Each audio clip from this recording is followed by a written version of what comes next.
Alright, my vertical side is like on. You guys can watch that part if you want. If you guys don't want to, suit yourself, I guess. So, as you guys kind of can already see this, I'm going to try my best.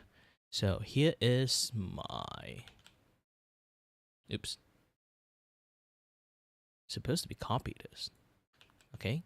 Boop. Ta-da. So this will be my vision. I just keep this one pin on my horizontal format. On the vertical format, I don't really think I should like pin it because I do want to like broadcast mainly to my horizontal format. So I'm just going to put my horizontal view.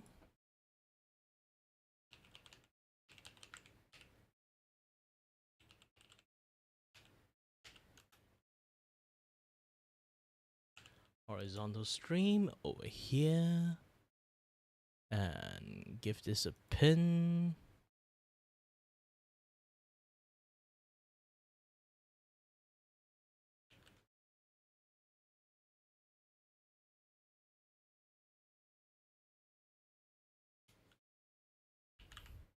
Day 12.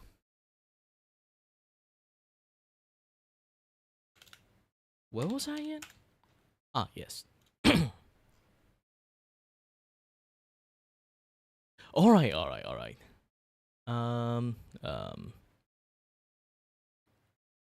as guys can see, it's the 12 days. It's the 12 days of Donothon, and I can draw many things. And you guys can see I already draw 35 image. Yeah, I've been like drawing like lots of things. This is like already 35 image. Like today I'm going to add like maybe 4 more. I had my own idea of a game called I&D.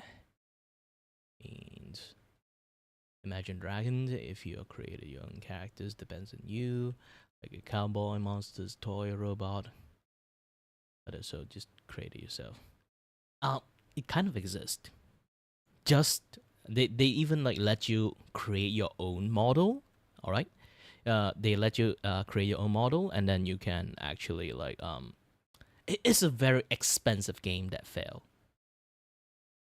I know. It's a very expensive game that kind of like fail because like they also provide you a chessboard, not actually chessboard, like a grid board, which is like having like a lot of digital stuff running on, and then you can like customize your own characters from the company, and then they will actually send you your customized like like those kind of like pieces send it to you, so you can actually play D&D, something like a D&D they created, or you can say TTRPG stuff, like they create in their games, and then you can move your piece on the on like the on the grid board to actually move it in the game too. You can see it happening in the game, and then they even animate it for you. But the problem is like the game is actually so fucking expensive, and if you want to customize your own like characters, you also have to like pay them the service too. And obviously, if you want the piece and the grid board, you have to buy that too. So at the end, it's like a super ridiculously expensive game. I'm not even kidding. It's real. It's real. And then there's another version of it. Do exist is you buy the game. Okay, you buy the game. You can share the screen to your friend via like via browser. Okay, you just give them the browser code. Is have you played like the game that like those kind of community games that like doing quiz and stuff? What they call it again? Like you have to like they give you a quiz and then you can do something like that. TTRPG is tabletop RPG because D&D has been like so infamous lately. Because they have the DEI fight, so many people got pissed off, so much, and also like the Wizard of the Coast is like basically keep retconning a lot of like the core mechanic of the game and then ruin the game itself, like the mechanic and everything. So they have no choice. Everyone just like hate Dungeon and Dragon nowadays. They don't call it D&D anymore. In fact, they kind of piss off like every single time like people have anything like similar mechanic like D&D. People are just calling it D&D. It's like, I have like this like special art style that going on. Let me show you again. So I have this like special like art style going on, right? I develop myself. I learn how to like a lot of like I put a lot of effort on like creating this kind of art style, this and that and other stuff. But some people come in and just say, "Oh, this is like the game Persona style, right?" It does have a little bit. It does piss me off, tiny bit. This tiny bit, not too much, okay? But yeah, because of that, it doesn't like. Like I say again, like it does like makes me feel a little bit negative hearing that. So for lots of people who make their own tabletop game, okay, Dungeon and Dragon is not the first game that do use this kind of mechanic. Okay, it's just it got so famous to the point anyone see like the dice roll mechanic, a little bit this, a little bit that, like having stat systems, having like skill, having classes, and then people would just immediately say, "Oh, it's D&D." You know, it used to be a very proud things that D&D communities that like been able to see like Dungeon and Dragons stuff, this and that other stuff, but when like I say again, like Wizard of the Coast has been like screwing up a lot of things lately, even when it comes to like custom campaign. Okay, back in the days when it comes to custom campaign, we can just made up stories and then like have like a lot of like epic campaign to run with your friends, right? Like your own homebrew stories. But Wizard of the Coast decided to be like, oh, those story that you just made, if you put it in the online, you written it in book form, share it to the communities, it's ours now. We can sell it. Yeah, that's that. So they have been stealing a lot of people content. Sometimes they even like steal people like novel. Okay.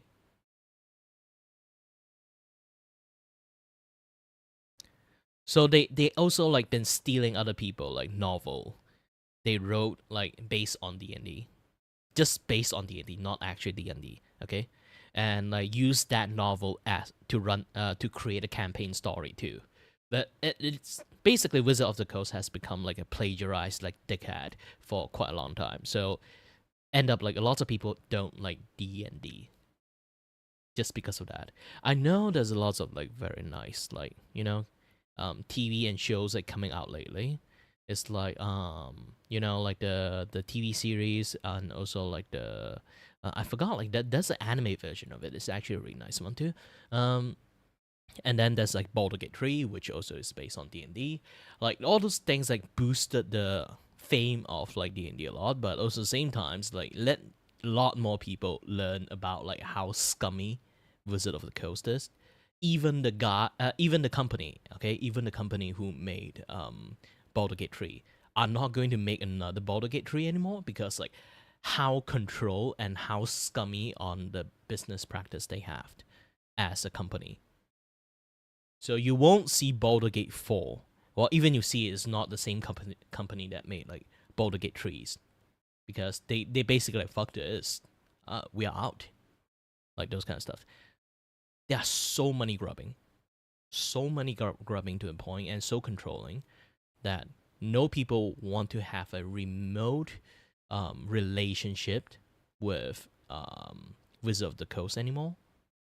Just purely because of that. It's almost like an entire company is formed by a dickhead. Yeah. And hi there, Savage. Welcome back. Welcome back. It's going to take a lot more times for me to reinstate you.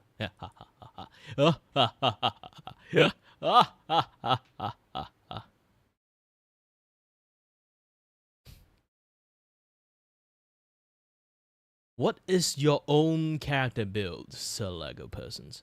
Well, here's the thing. Have you, like, I'm still going, because personally, okay, I don't know too many like tabletop games, like TTRPG games. I still have a character that I really loved that I made. Is based on um, Dungeons and Dragons. Okay, they have a class. Ranger is basically like the butt of the jokes in all the D&D class. Okay, Rangers is like halfway you want to be druid but you don't want to, but you halfway want to become fighter but you don't want to, halfway you want to become like a thief but you don't want to. It's like you want to do everything but you fail at everything. There's no specialization aside from like they have like that one skill they have is like terrain specialization. So if your campaign run in the forest, yeah, if your like terrain advantage is like in the forest area, then yeah, you are very good at that. But if your character is like terrain is like specialized on like forest area, but your entire campaign is like 90% of them runs in the gosh dang fucking cities, you're fucked. If you don't have the urban area trait, you're fucked. You basically shit at everything. So that is basically like the main weakness of the ranges. For me, my ranges is I'm using a very funny class. Okay, I would say it's the only subclass. Okay, the only subclass that is viable as a ranges, and it's also kick-ass. It's called Gloomstalkers. You guys can go and check a little bit on like what Gloomstalker is. Gloomstalkers is basically Batman. Yeah, I'm not even kidding. You can roleplay as Batman, just playing as Gloomstalkers, because they have like a very special trait that is like they already have dark visions, and then if your character have dark vision too, it become like super dark visions, so you can just completely see in the dark. And that's like another thing is your character is completely invisible in darkness, so any part that have a shadow, you just stand on it, people can't see you, just by default. That is your default trait.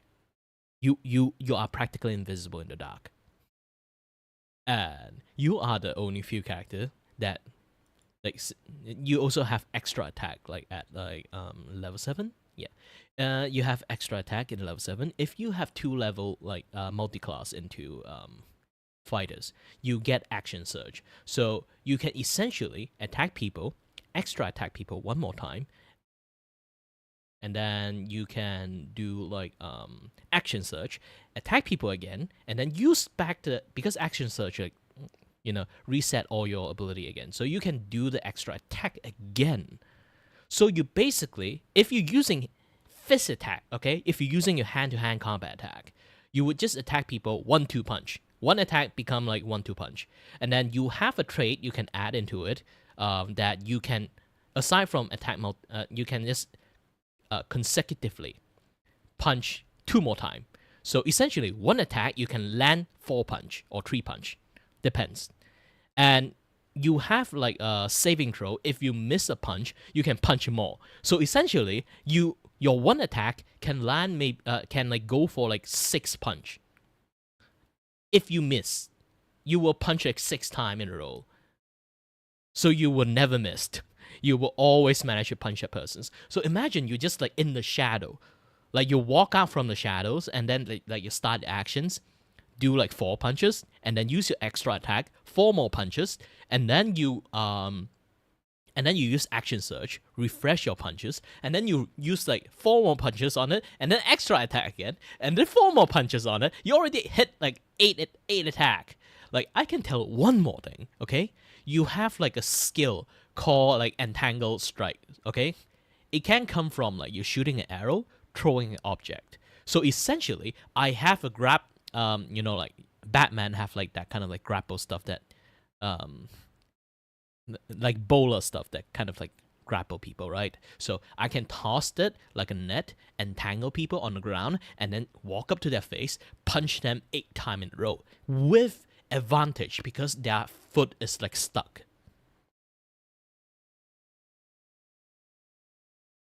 Not even kidding. That is literally what I can do, and I can have lots of like throwing weapon in my like pocket. Okay, I do have a bag of holding, so I just essentially have fucking utility belt. So I can just like have like a lots of like knife in me, and I just going to tell the DM, can you canonically change all my knife into a certain shape? So I have a fucking batarang. And here's the thing, I don't, obviously I'm not going to like fully copy Batman. Okay, I even draw a graphic for him. All right. Let me. Hold on. Where's him? Ah. Behold, Ratman. Yeah, this is him.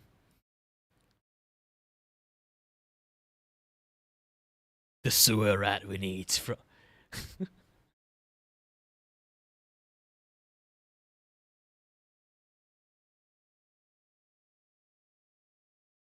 Yeah, Ratman. I love him.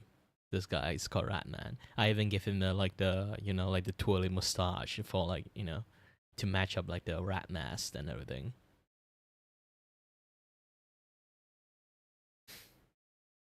And then here's the thing. His story is really hilarious. He have the usual like Batman stories, but he have this very big issues, okay? He can't be seen. Like due to his stealth skill is way too good, he always tries his best to be seen, but the problem is people keep ignoring him. It's because his stealth is so good. It's basically his like, you know, his entire shtick is basically just trying to get noticed.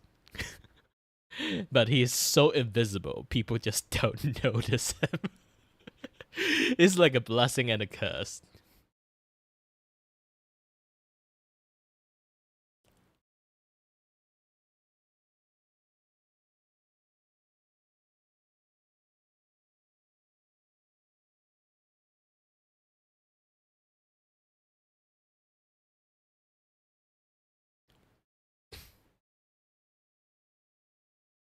Yep. Well, again, anyone who managed to drop by in here, hello there. My name is Kirivaku, and I'm your host and your voice with voice. Here's to entertaining you, and may not. Try my best to give you guys a self-insert promotions. Obviously, I am also an artist. Like this is my art. This is my like vision. Again, I already posted. If you guys want to order something from me, I'm running a special campaign right now, which just $5. You will be able to see your favorite VTuber being drawn. It will be more or less in sketch form, but I will color them. Obviously, you pay me money. I obviously at least would have the decency to color them. Not the best one, but still. You guys can already see this. This is a very good art, right? This is a very good art, right? You want this for your VTuber friend, right? You want to surprise a small VTuber with something like this, right?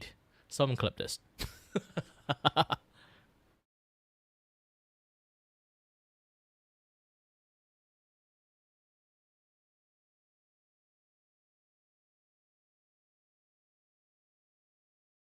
You know what? This is such a good way to advertise myself. I will record it once again, just to do some promotions. Okay. Okay. Do you want me to record this in like the vertical or like the horizontal? If it's like horizontal, I need to like you know change this a little bit. Um, Oop, wrong place. This is my podcast place, which I feel sad every time I look at this place. But yeah. All right. Should be nice. I haven't been in this place for ages. Kind of reminiscing lots of things right now. Oh my.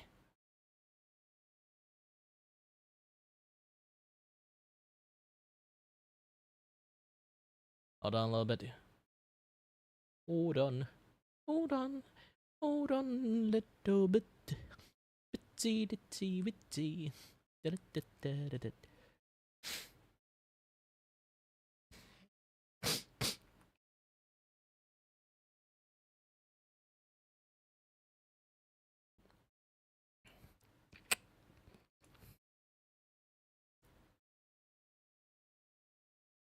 Okay.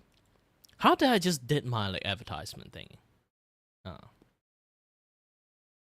Let's just wing it. Let's just wing it.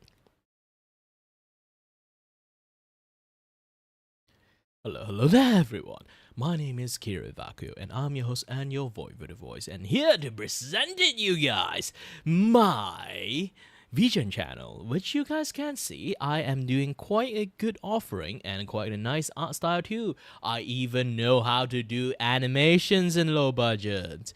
So, you guys, if you guys are interested, you can ever come to visit my Vision site, which I am in many ways desperately need of business.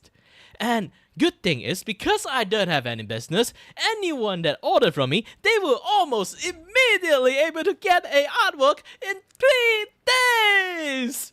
Yes! If you guys really need it, I'm running a special campaign, obviously! And it's going to be a Donothon-Sketchathon special campaign, which you can like order from me to get your VTubers, small VTuber especially. You are a fan of a small VTuber, you want to give them some gift, just order it from me. Just $5 for low $5. You get a nice artwork, send it to them. Maybe it's their special days, maybe it's their birthday or anniversaries or anything that I can give it to you. And or I can just post it and give it to them and say, hey, you know what? That's your fan. Yes, your fan just decided to commission me to give you a artwork. And then they'll be like, and the small VTubers will be like, oh, I have a fan? That is a very nice days and a very nice feelings for everyone, right? So they happy, you happy, I'm happy too. Everyone is going to be happy.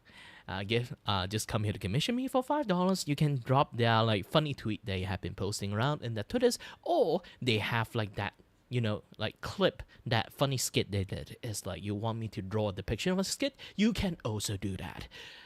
Yes, and while at that, I do still have like some other stuff going on here. That is my scab art, which is just $12 for low $12 that you can order a scab art from me. Sometimes, if I feel fancy, I will draw a little bit of my carving style in there, or I will give myself the randomly give yourself a best art that I can provide with that low amount of money. Depends on my mood though. Or if you really want to have like a very low budget meme to be drawn, yes, you treat me well, I will treat you well too. This is what I can give you. This is what I can provide you. And my best offer right now. This is my best offer, okay? I will have a special art style called carving style, which you guys are seeing right now. It's a very colorful, okay? A very colorful art style that can do a lot more things that you guys can figure it out.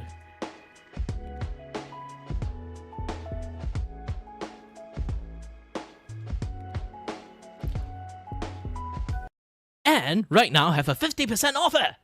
Yes, I said it right. 50% offered.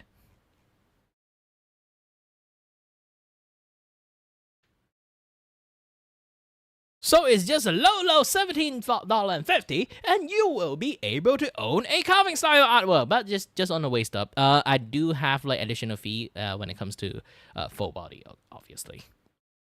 So yeah, if anyone want to buy one, get it now. It's almost the end of the month.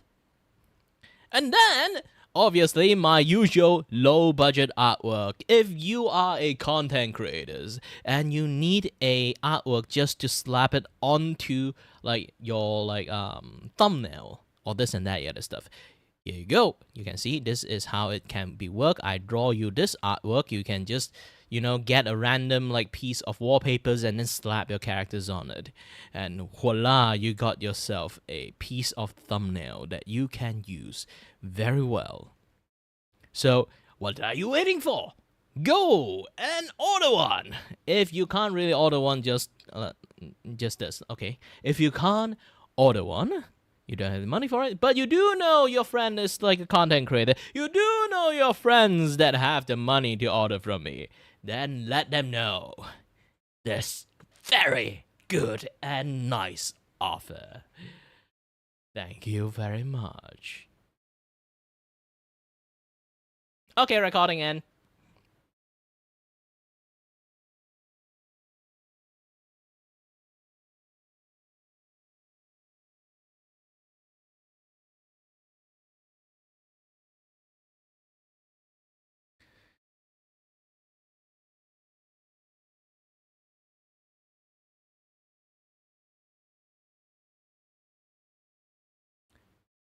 Who's a vegan? I don't want to be a vegan.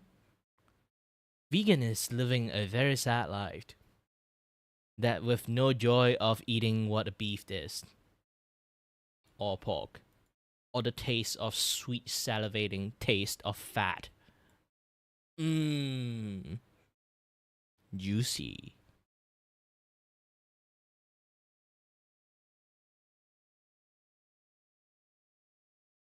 Hold on a little bit.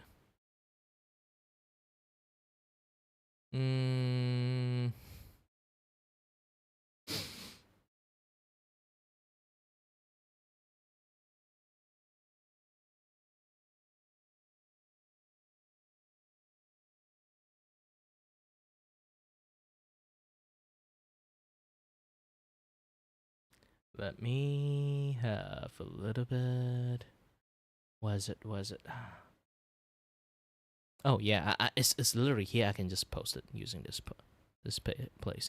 Ignore how many tabs that I have. Ooh, one notification. Let's take a look. Ah!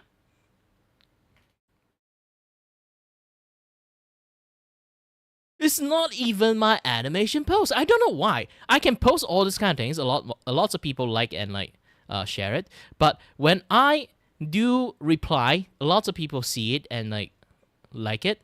But when I do something like this, when I share my artwork out, there's no people seeing it or even liking it. Doesn't this look good? I have 100% confidently say, this look cute as fuck. And nobody is complimenting me about it. At this point, I think Twitter have like something going on with me.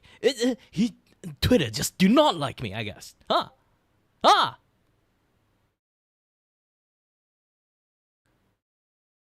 Look at this, 22 view.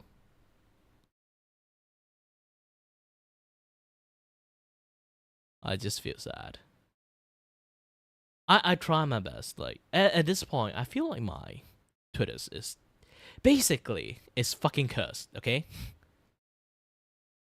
it's fucking cursed. I can share Guna pic, still don't have a lot of view at all. Like this is like something I share. See, I quote tweet this thing, 17 view. There's a hot lady here. Okay. Okay, there's a hot lady here. Not even hot lady can get any attraction in my post at all.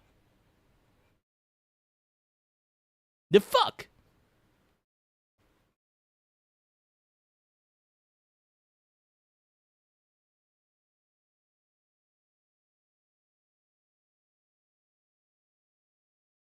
Sorry. It's been a while. Like, this is not like a one-off thing. Like, I've been doing a lot of things on Twitters, giving people free art, a little bit this, a little bit that, like a little bit like contributions, a little bit talk, a little bit sharing, a little bit this, a little bit that, giving people free arts and everything, try my best to promote myself. Every single time is lower than 200 view or lower than 50 view. Or just like shy above a little bit.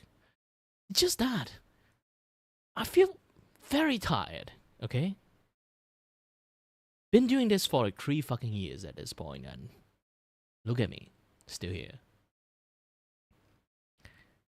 A lot more people take a look at this, they'd be like, ooh, nice. And then a lot more people take a look at this, like, ooh, ew.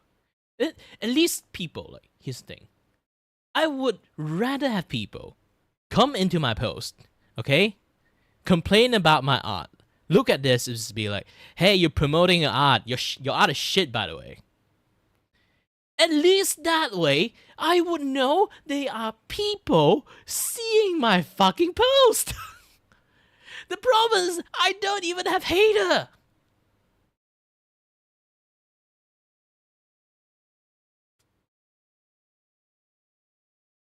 Yay, 2 posts. Is it good king? Yes, it's good king.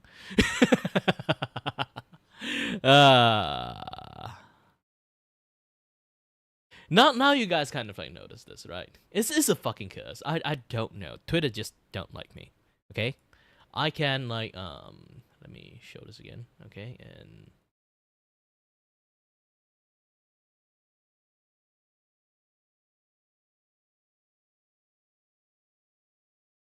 okay, yeah, okay. In this place.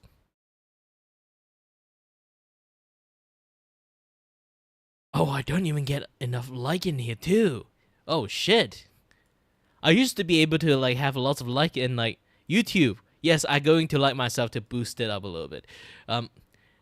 Holy shit, this is the first time. Because usually I would get a little bit more like and like visibility than like gosh dang Twitter's. Not even YouTube is doing that to me.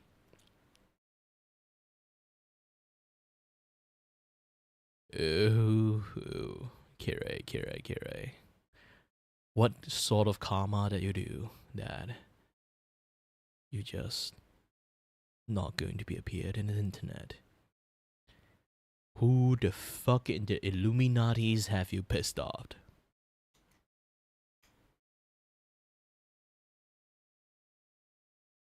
I think I actually like pissed off like one Illuminati like members, and then like I'm just like disappeared out of the ether in the internet just because of that.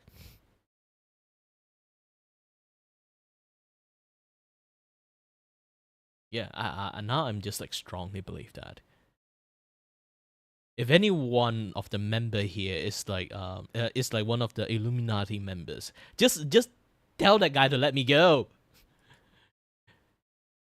Let it go. It's been like 5 fucking years. You should hold a grudge that long.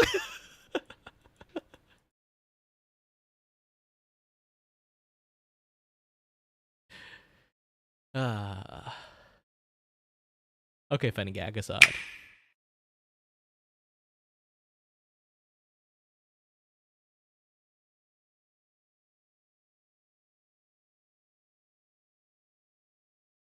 Let me shrink down myself a little bit, just to put this thing at this side because kind of like blocking way too many things. I just realized. Yes, fine. I kind of like do lots of like a little bit tiresome. Hi there, Midori. Welcome to your woke up from the nap.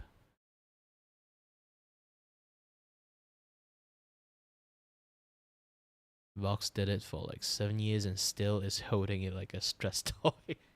I have no idea what kind of things you are referencing about.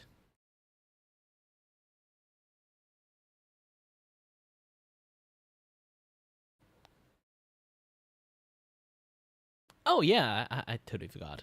I need to put some advertisement. Oh man, is it giving me headache from just looking at it. Hey, thank you. So I'm going to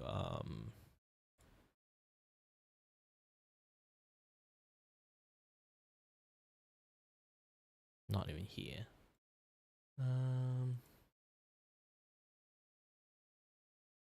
OBS record. Obviously, you just bought a freaking Cintiq. It's just is like a big bang pain that you just like heard. You have to work a little bit more, sadly. Hope you can actually do more work. not more work. I hope you actually like earn what you worth, what you're worth.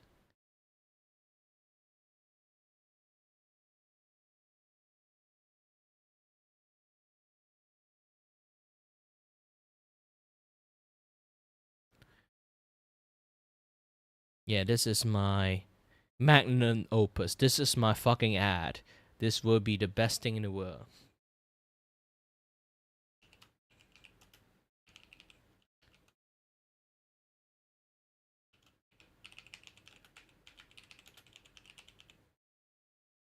You know, there's so many like Twitter posts like do like the support small artist thing, support small artist thing. I see they have like around like 2 to 6,000 view. Okay, 2 to 6,000 view. I am going to replicate it.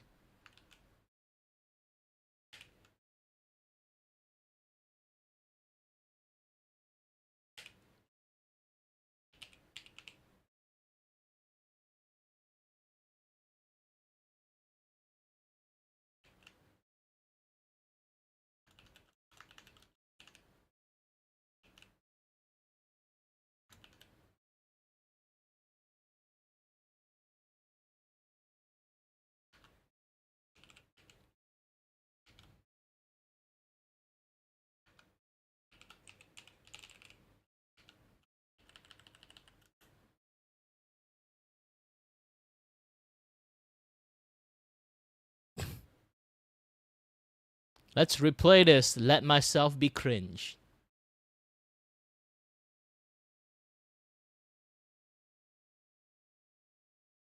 My name is Kira Vaku, and I'm your host and your voice, and here to present it, you guys, my Vision channel, which you guys can see, I am doing quite a good offering and quite a nice art style too. I even know how to do animations in low budget.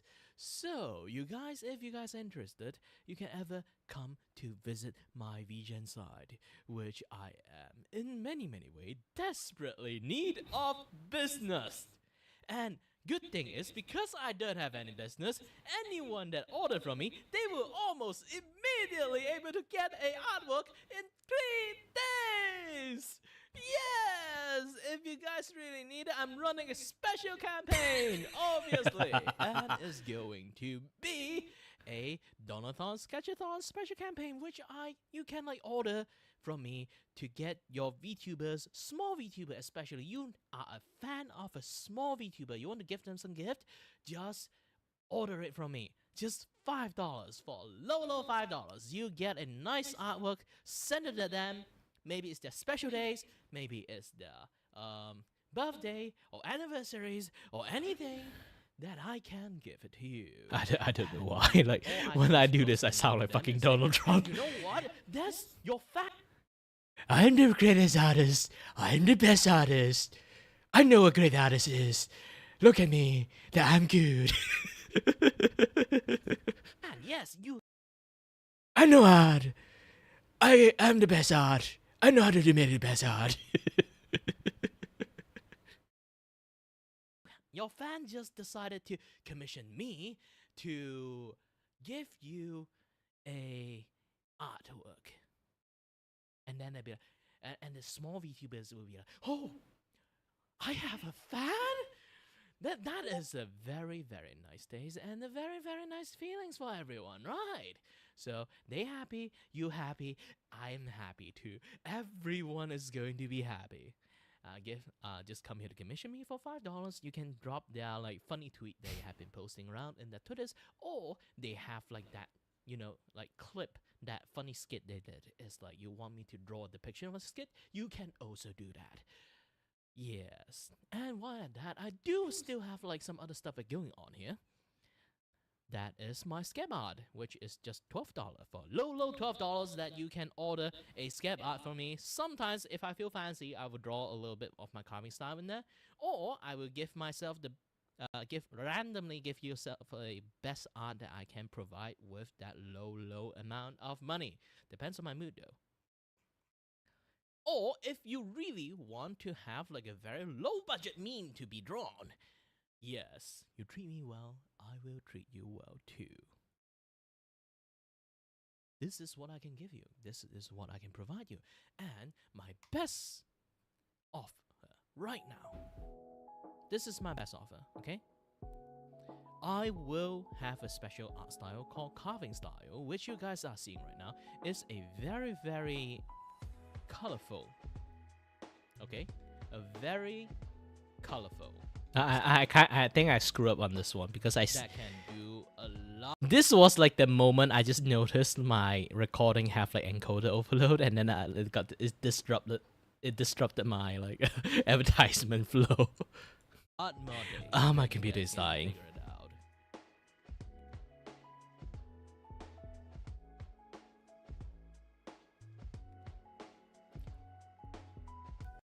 And right now I have a 50% offer. Yes, I said it right. 50% offered.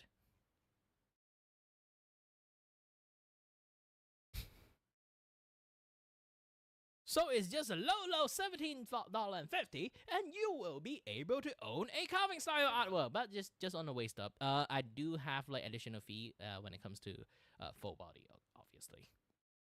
So yeah, if anyone want to buy one, get it now. It's almost the end of the month. And then, obviously, my usual low budget artwork. If you are a content creator and you need a artwork just to slap it onto like your thumbnail or this and that other stuff, here you go. You can see this is how it can be worked. I draw you this artwork. You can just get a random like piece of wallpapers and then slap your characters on it, and voila, you got yourself a piece of thumbnail that you can use very well. So I'm still waiting for this thing to upload. It's taking ages. And order one. If you can't really order one, just this. Okay. If you can't order one, you don't have the money for it, but you do know your friend is like a content creator. You do know your friends that have the money to order from me. Then let them know this very good and nice offer. Thank you very much. Hello there, everyone. I even finished watching it. Like, they're still not finishing uploading. Ah, gosh dang it. Maybe it's because I'm streaming. Okay. Maybe it's because I'm streaming. Really depends. Like, here's the thing. Like, my voice go high and low a lot of the time. So just be expect that my voice kind of like just go really weird most of the times.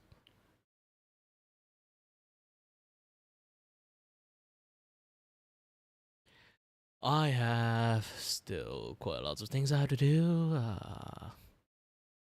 One of the things, still haven't really like saved this thing yet. I should save it. Here's the animation I made yesterday. I will start updating and try to make animation every other days. Today is Donothon, so I'm not going to like do any work on this one. I'll just like do my Donothon-Sketchathon stuff.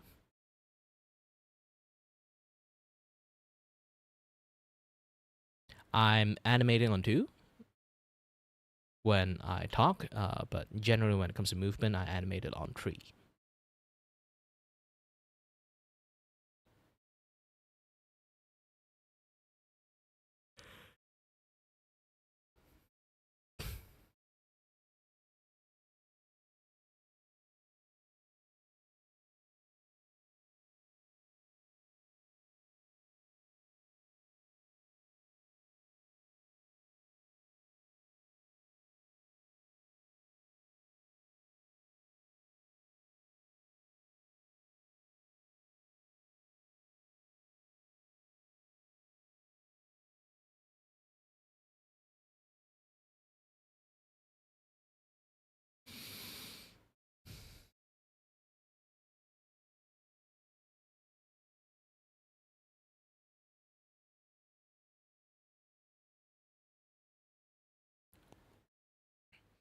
Again, anyone who managed to drop by into my stream, hello there. Welcome to the Kiravaku stream. My name is Kiravaku, and I'm your host and your voice for the voice. Here's to entertain you and may not have no idea what the heck I'm doing. Well, I have some idea what I'm doing. Today is going to be another day. This is the 12 days. Oh wait, since it's almost Christmas time, I should go for that. theme going on. Hold on a little bit. It's the 12th day of Donothon where Kira's come and say, I have been having 35 drawing sketch that I haven't sketched it for you guys. And today I will add more sketch for everyone. For more sketch. Because I keep wanting to draw. Someone donate to me.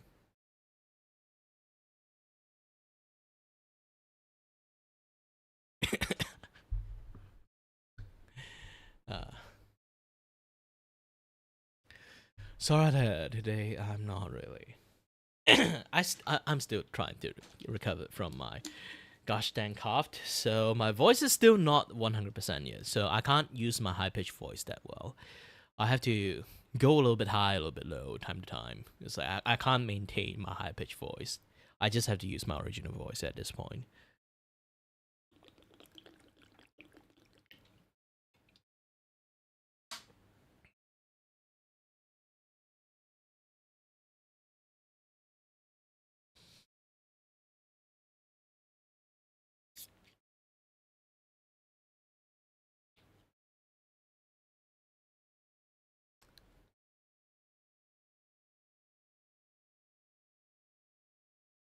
Man, I'm still waiting for someone to drop by in my Kick channel and just say hi. How do you do? And then I'll be like, finally, I have someone in Kick. But that is more like a wishful thinking. It's just not going to happen. Like, no matter how much I want to do in Cake, it's just not going to happen. Cake is quite a barren wasteland for me. Because it's much more on the western side of things, like, not lots of people actually, like, you know, like, willing to watch people around this time. So even I jump to, like, Vtuber, Just Chat, or, like, digital drawing, or this and that, yeah, there's nobody is going to be in here and say hi to me. Even I see a hi, 99% of them is bot. And then when I finally ignore them, and then there's like actual person mixed with it in between the bot and say hi to me, and I didn't notice.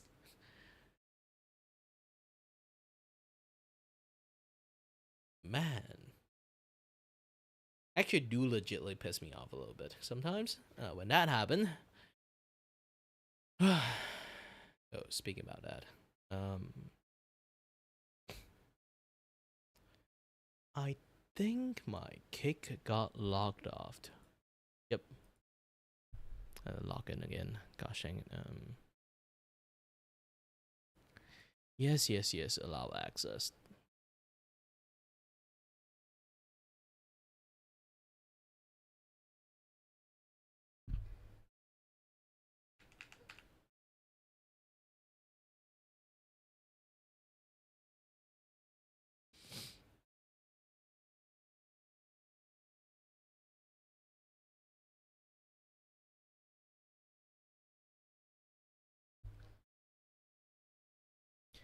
Man, before we start the internet, shall we talk a little bit about the gosh dang internet? Man, there's so many things happening. Why there's always so many drama?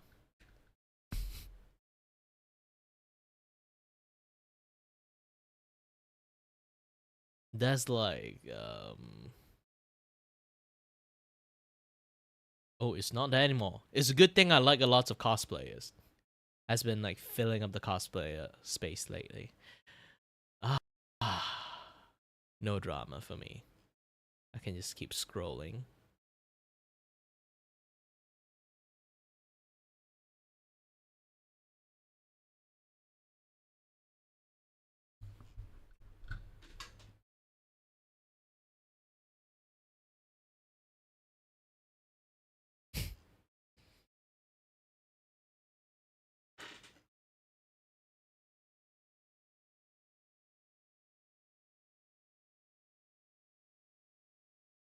Good, I don't see anything resurfacing back. It's a good thing. I don't have to think too much about it.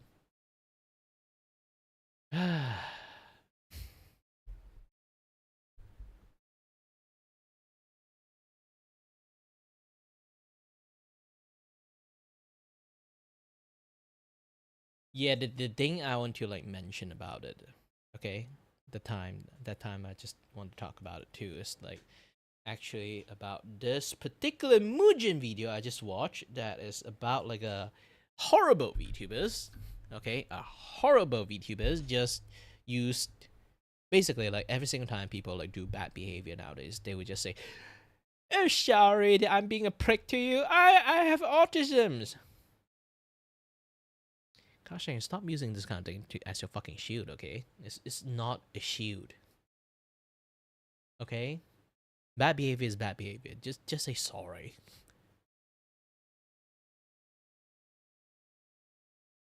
And like this kind of things.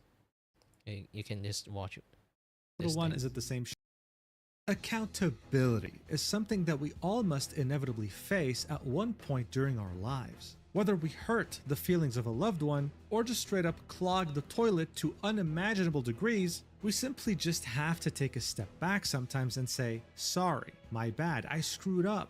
And as simple as that might sound to a normal person watching this right now, unfortunately, as you might have already concluded from being on the internet, accountability is starting to become a rarity these days. But if we had some sort of a global competition on seeing who can avoid saying sorry the most consistently, then it would be content creators. I do want to say, why don't he use Pirate Software? Pirate Software is now the best one at this. Technically, the he who cannot name the dog zapper. Because if you guys didn't notice the short, like his name is gosh dang profanity now.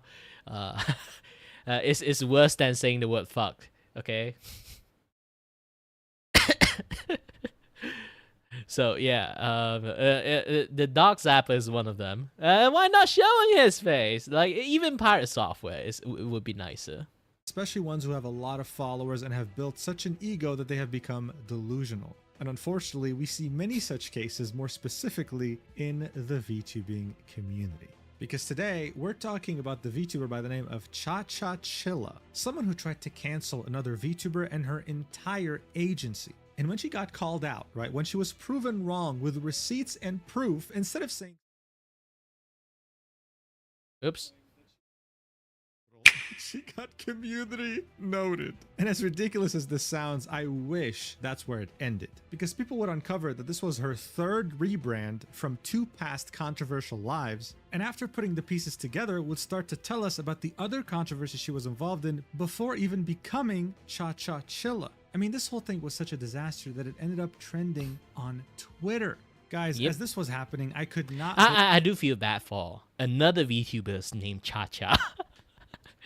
Because everyone keep calling this like Chilla out, like because like the name is so fucking long, everyone keep calling her Cha. Like that's a VTuber called Cha. So like bad naming sense. Believe my eyes. Not only was this crash out incredibly bad, but it involved a person that literally had zero self-awareness. I can't see this happening otherwise. The humiliation and embarrassment would be too much to handle for a normal person. So look, by now you know me. Once I see a catastrophe like this unfold before my eyes, I think to myself, man, I have to talk to you guys about this. So without further ado, let's do this. Alright, so this whole incident actually took place in Minecraft. You see, there were 2 VTubers that created a server. The first one was called Lucia, and the second one was called Arissa. The survival multiplayer server they would create, otherwise known as SMP, would be called Invasion Parasite. But it would have a twist. Other than just being an SMP, it was also an RP server, where people roleplayed different characters and made up different stories and scenarios, all meant to be in good fun. VTubers of very varying sizes and very varying audiences decided to join that server to have a good time together and get to meet new people. Some of these VTubers happened to be from the Socks agency, otherwise known as SVA, one of the few VTuber agencies that is actually still standing and works pretty damn well with its talents. You know what? I respect Socks agency from defending their VTubers. They actually do their jobs. There's so many VTubers actually like don't do their job. They basically just use their talents. That's just that. This is like one of the VTubing agency. Even the CEO come to like fuck that person up. You try to cancel my talent. Fuck you. He literally come out with a fucking Google Doc at her. The server took around 3 months to set up and would actually involve the work of multiple people. It would have multiple factions competing against one another while being invaded by mobs, and the event in its entirety would last 3 days. After the last day of the server, Lucia would tweet, "Invasion Parasite was a huge undertaking that I didn't fully grasp the intensity of." She'd say that it all started as a silly little idea between her and Orisa, all while thanking the people who helped her set it up, as well as talk about some of the issues that popped up that they were able to get through anyway. She mentioned how some people produced music, art, and stories in the server that she was blown away by and that she was very grateful. Overall, a pretty healthy conclusion, right? Well, this was tweeted on November 17th, 2025. On the same day, an hour earlier before Lucia made her tweet, Cha-Cha Chilla would herself make a tweet saying, "I think it's weird that people will act like they're better than you and literally call you inferior to your face and then act like you're the problem." Now, of course, initially her community was concerned, like, "What do you mean? Who called you inferior? Who could do that?" Half an hour later, she would make yet another tweet, this time longer and specifying exactly what she meant, saying, "I wanted to take a moment to apologize for how I reacted on the last day of the SMP. I got genuinely frustrated and let that frustration turn into anger, and that wasn't fair to anyone. I'm sorry for the way I spoke. That said, I want to be honest about where that frustration came from, because I think it matters. From the start of the SMP, we agreed to hold off on griefing until day 3 so everyone could settle in, build, and actually enjoy the opening experience. When griefing started on days 1 and 2, it didn't just break the rules, it broke the spirit of what we were trying to create together. On top of that, hearing things like my team being inferior or that we deserved to die got under my skin more than I expected. I didn't handle that well, and I should have stepped back instead of blowing up. I'm not." Here's the thing. Main context, they are role-playing because, like, the tree faction, she was in the faction that's actually, it was, like, framed as dumb one, okay? There's, like, scientist factions, and then there's, like, fighter factions, you know, like, the bronze over brain kind of things. So, it's basically they are role-playing talking about those kind of things because, like, scientist factions, like, act superior and stuff.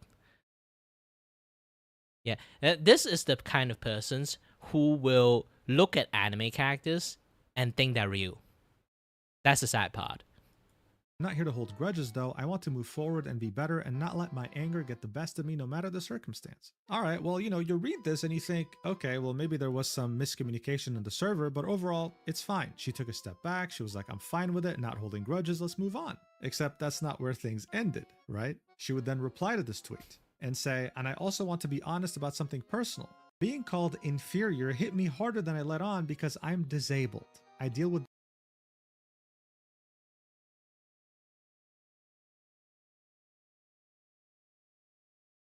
Yeah, this part. I hate the most is...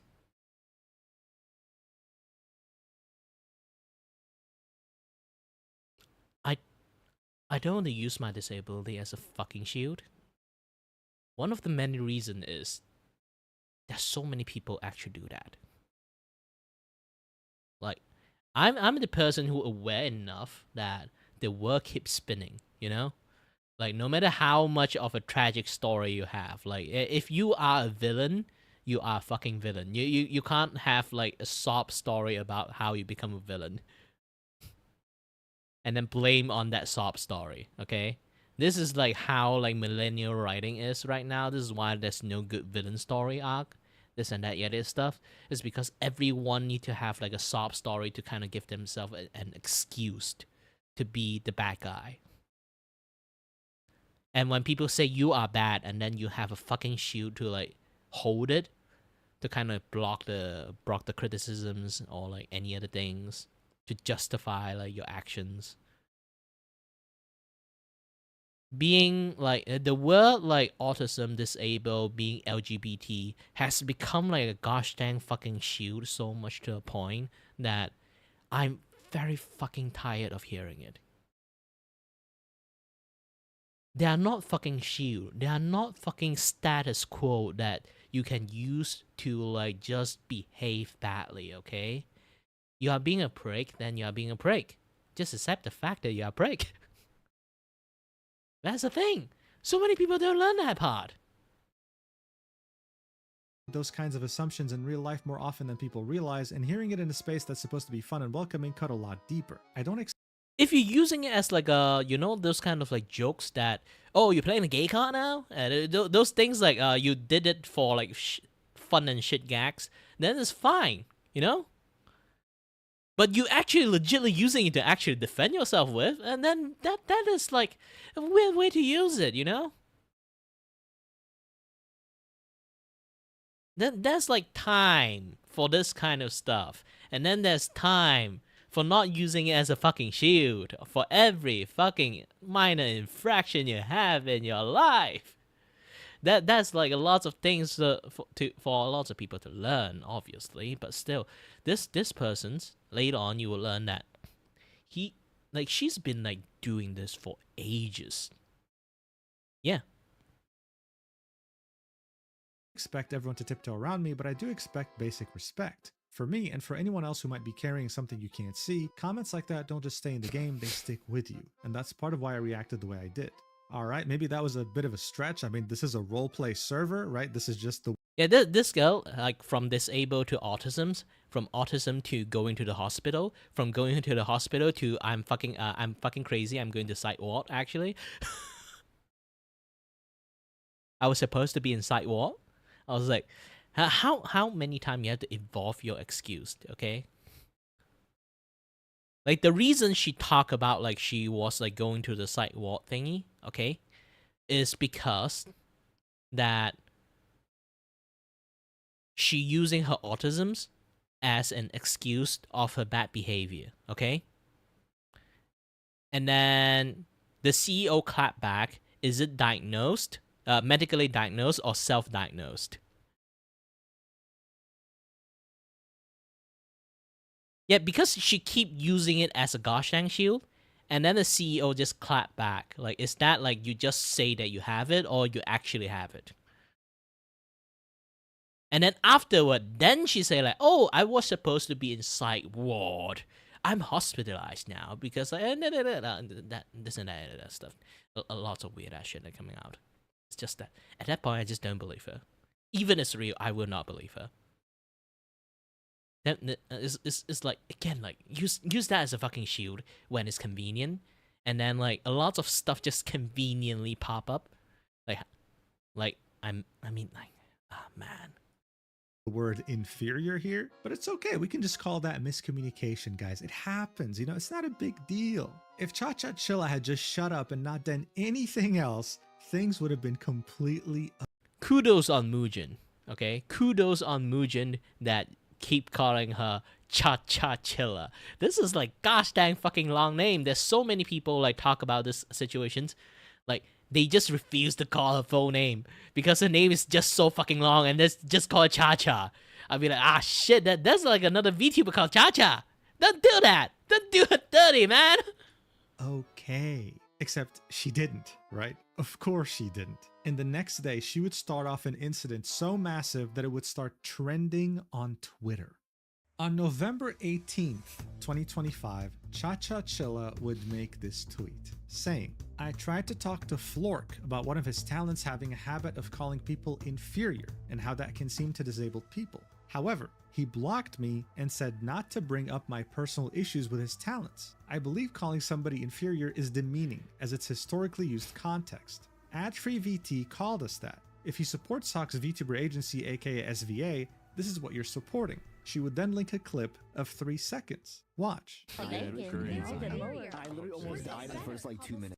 Alright, so there's a lot happening in this clip, but near the end, right, what she's trying to highlight is AdFreeVT saying, you're inferior, we're just better. Just as a reminder, right, we're in Minecraft, they're role-playing, and it does involve player versus player fighting. Alright, that's just all I'll say before we continue, alright? Now, she would refer to someone called Flork, and that would actually be the CEO of Sock's agency, of SVA. So she was out here trying to cancel one of his talents for calling her inferior while calling him out directly, saying that he wasn't doing anything about this. Now look, I don't know what she was expecting, maybe seeing some people rally behind her, maybe she felt that she was truly fighting for a greater cause here, but almost immediately after posting this, the entire VTubing community just went up against her because god, this was such a ridiculous thing to cry about. Malfina, who is part of SVA, would say, a habit?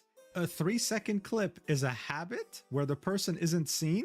The word was spoken in a roleplay based around factions fighting a war against one another. Wilders were also making comments against other teams. That's how it works. What's unprofessional is approaching Flork as you did, purely trying to get ad-free into some sort of trouble, then being unable to provide evidence. What's unprofessional is stretching his "this is your fight" to him, allegedly approving the word inferior as an attack against disabled people. What's unprofessional is shouting about high raids and subs around those who are role-playing respectfully in open areas. What's unprofessional is starting to instigate other players even after a mod told you to stop, then playing victim as was seen on your stream. She would then specify that this had nothing to do with disabilities and would end this by saying, "This all started because Addy unfriended you. Everyone has the choice to do so. This is a sad reaction." So this of course adds a lot of context that was missing in that initial callout post. As I mentioned earlier, this server had multiple factions, 3 to be exact. They were all competing against one another for the end goal of the entire story involving the server. So I'm sure many of you watching might have played sports or played just online games in general and understand that shit-talking your opponent is a very normal thing to do, especially saying something like inferior. This wasn't a slur or anything, right? It was actually extremely harmless. Pretty much everyone from SVA stood up for ad-free, saying, "Hey, this is a roleplay server, dumbass." And you even had disabled people, the group of people that she claimed to be speaking for, come out against her, saying, "Yo, you're a dumbass. Inferior is not a slur, come on." And then you'd see another member from SVA by the name of Yami add more content. And this is the thing. This is the thing. There's way too many snowflakes in the world. Way too many fucking snowflake.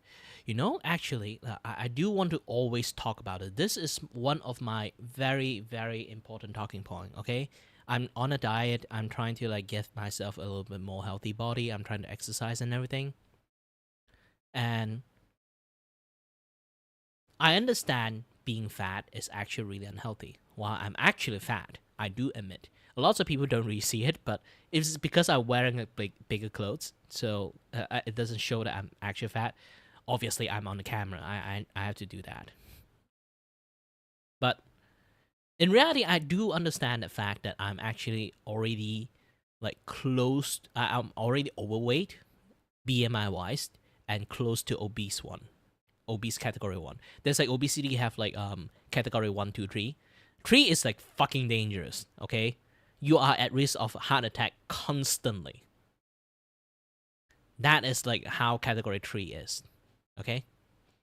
There's like so many things going on being fat and stuff. And then here's the thing. People who are at obesity like category 3 feels like that feeling is fucking hell when there's people say, "Hey, you are at like obese category 3, you should actually exercise a little bit, else you're going to die." I'm not cursing you to die. You are actually going to die. Have you seen fat influencers are still alive nowadays? No. Yes, I'm not even kidding. You go and search a lot of fucking fat influencers that nowadays, none of them are fucking alive. And then they say, "You hurt my feeling. You call me obese tree, and then like you cursing me to die." It's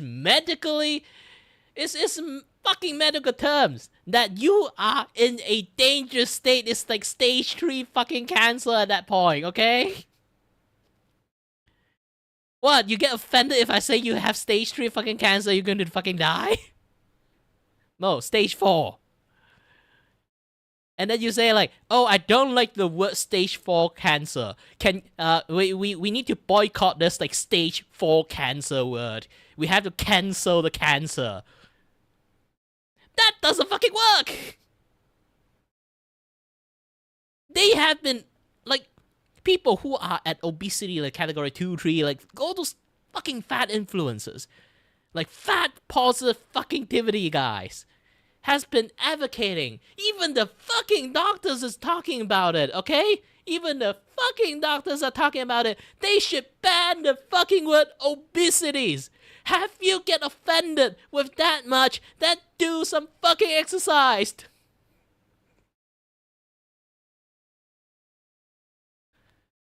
Exercise doesn't really help you that much, but if you are that fat, even moving helps. That's the problem. Even go out walk for around a day, like just like 30 minutes walk a day. Not even 30 minutes, 10-minute walks a day, back and forth, 5 minutes out and 5 minutes back. It still like freaking benefit you so much because you are that fat, okay? For me, I'm already like, the fat that I have doesn't really help. But, you know, this is, again, like, there's just so many things about that. And then they tried to boycott the fucking word obesities. It's a medical conditions. Okay? You can't boycott the fucking medical conditions. What happened? Even you manage to ban the word fucking obesities, we're just going to replace another word for it. What, you're going to get offended again and then replace that word again? Use your fucking brain! They are too fat to think, I guess. The blood flow is not that well. Like, that's like literally fatty layer in their brain at that point. You know, actually, like, our brain is like, I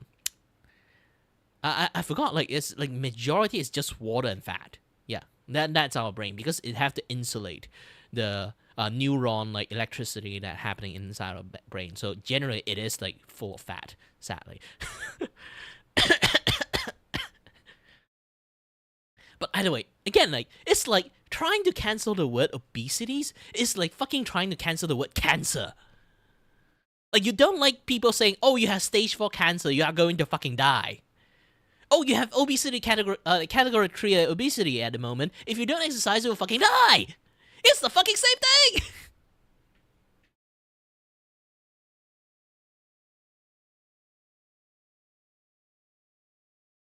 And then they want to fucking cancel the word. I know, I curse a lot. I'm really emotional when talking about this. I don't know why. Maybe it's because I'm fat too. That's like one of the reasons. But still.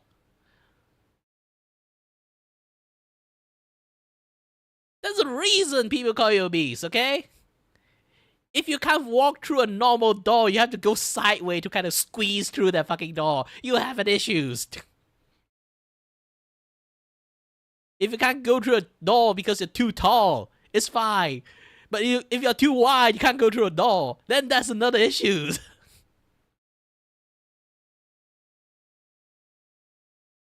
Man.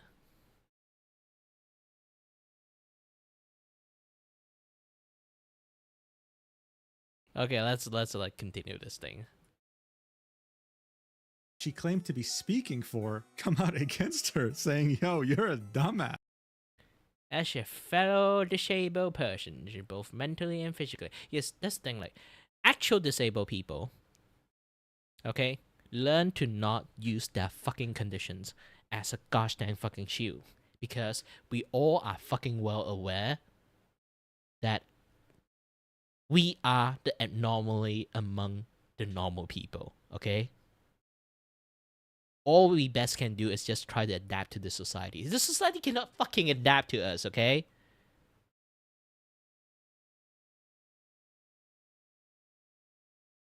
The world keeps spinning, sadly. That's the reality of the situations. So being like literally, she is like really being bitchy about like lots of things, like even the minor stuff. She basically went full Karen on like the most minor infractions. My feeling was hurt. In the roleplay game, she called me a bitch. Really is a dumbass. And then people just say, hey, it's roleplay. You took this a little bit too serious. Oh, I have disabilities. Stop bullying me. The fuck? The fuck? Inferior is not a slur, come on. And then you'd see another member from SVA by the name of Yami add more context about their past experiences with Cha-Cha-Chilla, quote tweeting her call-out post and saying, oh hey, it's the person who kept following me around all of Offkai after I told them to stop and I had to warn security over her. Offkai, of course, is a yearly Vtuber convention. She continues, The person who was overstepping my boundaries and touching my arm in comfort over and over when I told them not to touch me, and spoke at me like I was less than them, saying I was so brave for going to Afka as a trans person rather than talking to me like a normal person. You don't get to play the victim when you've hurt and disrespected so many people, and many know about your past life and the terrible things you've done there too. All I can do is wish you find the help you need. Step away from the internet, find professional help, and breathe. Maybe the world will be brighter for you one day where you don't find a need to validate your existence by trying to bring down others. So yeah, this wasn't just any random call-out post. This person apparently had a history of being very weird and even had a past life. She used to be another VTuber, but we'll get into that later. For now though, the CEO himself of SVA would quote tweet her call-out post and tell us about his side of the story, saying, "Yes, I did snap at you in DMs because you were told not to contact me anymore prior to this." Yeah, that's the thing. Like, the word is like, there's so many times it's just like fucking context, you know? It's like you being a dick to a person, and then he basically just annoying, like being a dick to a person and being fucking annoying, and then he'd be like, "Shut up," and then you go into fucking Twitter and say like, "He's being mean to me," but you be a dick to him first. Like that's like so many people that being a dick to people, like the moment they get clapped back, they did not expect that. Like, you punch people, how do you fucking expect you're not gonna get punched back? Nobody care you're fucking disabled. Like what? You're just going to say, "Oh, I'm wearing glasses, you can't punch me," and then you keep punching him. And the moment you start get like punch, like one, like people land with one punch up you, like it immediately go to internet yell mummy. This is ridiculous. Lucia's team investigated the first piece of evidence you showed them regarding ad-free, and it was not even them speaking, video included. Their team there gave you the statement on what was happening. It was roleplay in a Minecraft faction roleplay, and I will wholeheartedly back my talent that they did no wrong, especially in a 4-second out of context clip you originally showed. He'd link a 14-second video, and this was actually what Chacha had sent Lucia's team, right, the person behind the server, to prove that ad-free was somehow an ableist, someone who discriminates against disabled people. Watch for yourself. Treating guys. Yeah. They're wild. Guys, they're like, Give them a yeah, pass. what's happening their with that? brains are a little smaller. Dude, that's gonna oh my god, I was never a wilder. Thank you very much. yeah, it's true. I never. Right, so in this clip, you can see a bunch of VTubers saying that the opposite faction, the Wilders, have smaller brains. I guess Chacha was trying to say that this was ableist, like they were making fun of disabled people. Like, what? Disabled people have smaller brains or something? Yet another stretch. Even better, Flork would be claiming in his post that the clip that Chacha had sent the mod team didn't even have ad-free speaking in it to begin with. I mean, by this point, the circus was in full swing. This post almost has 1 million views, by the way. This was so ridiculous, it blew so much out of proportion. He would then reply to his post and say, "You also stated here other people do it, so why focus on me/SVA? Was it before I told you to not message me any longer as of early October?" And he'd link to images. Here we can see Chacha saying, "Really? Because as I see it, nothing has been taken care of. You guys have known about the inferior things. Lots of people have been calling us it." In the other image, we can see Flork saying, "Hi Chacha, I will admit I'm a little uncomfortable with your messages right now. I have been extremely busy because of corpo work and my other work. Though earlier in the year I had more time so I was able to message a bit more freely, I have not had that free time lately. Me not consistently DMing you is not a personal thing, however because of this I'm not sure if I'm comfortable to keep up communication. Best of luck, Chacha." This happened on the 6th of October 2025, and after this he would block her. It seemed like that really bothered her, and she's held a grudge against him ever since. He would then continue the thread, saying, "Listen, we knew you were going to fucking do this because you did this shit before to other people. I knew you were going to drop this late. Maybe you thought I'd be asleep so you could get an edge on me? I specifically stayed up because we knew you were going to do this. I don't know why the focus was on me so hard, especially if your problem was ad-free. I don't want anything to do with you." He would then add more content. Yep. I say again, W. Like, how do young people say WCEO? Text as to why he knew that she stayed up late, showing DMs from this July 2025. Here we can see Chacha Chilla saying, "I'm a night owl," and Flork remembered that detail. The last thing he'd say in this thread is, "Honestly, do you not think I stick up for anyone in my agency? Come on." Before he even went into my DMs to try to get me to punish her like a school kid, I knew what was going on. So look, overall, a very strongly worded statement by Flork. I mean, after this, if you had any sort of self-awareness, any sort of Nobody shame or like a dignity, fucking you would snitch. probably apologize, take a step back, maybe deactivate your account. I don't know. But just to show you how much self-awareness Cha-Cha Chilla truly lacks, she actually would reply to this post saying, actually, that's not what you said, linking DMs. Here we can see the screenshot from the 6th of October in which Flork says, hey, I'm not comfortable really keeping up communication. And we can see the blocked message from Cha-Cha Chilla in which she says, I'm sorry, it's just that this has happened with multiple people and I guess it's really gotten into my head. I won't bring this up again. Flork then says, best of luck, Cha-Cha. And then she says, thank you. Sorry again for letting this get into my head so much. Thank you for understanding. 24 days later, she would say, hey, thank you again for understanding. Wanted to give you some time, but the standees did arrive a bit ago and wanted to thank you for them. I love them so much. You do not have to reply to this, just wanted to express my thanks. So look, You try to here's the thing. Okay, here's the thing. I'm a CEO. You try to snitch on my worker. Okay, you try to snitch on my girls. On the most tiniest infractions, the baby stuff, you go full Karen on me, and on my on my talent. Okay, and then afterward, I told you, yeah, I don't want to talk to you anymore. This is really like tiny fucking stuff. Why are you talking with me about this? And then after this is like you if you just keep constantly, time to time, bother me, 2 fucking hour in between, obviously I'm gonna fucking block you. Like, you expect me like, hey, anytime now? I think you already marinated enough of thought. You think I'm right or not? I already told you you're fucking not right for being a fucking Karen. And then they'd be like, hey, it's been a few days. Like, you should be like understanding like my issues right now, right? Right, block. I would block immediately. Like, I consider he is like generous for not blocking her and then receive another message in here.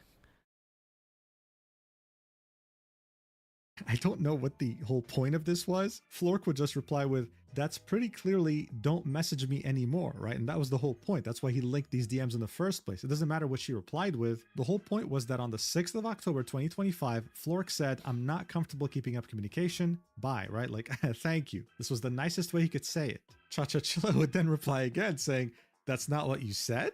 You said you're not sure if you want to keep communication. Be clear, communicate like an adult, especially when you're communicating with somebody who's told you they're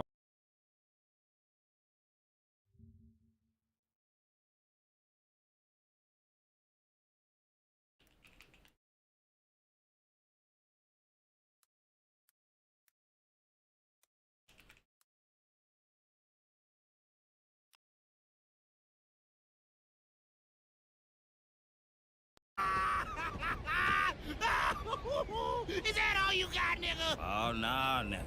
That's just the tip of this iceberg. Read, nigga! Read! Yeah, I didn't say anything.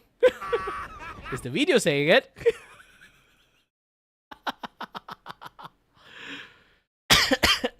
autistic in the past. At this point, she's like, apologize or draw 25 disability cards and use one of them. Like, what the hell is going on? The top reply on her reply would out-ratio her by 20 times and would say, medically or self-diagnosed. Not to mention that there are so many autistic people in her replies expressing how angry they are that someone is using their condition as an excuse to not take accountability. Like, look, I've seen my fair share of absolute train wrecks of VTubers, but no one has ever taken it this far of replying to something so clear-cut and still trying to paint themselves as a victim. And you know what the worst part is, or I guess the best part, since you're probably entertained? We're not even halfway through. It gets so much worse. The next tweet during this entire shitstorm would be from Nikita, someone who actually helped Lucia and Orisa make the server and was a staff member. He'd say, I am the staff member who personally handled Cha-Cha's ticket regarding this matter. I feel it is important to clarify the timeline and the facts of our investigation for the public record. Initial contact. This issue began when Cha-Cha posted a call-out in the public Wilders faction Discord channel tagging ad-free. I removed that post to de-escalate public tension and immediately reached out to Cha-Cha privately to explain that public callouts can create a hostile environment. Protocol. I directed her to open an official ticket so the admin team could review the issue properly and fairly. We went back to the ticket she opened before and continued the conversation there. The investigation. Upon reviewing the original evidence provided in the ticket prior to her public post, we found no evidence of malicious behavior or targeted harassment toward Cha-Cha. Misidentification. Crucially, the individual speaking in the evidence provided for review is not ad-free. So let's just examine this for a second, right? A staff member is telling us right now that the person who was saying inferior to begin with wasn't even ad-free. This whole incident happened on the basis of wrong delusional information. Absolutely incredible. Anyway.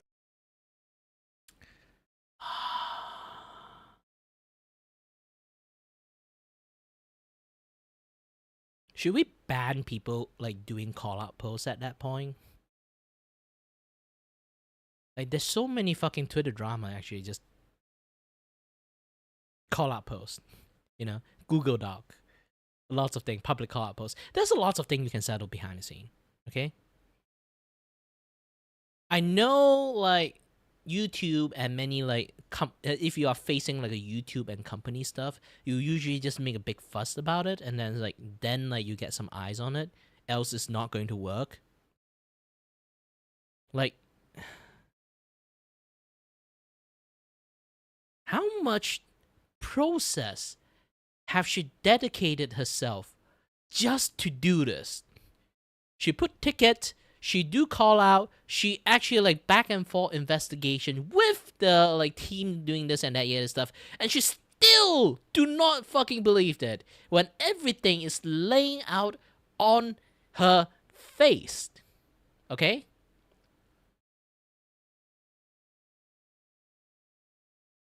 Like the fuck? Like seriously, the fuck? The next section would be called Event Context. This was a 3-day Minecraft faction PvP event featuring 3 distinct factions: Wilders, Military, and Scientists. Intense, in-character banter and trash talk between factions are common expectations of the roleplay genre rather than malicious attacks. All 3 factions engaged in this behavior as part of the competitive atmosphere throughout the 3 days. And if someone ever took it too far and turned it into hate speech or targeting specific individuals, staff would reprimand said individual and remove them from the server. Roleplay context. So here he'll be talking about the clip specifically. The specific comments in the clip regarding small brains were made by the player in the video who, like ad-free, was playing a Wilder Gone scientist. The player involved confirmed this intent, stating, "I quite literally was making fun of myself because I started as a Wilder, so I was the small brain in the room." Admission of widespread usage. In private DMs prior to the ticket investigation, Cha-Cha stated, "Lots of people have been calling us inferior." This admission confirms she was aware the term was being used broadly by the opposing faction against the Wilders group as a whole. Terminology. Cha-Cha alleged that ad-free used the word inferior. We found no evidence of ad-free using this term towards her. However, regarding the term itself, inferior is a standard adjective meaning lower in rank, status, or quality. In the context of a competitive PvP faction war, this is standard terminology used to denote an opposing team's skill or ranking. In the ticket... Yeah. I fucking hate this. I really fucking hate this. Do you know why there's not lots of people say the word cripple anymore? While cripple is actually a medical term for people who actually are crippled. Because people have been using the word cripple to insult crippled people for quite a while, and then people just like have a misunderstanding of the word cripple. Okay? So nowadays, people just refer to any people who is a cripple, just calling them disabled. The word disabled has been like so moderately generalized to a point that because people don't want to like offend people saying like some other actual fucking medical term.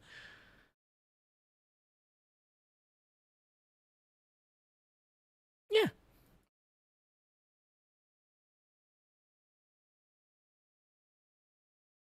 Yeah. The more you know. Ding, ding, ding, ding. Cha-Cha explicitly rejected the validity of roleplay context entirely, asking, "Are you saying calling people inferior is okay if it's roleplay?" After I asked, "May I ask, was it Not even roleplay, even normal you can use it. in reference of faction RP?" Resolution. I informed Cha-Cha that while we take reports seriously, we could not find a violation of server rules based on the evidence provided. Transparency. I explicitly stated that we would not stop her from going public if she felt she needed to, as we believe in open communication. Current conduct. While we respect the right to voice concerns, we definitively do not support the targeted behavior currently being exhibited.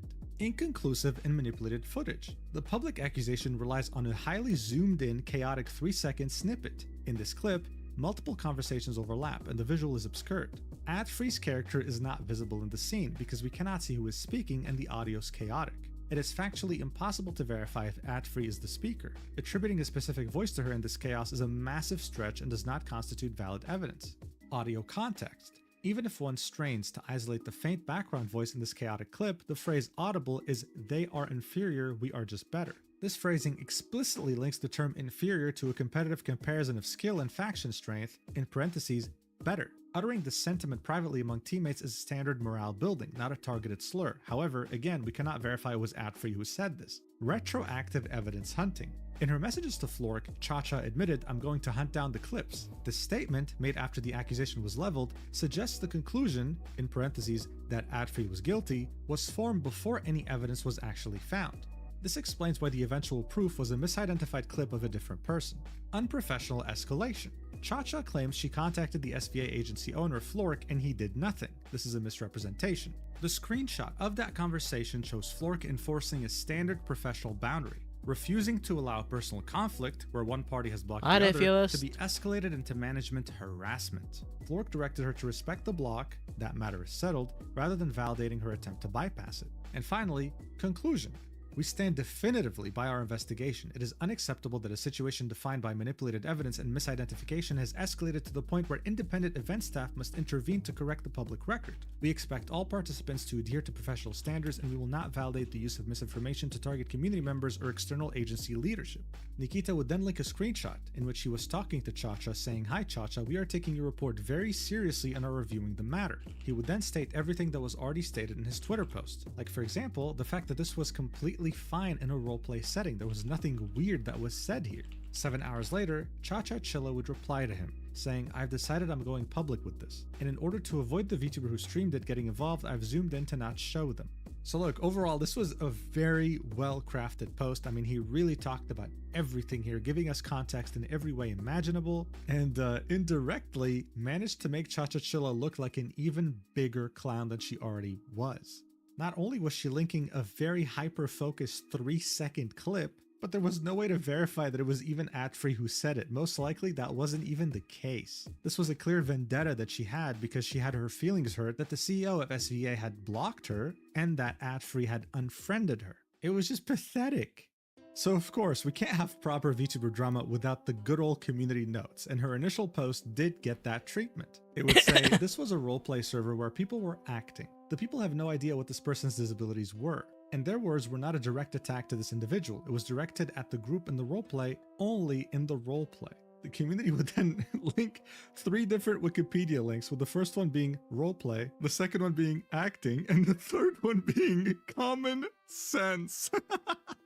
Yeah, this is the thing. Like, common sense of human being is like slowly losing the fact, and also people, the matter of fact that people cannot read, and like the basic comprehensions of reading. Like, I'm bad at this, but I'm still not that bad, you know? Like, how shitty are people are doing that? Like, my first language is not even English. I can read better than them. This is like weird fucking thing. Like, how? Whoever wrote this was an absolute savage, dude. Holy shit. Now, of course, when you're a complete delusional idiot, it's really not enough when you can't take accountability after making false accusations. No, the cherry on top is being a hypocrite. And that's exactly what would happen when the VTuber Zion would show us a clip of that roleplay server in which they took the axe of Cha-Cha and Cha-Cha called her a bitch. Watch. Your abs back. Please, I'm alive. Why? 'Cause I'm alive, bitch. My, So Cha-Cha's out here saying, "Oh my god, name calling, you're calling me inferior, ableist, blah blah blah." Bro, whoa. Whoa. You're out here using the B word, woman. As everything was burning and this was literally trending on Twitter, Adfree would make this tweet saying, "Oh hey, good morning," in which you'd see this gif that sums things up very perfectly. You know, walking into a burning apartment, dude. But you see, the thing with Cha-Cha-Chilla is that she had so much more to offer to the world. That's right, even after everything that's happened so far, she didn't think it would be a good idea to get rid of her phone or something. No, instead she'd get the incredible idea of making things 100 times worse. By not shutting up, and going as far as starting a fundraiser to sue people defaming her name. I wish I was joking. After Cha-Cha-Chilla's tweet would get community noted, The fuck? I mean, like, really, the fuck?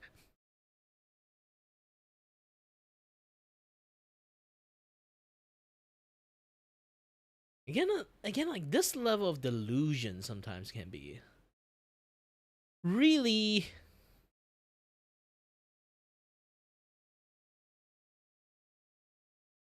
I know sometimes, like, the more crazy you are as a content creator, you get more, like, you know, like, more eyes on you and stuff. Because most people, like, as you kind of, like, already can see, most famous content creator, kind of, like, nowadays, people just notice they are just unhinged, crazy people. Okay? But most unhinged, crazy people actually have a certain amount of self-control. Some people only see the fact that they are crazy and then they just go full crazy.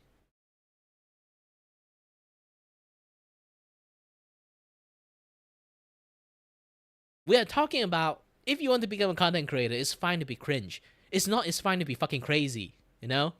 Being a batshit crazy person doesn't really help a lot.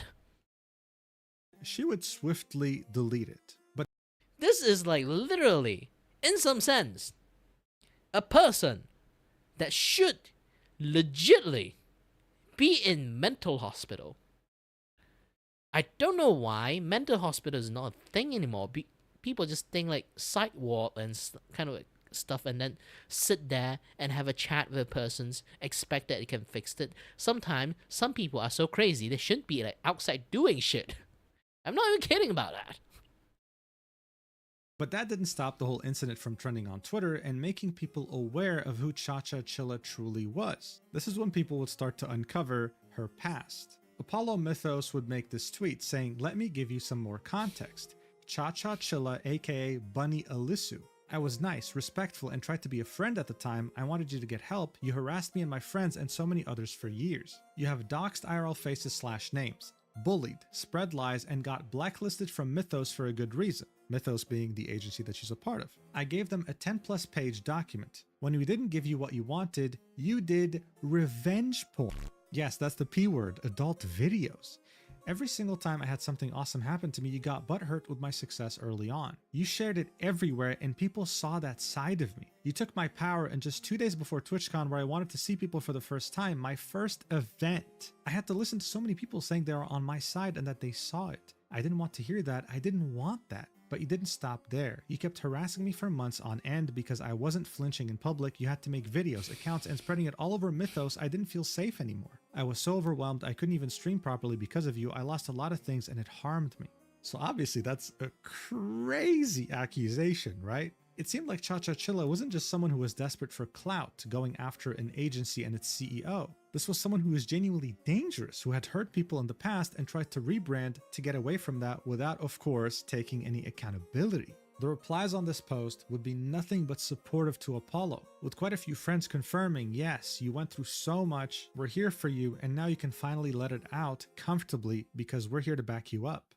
Apollo's post would make Cha-Cha-Chilla finally make some sort of statement after deleting her initial callout. And this is what she had to say. She'd start off with, "I feel so empty. I lost everything, and I really have nobody to blame but myself. I will say I genuinely thought using inferior was bad, but when everybody disagrees with you, it's time to take a step back and reevaluate." She can bold it, what? Like, how did she do that? Man, I wasted my entire, like, thing. Didn't do jack shit like this. I should learn how to do this.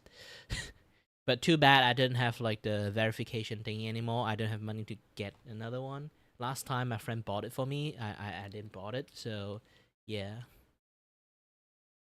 I'm not perfect and I make mistakes. I will Even say having I it saw doesn't read the Apollo's jack post shit. and I never doxed anybody nor did revenge porn. That's going too far. Please provide evidence. I'm taking a step back from the internet. I feel like I just need to delve deeper into therapy about my impulsiveness and my sadness that How the fuck I can provide the evidence of you doing the P thing? Like, do you think I'm a fucking psychopath that have that thing saved? uh, this kind of bullshit. that turns into anger. I made a very impulsive mistake last night, so this is the last time I'll have access to my phone for a while. I don't know when or if I'll be back. I'm sorry that I caused drama and sorry to those I hurt. Now, one thing I want to point out in this amazingly well-crafted statement is that she had never apologized to either Adfree or Flork, nor did she apologize to the server owners or the staff that was very professional with her, by the way. She just says, hey, I have nobody to blame but myself.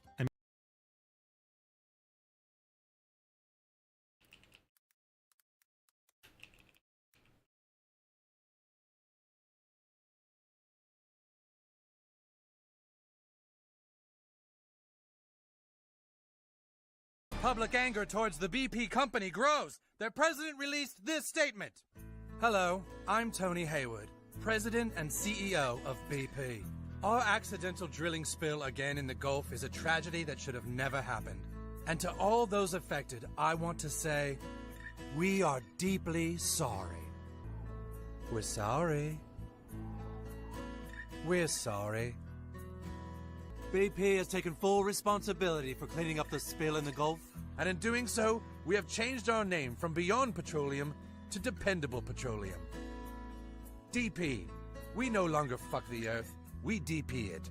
Public anger towards the BP...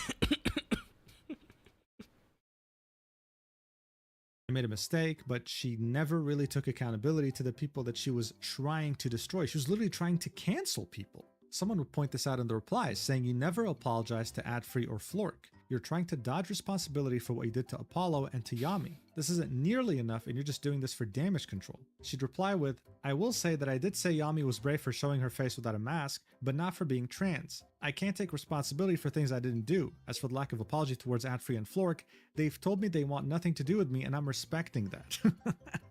I swear, man, if lack of self-awareness was a person, I think it would personify itself. It would show up and manifest as Cha-Cha-Chilla.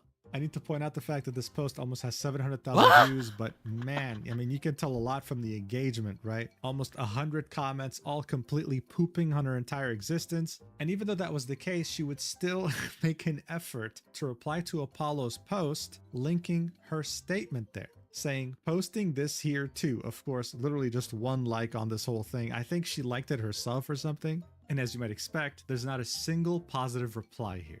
Now look, this had already blown way beyond proportion, right? And even though this was a very unlikable, vile person who just can't say sorry no matter what and has past lives in which they actually hurt other people, I think it's safe to say that things would have died down if, you know, Cha-Cha-Chilla actually stepped back and didn't touch her phone anymore. But did that actually happen? As you might expect, hell no. Because not even 20 minutes later, she would tweet out, I'll be heading off to the hospital soon and won't have access to my phone. People, of course, didn't believe her. It's been 20 minutes since you posted that image, bro. Are you just farming for pity? She would then reply to her post saying, since people don't believe me, while linking an image of presumably her in a hospital room while censoring her face. People still didn't believe her, so she replied even further, saying also, I wasn't hospitalized in under 22 minutes, I had been there since November 17th. I was waiting to be transferred to a psych ward, however, the psych ward was full, so I was discharged instead. Linking an image that showed her hospital history, saying that on November 17th, 2025, she had gone to the emergency department. So what she didn't realize by doing this is that she exposed the fact that she had made her initial call-out post while being in the hospital. Which meant that her tweet saying, I'm headed to the hospital, was a lie. She was already there. She was only fishing for attention. Her initial call-out post was made on November 18th, 2025. She made this while waiting to go to... She's already in Lulu Bin. She's already in the Lulu Bin. How the fuck she still have a phone while in the Lulu Bin?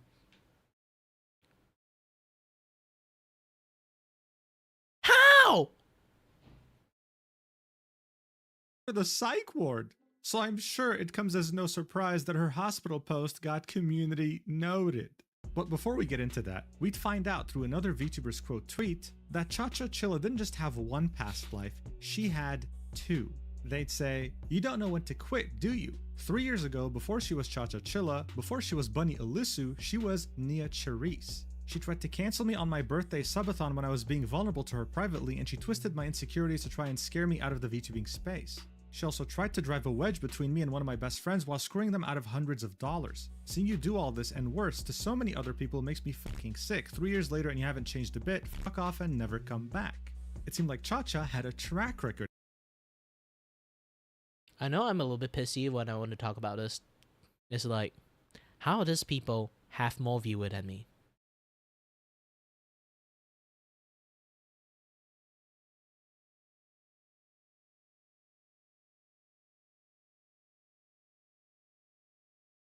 How is this kind of people have more viewer than me? It's a mystery of the fucking world itself. I'm not saying I'm a very good content creator, okay? Or I'm the best of friends that you can find, or a guy that you can just sit there and chill with, the best guy that you can do that. I'm just very curious, okay? Is it because she's a girl?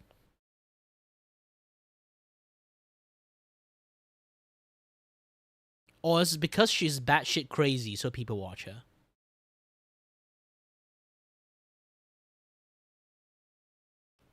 Like, if you have the incentive of rebrand yourself 3 fucking times, like 2 times is like just basically she's going to have to rebrand herself that time at this point. She basically just stir shit up, okay? And then once the shit is stirred up, like she got stained by the shit, and then she just have to like, you know, leave. Okay? And then she can come back and have another new batch of like audience that never know her again. Like, here's the thing. I've been using the same fucking account, okay? It's more or less. And I used to be a Flash streamer. I told everyone about this. This is like, I've been through high, been through low, okay? I used to accidentally dox myself and then become really fucking famous. And then I decided to be, you know what, I'm just going to restart my entire streaming career and then go to Twitch. I am a fucking nobody there. I'm a fucking nobody. And she can rebrand like 2 fucking times and still got fucking audience? Holy shit! I think I'm fucking cursed after I get like after like my fame that one time, okay? I become very famous for a few months, and then after that I just delete my account and then restart my entire life. I think that is like the wrong fucking choice for me for my entire life. But now I kind of think of it, I think I just fucking cursed. And every time she would get caught, she would just rebrand into a new VTuber. As time went on, more and more people caught on to the idea that this was another identity of the same person that screwed them over in the past. This content creator would claim that Cha-Cha-Chilla was the same girl who crashed a dinner party that a friend of theirs hosted back in TwitchCon Vegas, never paid a part of her bill, and irresponsibly drank with strangers during the event. People were very uncomfortable with the fact that she was mixing her medication with alcohol. The list, of course, here would go on, with her being accused of spreading multiple false rumors about the content creator and their friends in question, and sending lewd photos of herself with zero consent to this content creator that she since then deleted, even claiming that Cha-Cha-Chilla was also a doxer, something that many others in the community have already claimed. This wasn't just a serial offender at this point, this was like an on-the-run fugitive in the VTuber community. What the hell is this? But the thing is, this wasn't just about her past controversies. People were doubting the picture that she linked. Even though her face is censored, you can see on the edge here that the hair is pink and it's fairly long. The community note on her post about the hospital would actually talk about this, saying the picture OP provided in the subtweet is not them. It is highly likely they are lying for pity. They are a known liar to gain social equity, linking a tweet. That tweet would say, this picture is not her. She doesn't have pink dyed hair. Her hair is natural brown / dark blonde mix. Seeing what she looked like in Zentrea's off-guy stream where she heavily self-promoted herself to the point that both Zen and our favorite monarch got uncomfortable, this is a fake pic. So apparently that's also bonus info. She was heavily self-promoting in some Aside being batshit crazy, she also being like very fucking shameless too. Well, I kind of can see that coming. someone else's stream during the convention. Wonderful. They would then reply to their own post saying, for anyone doubting my words, this is her a month ago, still short blonde brownish hair, taken from her own media tab. Now get off my... To be honest, like I actually see half of the video, so like the rest of the half in here I haven't like re-seen it yet. But this is like the hair that they're talking about, the debating and stuff. But I do believe it's a wig. For a person who watch a lot of cosplayer, this kind of like hair separated thingy is almost impossible to do it unless you wear a wig. my bum just because I'm speaking facts. So yeah, as we can see, this is short hair and there's not a single shade of pink. Now look, Cha-Cha apparently is a cosplayer. She might have used a wig at Off-Kai, and some people were also alleging that this image was actually taken from a thread from somewhere else, but it actually wasn't, as much as it's believable seeing who we're dealing with here. Someone actually just took Cha-Cha's picture and posted it in this thread, which was about VTubers. Additionally, this image was being posted saying that it's the original one without the emoji, but it's actually AI, and you can see this on the monitor in the back. It even got community noted.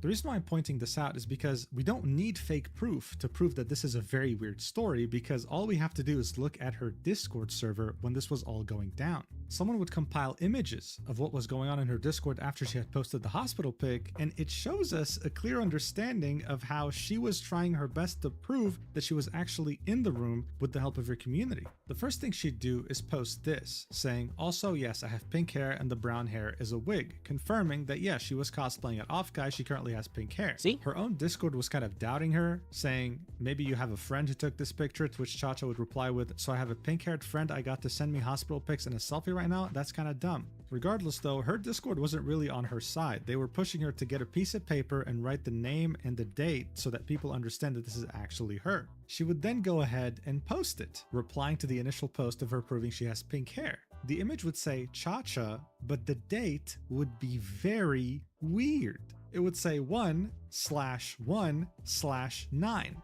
That's what it looked like. Her Discord would point this out. What is this, 119?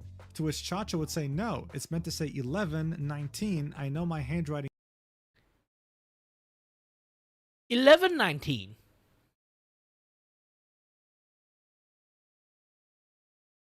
Fuck, I'm not fucking blind, right?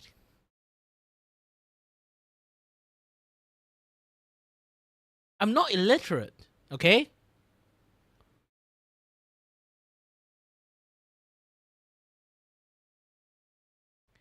Is she trying to write like 911 because like this girl, that pink hair one, is like hold hostage by her or something, so she want to like write call 911 please? At that point I see it that way. No fucking human in the world will say like you can see a consistency one like this, okay? You won't say like this is one, this is one, this is like slash, and then this is 19, okay? Like the fuck is this thing? It doesn't make sense of anything at all.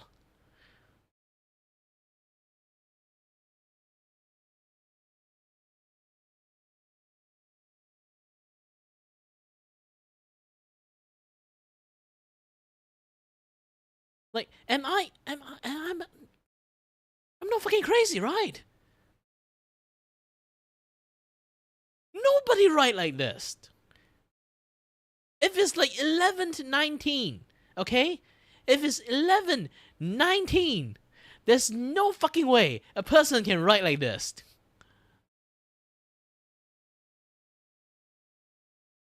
Say 1/1/9. That's what it looked like. Her Discord would point this out. What is this, 119?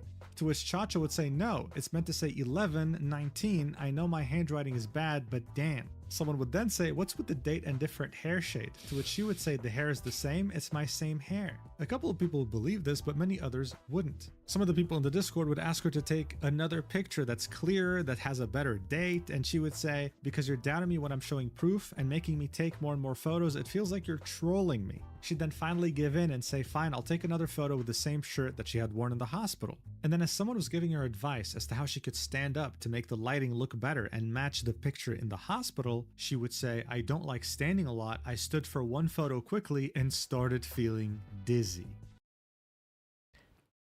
Actually, here's the thing. I seen this part. I stopped watching. I was like eating in the food court, and then like I finished eating, and I rushed back to home to kind of like, you know, to start the stream. Okay. I see this part infuriating me a lot. Okay. I'm a guy, actually, like, have medical conditions that I am fucking dizzy 24/7. Okay. I know I curse a lot. It's because I'm actually legitly angry. But I can tell you one thing. No matter how fucking dizzy you are, if you really want to stand up, you can stand up. Maybe I'm a fucking anomaly, I guess. But still. Like this, for some reason, it does piss me off so much. Because I'm always dizzy, I still manage to walk, I still manage to move my hand, I still manage to draw. My legs shake when I walk, if I want to walk in a straight line. My hands shake if I don't full on focusing on my fucking hand. But I still can do those things. The most simplest task of fucking standing up. And I'm fucking fat too! And I still can do that!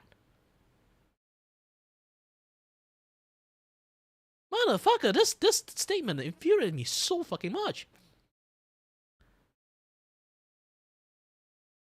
That's the thing, like, about... I'm not really sure. Is this how everyone would, like, behave like? Like, if you are disabled, okay? If you are disabled, due to, like, some very weird circumstances, or you literally do not have a fucking leg, would you use that as a fucking excuse to, like, do in like, minor things? We would fucking fight for it. Okay? I'm always dizzy, and I'm fucking fighting my gosh dang fucking life to live normally. If a person don't have a fucking leg, they would still try their best to stand on fucking one leg, you know? Like, no people in their, like, right mind, if they are dizzy or, like, they are disabled, they just fucking give up doing that thing. Live normally. I never see a person who say they're disabled and then they just say, I don't want to fucking do things because I'm disabled.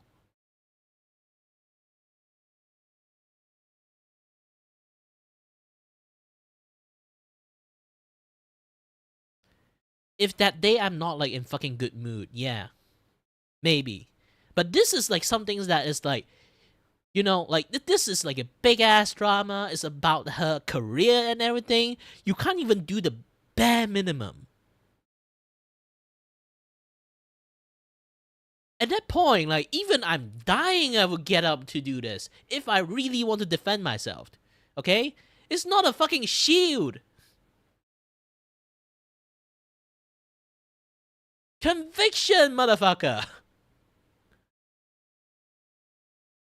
Someone would say, come on now. To which she would say, you do realize I have a heart condition that makes me faint when I stand for long periods? I can show you the tilt table test. To which one of the people trying to help her would say, okay, Yeah, I do my tilt table test. I try my best to stand on the fucking tilt table. And even the doctor are impressed because they do a lot of physiology tests on me. I try my best to stay as normal as fucking possible. Even they are so impressed at my adaptability on how fucking bad my balance is, but I still manage to walk straight and stand straight.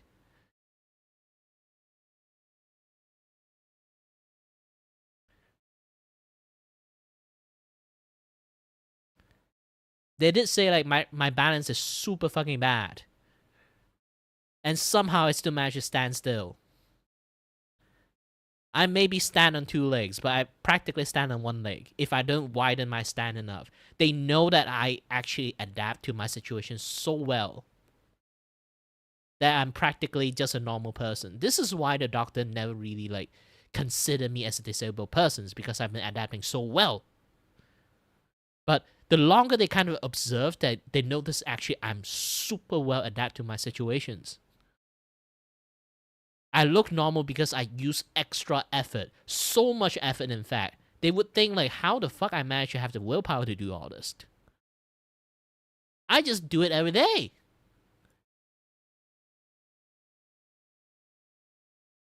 Like again, if you really stuck in such a bullshit situation like this one, you really need evidence to help yourself. At that point, I don't even care about showing my face or not.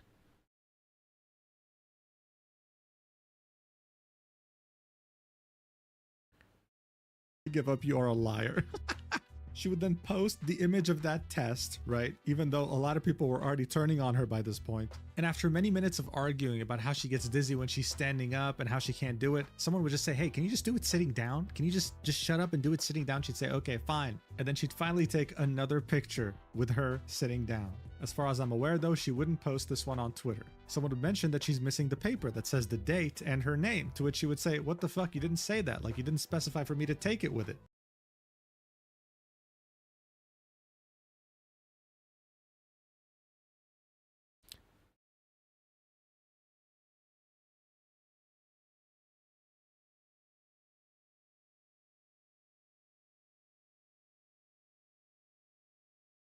She didn't finish her school, right? Either the education system failed her so much, or she practically took her brain out in the side ward and then left it over there.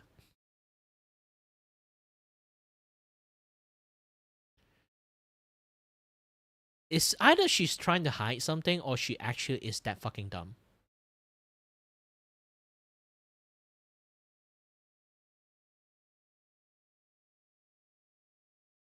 Please let her be fucking dumb.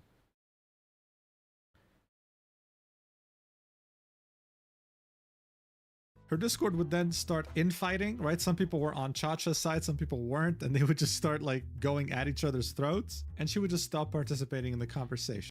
She had fan. That's the thing. She had fan that actively trying to help her in the goddamn Discord. While I am here, only got a few people here is trying to watch it with me and say, yeah, that bitch is stupid. Oh, you guys might not say the word bitch, but I'm the guy that don't hold back, okay? At this point, she might as well be. So yeah, here's the image of her sitting down, because again, if she stands up, she'll just faint, guys. Here's the hospital one. I don't randomly put label on people. I put people who actually really deserved it. This is batshit crazy persons. Is it the same shade? Up to you to decide. Either dumb One or thing just is for batshit certain, crazy. This image is really weird. I don't know why you would write the date like this. Look, I can maybe say that this is a 19, right? This could be excused as a 1, but then you have 3 different lines. What do they signify? That doesn't look like an 11 to me. It looks like 119. Not a single reply here was like, oh, okay, that makes sense. Everyone was like, dude, what did you even write? Like what? This is Like, is she high on a fucking LSD? January 2009? Like what kind of date is this? It only made her look way worse. Even is 11/19, like, the fuck? What kind of date is that?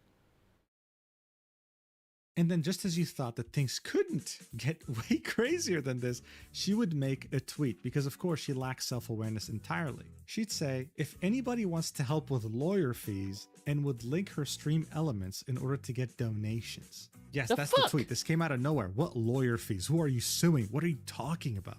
It would only be the next day in which she would finally specify what she's raising lawyer funds for, saying, for those that wanted me to specify, I plan on taking Apollo to court and suing her for slander and defamation.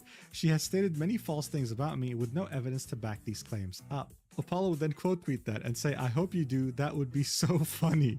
Now, I don't know what could have possibly changed Cha-Cha Chilla's mind here, but shortly afterwards, she would delete that tweet. She would also delete the tweet in which she was asking for lawyer fees, right? And the funny thing, If she got fucking lawyer fee, why don't I even get donation money? From giving people free fucking art.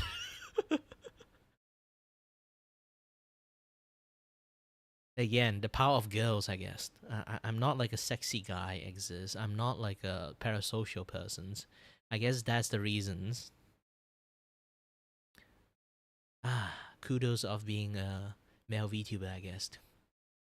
here is that if she actually were to sue, which come on, everyone knew that would never happen, the burden of proof would actually fall upon her. She would have to prove that she's innocent, right? And so far, she's been doing a terrible job at this. Man, it's insane what delusion and narcissism can do. In any case, Flork would end this by saying, okay folks, while I deeply appreciate the support, the matter is done and over with now.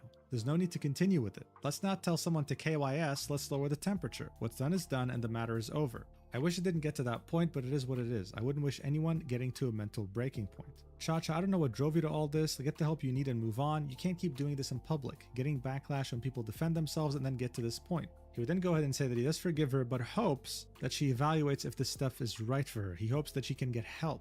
At Free, the one who was also blamed by Cha-Cha, would say, I have a lot of incredibly sweet DMs. Thank you for checking up on me. I promise normally I'm a silly little bug and I'll get back to that soon. More than anything, I think we should celebrate the incredible job Lucia and the team did. You guys navigated unknown terrain and made sure that everyone was having a blast, sometimes literally. Cheers to the next one. Like again, being a VTuber is just being an real life anime person. You just try your best to be an anime guy, okay? Anime guy, anime girl, all those kind of things. Having a little bit trope running on you, having a little bit cringe with you, okay? I more or less not really are one, to be honest. I want to become one, but I feel like I'm just being myself is way better than just trying to be a VTuber, because like male VTubers like notoriously like people don't like it when you just want to become a cringe anime man, you know? But yeah, like being a VTuber is just that, you know? Mainly is want to be that. And nowadays, after like VTubers has become mainstream, a lot more people are able to become one. They are just like, there's so many people who is just thinking, oh, you don't have to use your face. I can be batshit crazy too. And then they just like starting to become VTubers, and then they are batshit crazy people. Dude, motherfucker, most VTuber are role-playing, okay?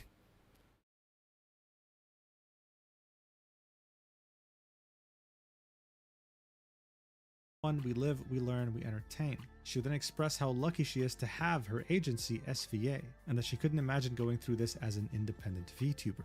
So yeah, this whole thing was just wild, a complete roller coaster of emotions, and just like any big problem that blows out of proportion in many of my videos, or just on Twitter in general, it could have ended way earlier if the person involved had just apologized and taken a step back. Cha-Cha Chilla isn't some random VTuber, this is someone with past history who has hurt people deeply. The good news though is that their new attempt to reinvent themselves has completely failed, and she'll probably make another account in the coming year or something, I don't know.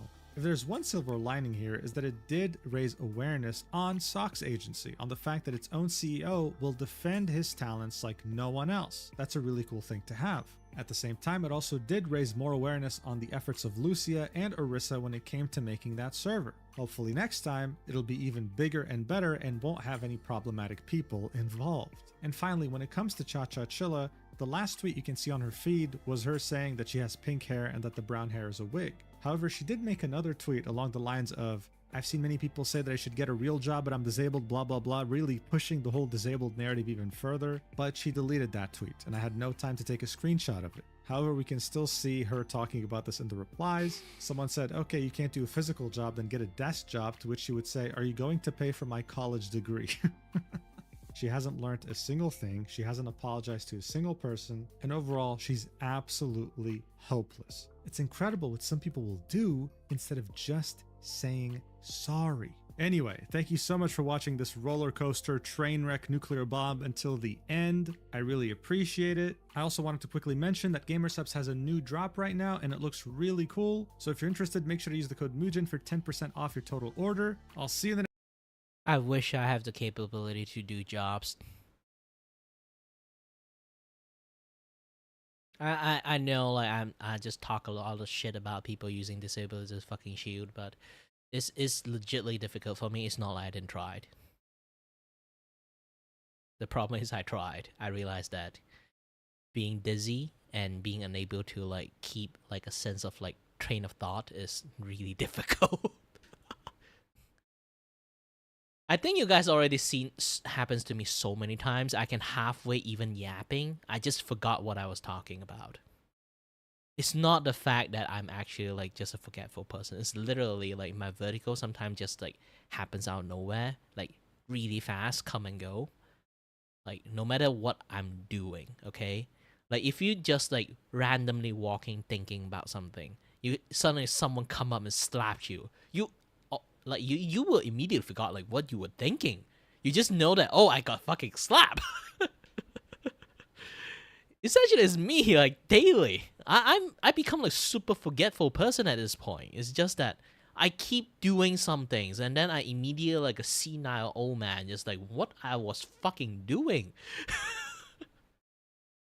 Now you guys know why I keep yapping nonstop and keep changing fucking topic, because halfway I can chat with someone and I immediately forgot what I was talking about. I have to guess the fucking context. uh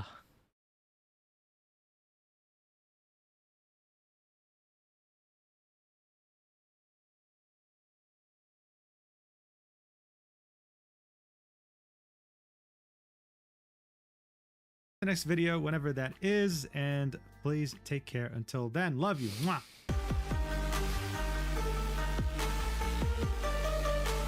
Show me that fucking 3D model. Man, why is batshit crazy people get like more successful on things? Oh, this one.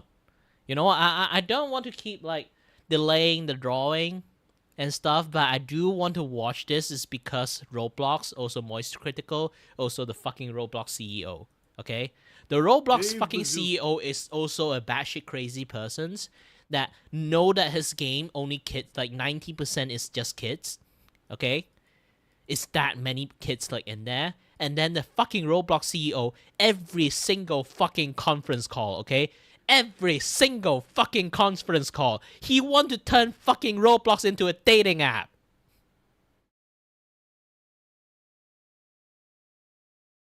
I'm not even kidding.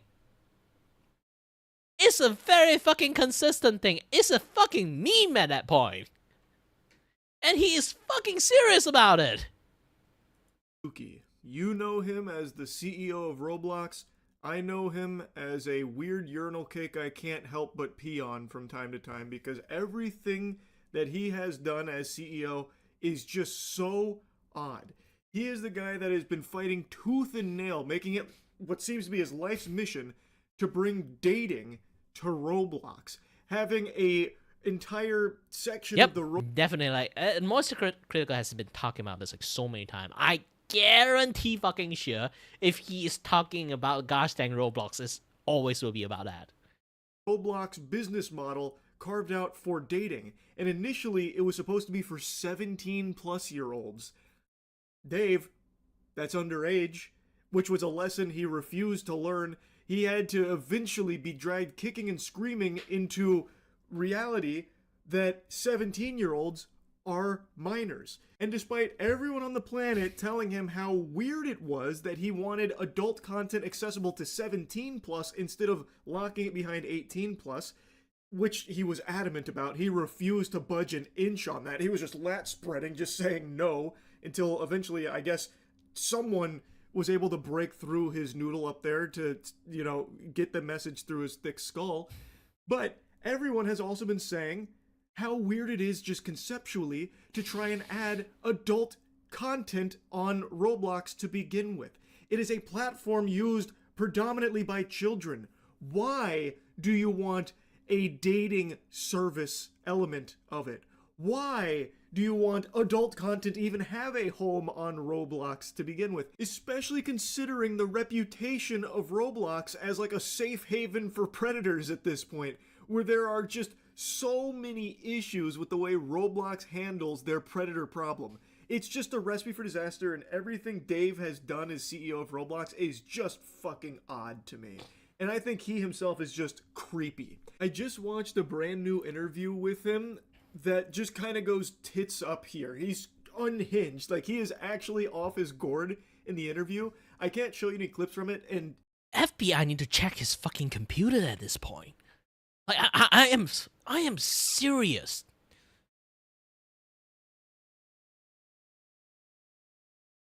I feel like this guy is like somewhat of an Epstein before Epstein. Like, seriously, FBI really have to give him a check on this. just to set expectations, if you do watch it, which I recommend you do because it's fascinating, he's not like blowing a gasket or having a conniption, but he is like combative, defensive, and it seems like very upset about the interview, even though, according to this, Roblox was the one that pitched them on interviewing Dave Bazooki about child safety. Like, they didn't ambush him or anything, yet during the interview, it seems like he was fucking caught between a rock and a hard place. He was deer in the headlights for a lot of the questions they were asking. I don't know what he was expecting. Maybe he thought he'd go into the interview and both of them would be on their hands and knees just sucking his dick and fondling his balls, putting a finger in his ass for the G-spot tickling. Like, I don't know why he would be getting so mad when they were even the ones that were pushing for this interview in the first place. It's shocking. Let's take a peek at this moment here, which is transcribed. It's from the interview. It's probably the most heated moment from the interview. The interviewer is talking about manual safety versus an automated review process. And Dave Bazooki has a full-blown temper tantrum here. He gets red in the face, and then he starts trying to like talk over the interviewer who is trying to give his perspective. So he answers the question initially about like how he'd actually lean in harder, the shift would be constantly moving to higher quality, more accurate, more diligent systems. Can we review more? Can we do better? And then eventually just says, let's say we figure it out, and the way to do that is with better and better AI models. Would you pick that? The interviewer says, yeah. And Dave Bazooki says, good, so you're aligning with what we did. High five. The interviewer then tries to give more to his perspective on things, saying, but I've also been covering social networks, and Dave Bazooki chimes in instantly to try and shut it down by talking over him, saying, thank you for supporting our Roblox decision matrix. Again, the interviewer tries to squeak out more thoughts. Dave Bazooki is not having that. He is going to try and absorb all of the fucking air in this room to try and bury the interviewer's topic. He tries again, but I also remember 15 years ago when, and here's Dave Bazooki with the fucking sledgehammer from the top turnbuckle. He interrupts, I'm so glad you guys are aligned with the way we run Roblox. High five. This is literally the behavior of a child putting his fingers in his ear going, la la la la la, I can't hear you, I can't hear you. That is what Dave Bazooki is doing here. And once again, the interviewer tries again. Right, I also remember 15 years ago when Mark Zuckerberg was saying, and then Dave Bazooki, once again with the fucking RKO.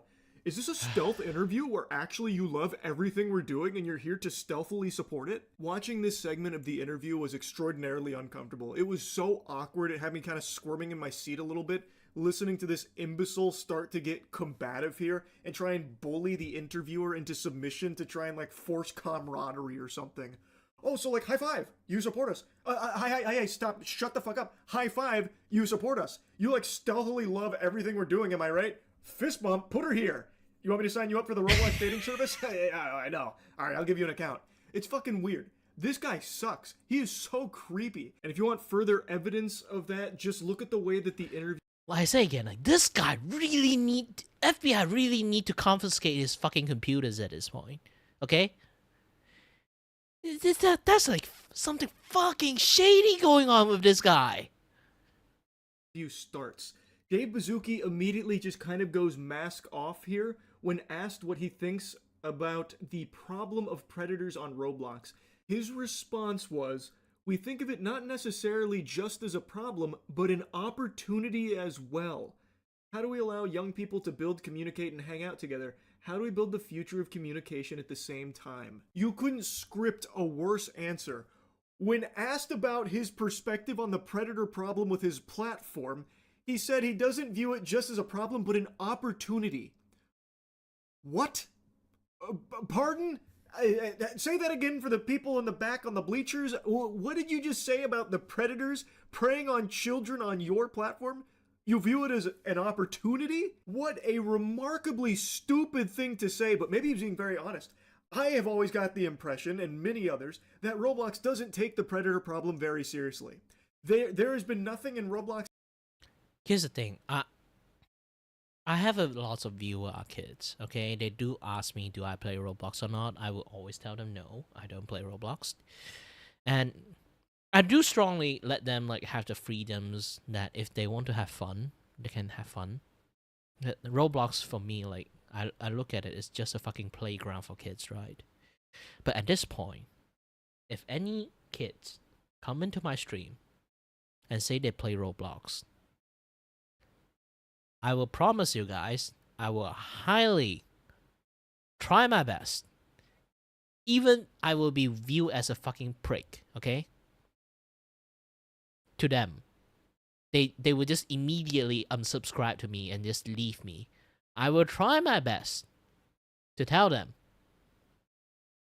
try not to play Roblox.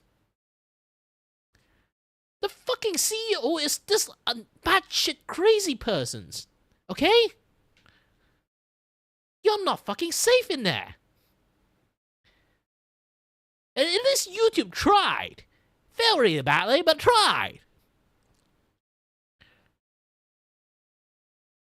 Roblox is like actively trying to make it worse.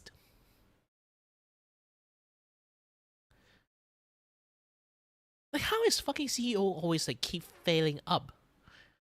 Like, again, like, same with like lots of like content creators, especially on the Vtuber side. There's lots of like batshit crazy person get lots of like view from doing batshit crazy stuff. When the heat is too much, they just like graduated and then come back as another person. Just do a rebrand, and then they still get more viewer. Why they can do it, I have no idea.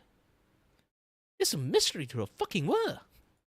History that leads me to believe that they do as much as they possibly can to keep children safe on that platform. So maybe this is Dave Bazooki just going full goatsy here and letting us take a peek at the foul insides. That he just doesn't really care that much, and really, it's not just a problem to him, but a real opportunity.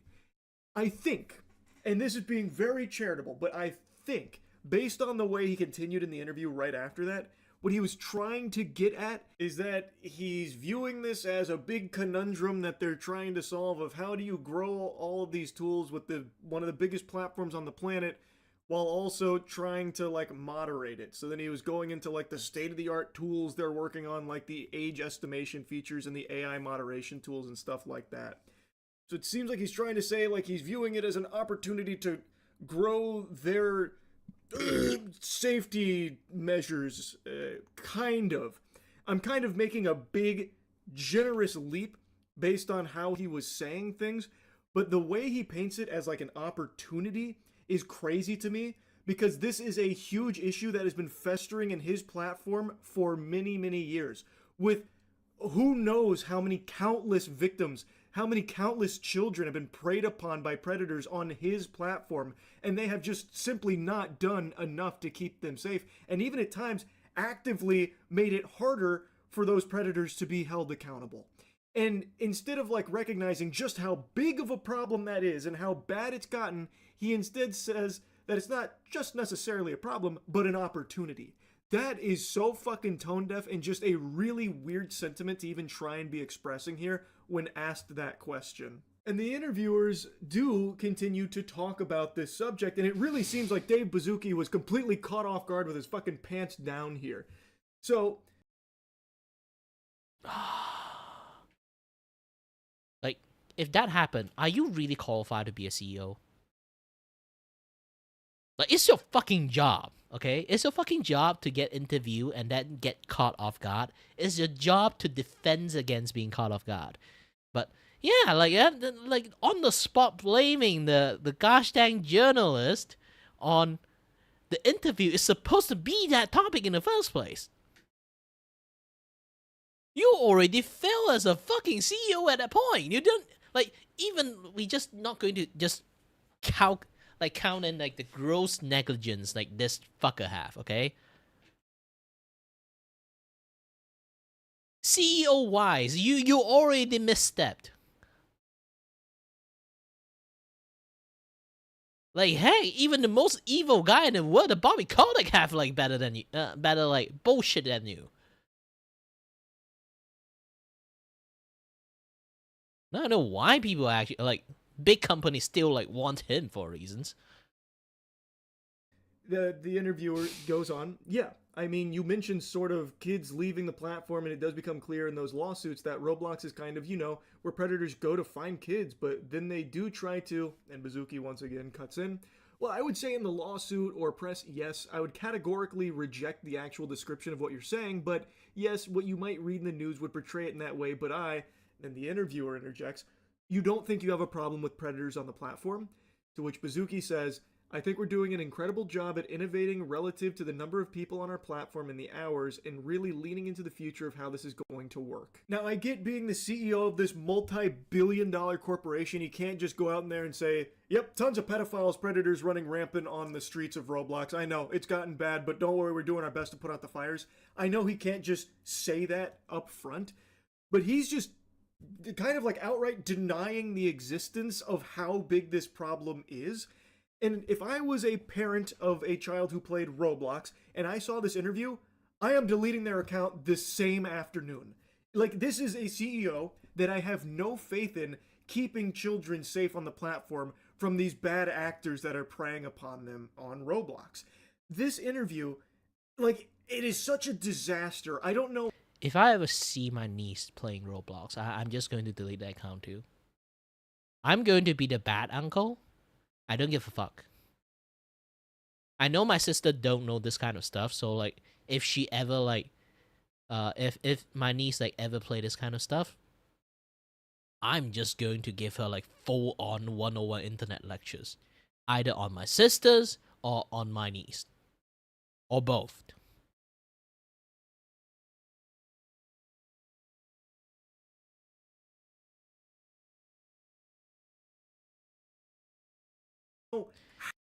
This is not like the not the first. It's been ages. It's been ages a thing. You know, Roblox is a game that's older than Minecraft and fucking Terraria. It was back in the days when like Lego Online still exists.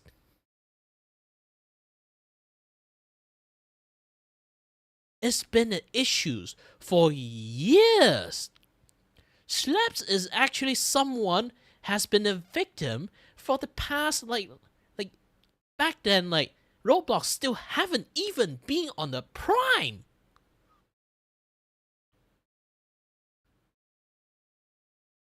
It was like so fucking many years ago. He's a victim from so many fucking years ago. It's been an issues forever.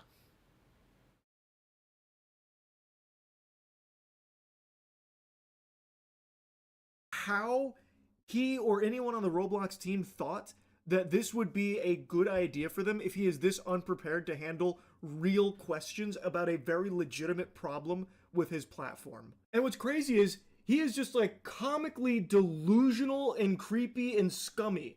Like, not even just in the way he handles the questions about child safety on the platform, but one of the hosts here asked him a joke question about should there be a poly market for kids inside of Roblox, which is clearly in jest. Would you ever put a prediction market inside Roblox, like let kids bet with their Robux and say, I bet he's gonna steal a tung sahur. I know I've reached unk status at 31 years old. I have no fucking idea what that means. Hey, he's 1 year older than me. The other host chimes in, or I bet he's not gonna dress to impress. And Bazooki, upon hearing what is clearly to most sane people a joke of a question, actually talks about why he thinks that's a very good idea. I think we would have to do that once again. I'll share some of the complexity. Every single country in the world has different legislation. Anyone who have a fucking connection to the FBI, just snitch the fuck out of him, okay? Anyone who have any connection to be like his like fucking like housekeeper. Okay? You have to convince the fucking housekeeper to do some really fucking espionage shit to get some, like, data from his computers at this point. And then send it to fucking FBI. Either he's, like, fucking batshit crazy, or, like, he is literally an actual predator.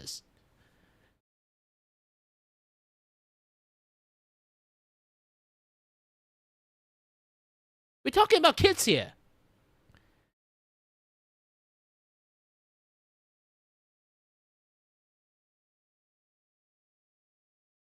Legislation around loot boxes and kid gambling, and so we would have to be. It sounds very fun and obvious, like, I love that. That is his perspective on kid gambling, by the way. It sounds very fun and obvious. And then the interviewer chimes in saying, "Oh, to be clear, I think this is a horrible idea." And then there's laughter. "I was just interested if you were thinking about it." And Bazuki says, "Well, I actually think it's a brilliant idea if it can be done in an educational way that's legal. And so imagine no Fucking I can't. I lost the word to form on this thing. Like, the fuck that I just heard? The fuck that I just heard?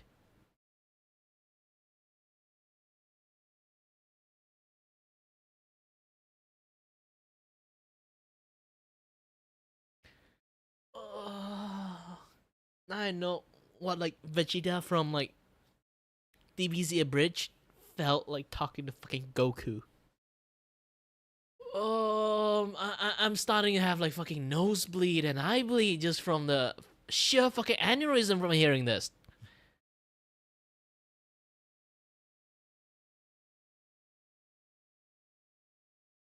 I know there's, like, the thing, like, you know, sometimes people, like, doing, like, fucking, like, propaganda on, like, gamers and stuff. They try to suppress the game dev and game story, game stuff, because, like, for the children's.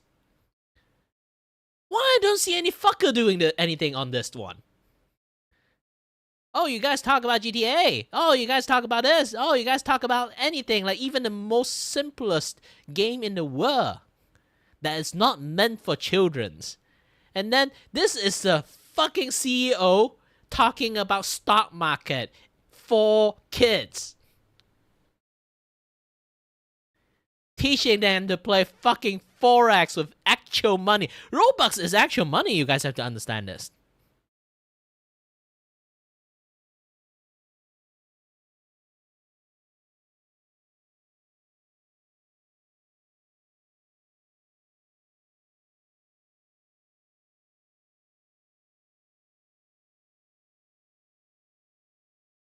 Someone really need to snitch this guy to, like, fucking FBI at this point.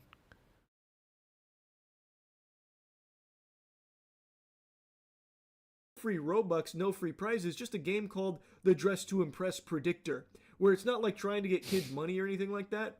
Oh, fuck. Not betting, like, get kids, like, money or anything like that. You literally make a betting game that have to bet, like, who will be the winner of Dress to Impress using fucking Roblox. I would be a big fan of it. And then the interviewers, interesting. Yes, start them young. That's what I always say when it comes to gambling. You're never too young. This slimy worm is unironically actually trying to preach the pros of enabling kid gambling on Roblox. He's trying.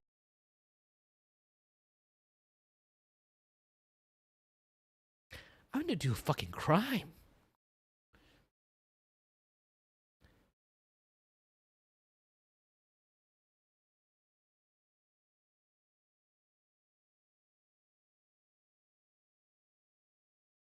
I'm literally in tears right now. Holy shit.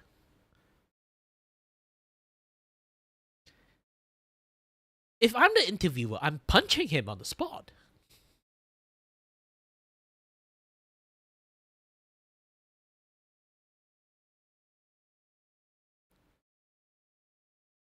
Trying to say, well, no free Robux, no free prizes or anything, but what if it's educational? Educational gambling, of course, Dave Bazuki. How did I not think about that with educational gambling on Roblox? Absolutely, yeah, that won't open the door to anything bad. Oh my goodness, yeah, of course. It makes so much sense, David. He doesn't even try and like spruce it up a little bit, clean it up, tidy up the rough edges there of like children gambling. He himself literally says the word kid gambling. So he is just fully open like, yeah, kid gambling. Like, maybe that is a brilliant idea we should consider. Like, he's not even trying to like skirt around the loopholes like mystery boxes of Labubu or something like that, or like a Pokemon card product, like TCG boxes or something. Like, he is just saying, oh no, kid gambling. Yeah, no, actually, that's a brilliant idea. We'd have to find a way to do it legally, of course. I'm sure there's a way, but it could be great education. Wild. Actually wild. Like I said, I highly recommend you check out the actual interview. It is unbelievable that not only did he agree to do this interview, but that it was their idea to do this interview in the first place. He wanted to be interviewed, apparently. Unreal. I just had to yap about this once I watched it. That's really about it. So yeah.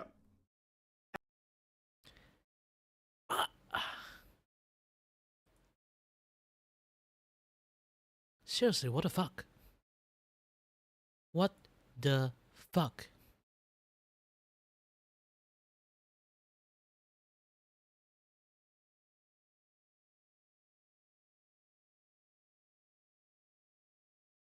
Don't let your kids touch Roblox anymore. Just they might hate you. You ban them being able to play Roblox, but it's actually legitly for them. This is a fucking CEO of Roblox.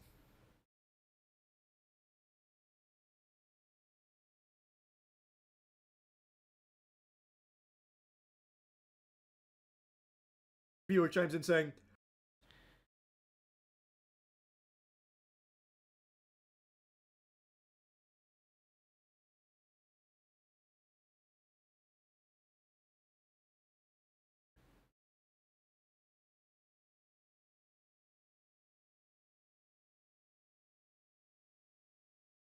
This is a fucking CEO of Roblox. I really have no fucking word to say. If I ever see him in real person, I might actually punch him. I would not have, like, the only reason I have to punch him is because he is just the CEO of Roblox at that point.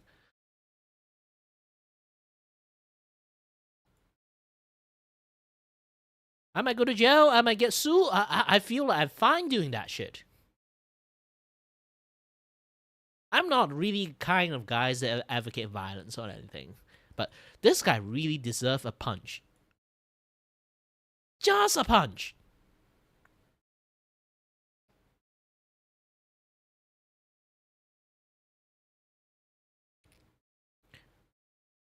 Kids gambling. Forex. Dating site.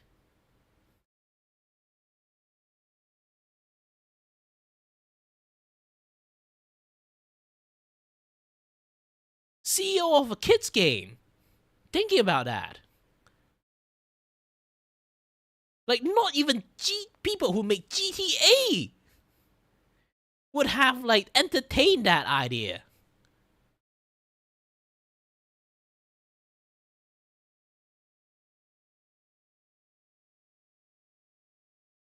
The fuck?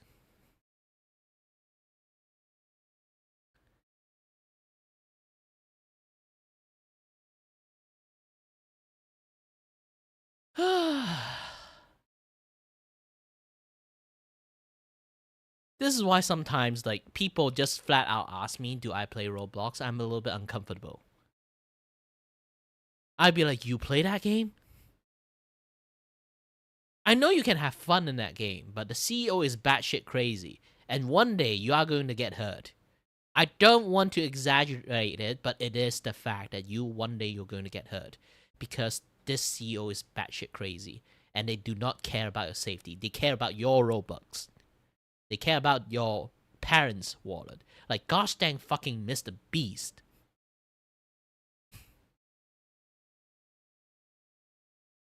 They don't care about you. They care about your fucking wallet. And it's not even your money. It's your parents' money.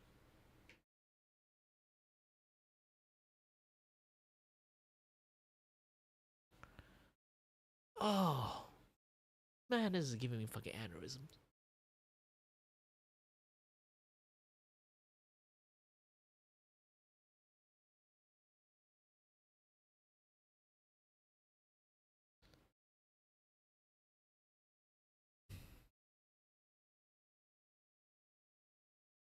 You know he's a CEO. It's his fucking job to manage PR on interview. How is he a CEO? How is nobody voting him like fucking out ages ago? Because he's been like a Roblox CEO for a very, very fucking long time. The incompetence level that he displayed and the unhinged batshit crazy idea he had for so fucking long on a kid's game. No matter how fucking old your game is, if the game is for fucking kids, it's for fucking kids.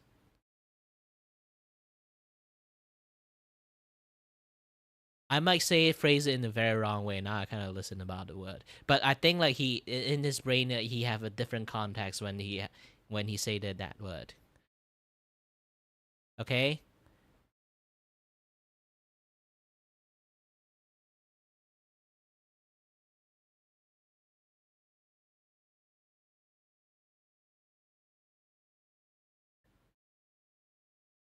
Roblox is a game for kids.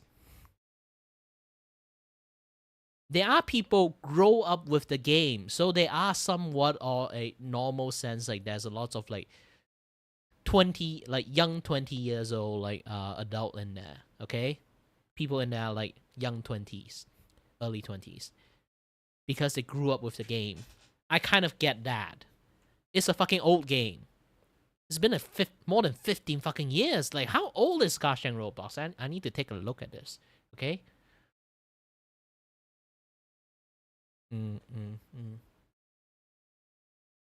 Hold on.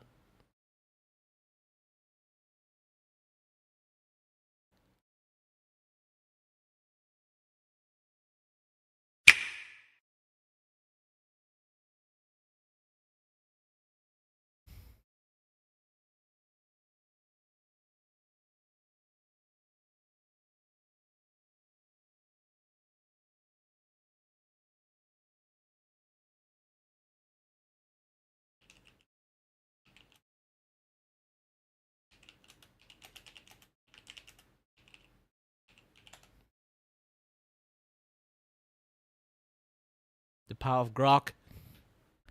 Tell me, how old is the game Roblox?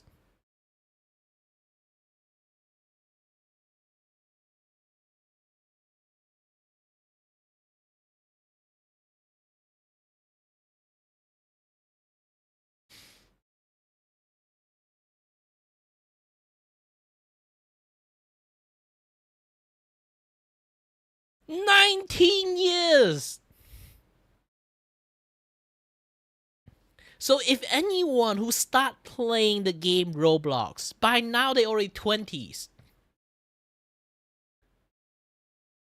They're in their like mid-20s by now, if they play it around like when they're 6 years old or something.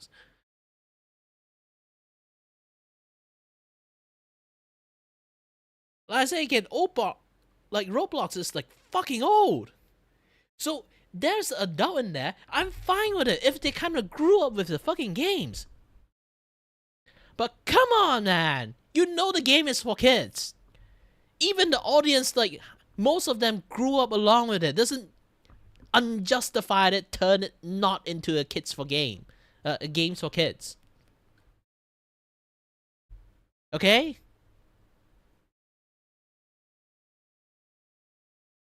Like, jeez.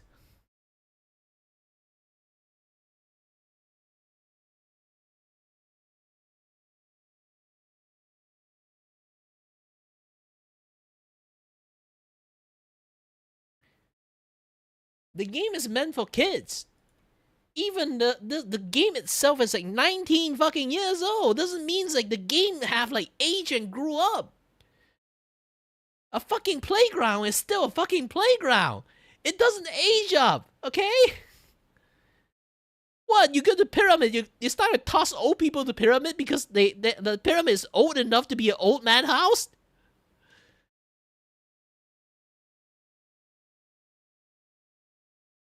This is some batshit crazy thought.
I can assure you, there's no sane person in his like dev team a long time ago. He fired most of them.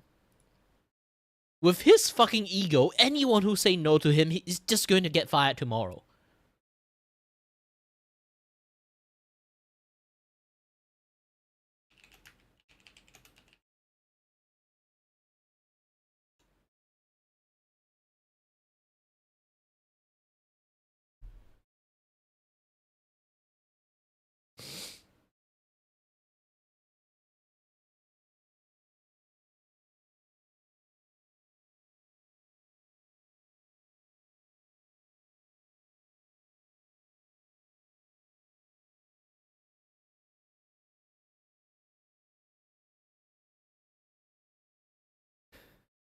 Again, I know I sound young sometimes when I use my high-pitched voice, okay? Even right now, like, I still sound young.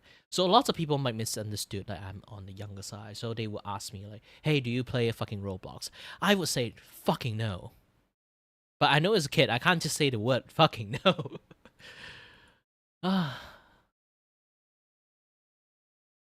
Like, here's he, okay? Terraria, 14 years, okay? Like 6 months older than like gosh dang fucking Minecraft, okay? Minecraft's 14 years old only. Holy shit.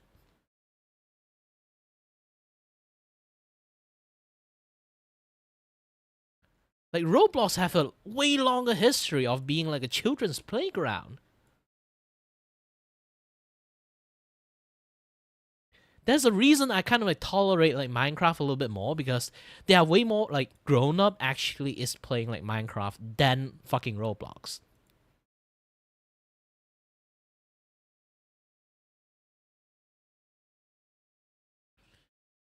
Almost fucking 20 years. Do you know how many shit happened in this like 19 years? How many victims? How many kids got diddle? Yes, I'm using the word diddle. Gosh dang it. Just give me aneurysm. Just heard about like the video I just watched. Gosh dang it.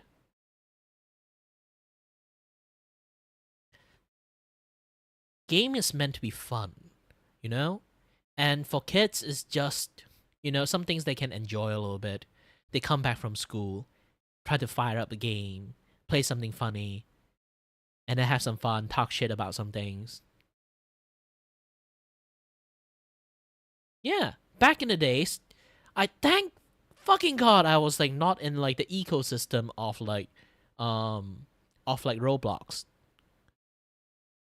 Like back then, I play a different game. I play Warcraft, custom map Warcraft. That is where Dota come from, and so many other fun games. Even now, time to time, I will still go back to StarCraft to find all the arcade custom game that people made, just to have fun with it. Back in the days, my Roblox is gosh dang fucking Warcraft.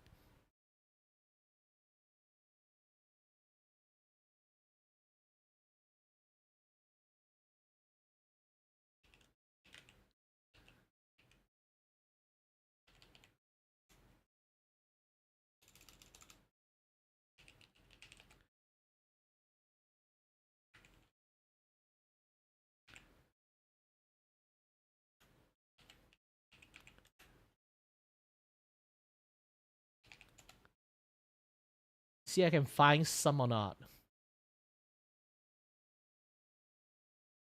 Okay? There's so many very good custom map exists back in the days, okay?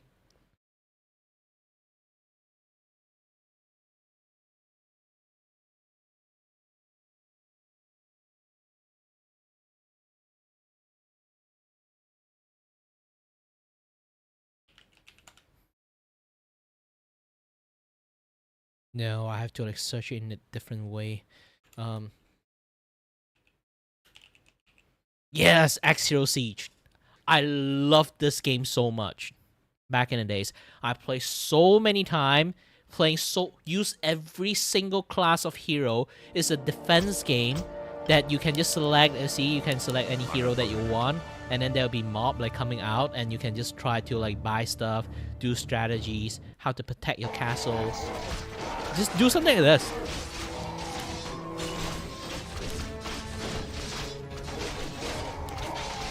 Like 1 versus like fucking 100. And then there's like Circle TD. Like Green Circle TD.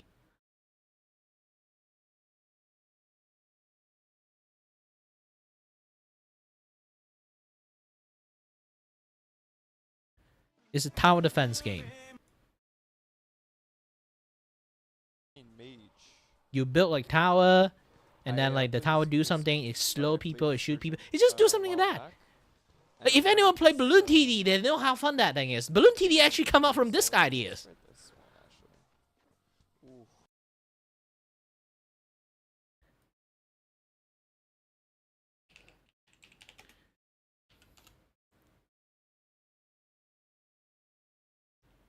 And then there's like Legion TD. Alright guys, it's time. I'm gonna be trying Legion TD for the first time ever. Legion TD is so famous.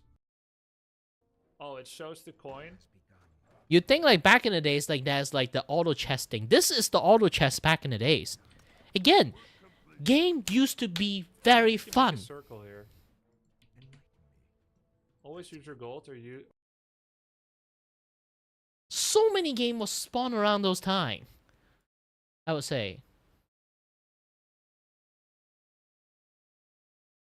Element TD, Legion TD, Troll Hunters, Pin My Peon, Legion Fight, Angel vs Demons.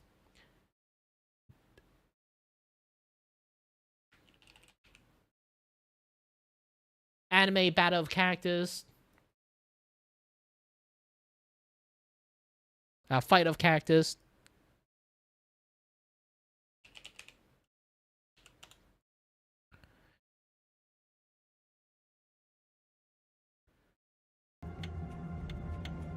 Oh, I missed the sound.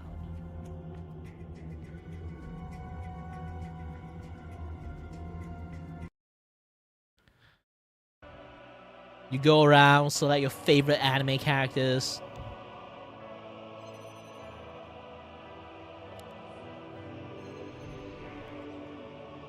This is why I get why people like playing Roblox. Essentially, they can do something like this, but in a more third-person way. But I still glad I grew up playing this, rather than the gosh dang fucking Roblox.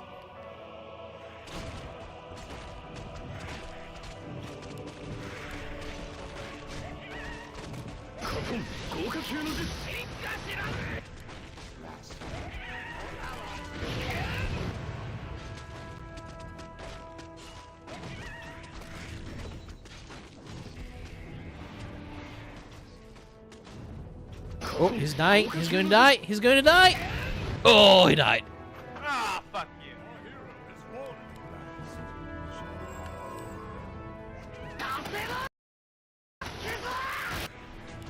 Yeah, it's like I say again, I glad I grew up with this kind of games.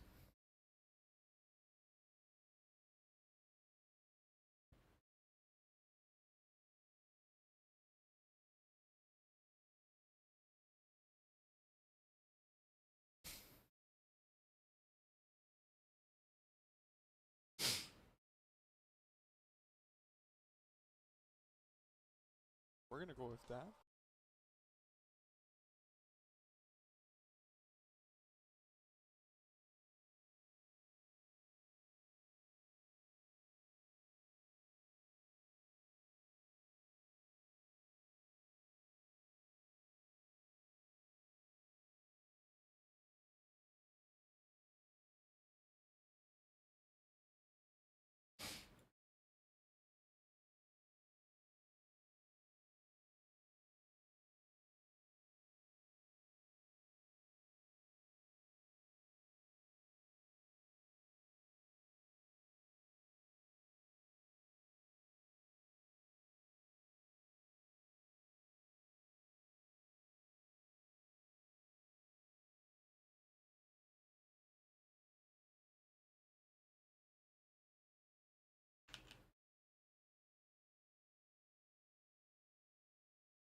Sorry that I trying to like click around the stuff. I totally forgot that I have to upload this thing.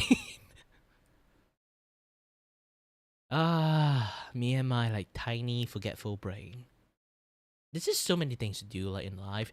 Like here's the thing, like there's a lot of people can't really stream that much because they have nothing to show. So they kind of like only can stream like 1-2 hour. They ran out of topic to talk or like something to do. For me, I'm just a guy that can keep doing shit on the spot. I'm just so fucking busy. Why? I'm not earning jack shit. And to be honest, if anyone want to donate to me, like I'm running a Sketchathon Donathon, which I'm going to draw a gift and present for a lot of like VTubers, especially small VTubers. If you have any of your favorite VTuber you want me to draw, give them as a gift. While like this month is not the anniversary or their birthday, you just want to like have a good gestures of them like giving you fun and stuff. Okay. You just want like a small gift to them as a thank you. You guys can actually go to my VGen. Okay. I already put it in the pin. You guys can click into it. VGen, you can put your like the VTubers like reference sheet and also like their clip or like Twitter tweet, something like that, like enough for me to can like draw them like accurately. Give me like a prompt, like how the post is going to work, this and that, and I will draw them. Also depends on your payment too. Like if it's just flat out $5, I'm just gonna do this. Even you just like give like additional donation like on the tier 1, tier 2, 3, 4, 5, like those kind of things. It depends on how much, and I will like give you a little bit higher qualities. It really depends on my mood. If you match and make me happy, I will draw better. Literally. This is just a very biased thing, I guess. Some people might think like, hey, that's not fair. It is $5 fucking, okay? People ask more. Like there are like basically even basic sketch and concept art. It's like $20 per pop. Okay, I'm already making things like super affordable for a lot of people. I even literally do the Donothon. I'm just going to give free art for people here and there too. I do that mainly is because that, you know, I'm trying my best to provide happiness to people, but being kind and giving is a privilege. If I do all this, I'm just stop doing my job as a, you know, as artist. This is the rest of my job. But basically, I'm just going to put all this thing in the later priority, so I'm just not going to earn money. So if I'm not going to earn money, I'm going to sleep on the street. If I'm going to sleep on the street, I cannot provide free art for people. So I do appreciate if anyone wants to think like this is a very good idea. Every month that I would just like maybe draw like time to time, like draw lots of gift to like lots of like streamers, VTubers, give them like free art. While like there's so many like expensive art out there, you guys can just like give me a livable wage enough to survive every month. I will try my best to give people happiness my way.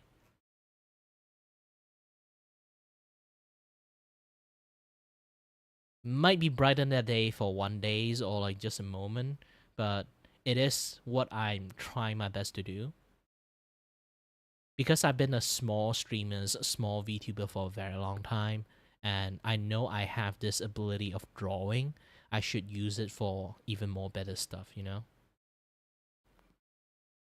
I know art is expensive and sometimes a little bit redundant and extra.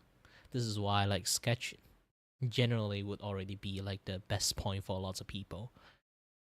A decent sketch. You don't really need like super like ultra high quality art. Just a decent sketch like this one.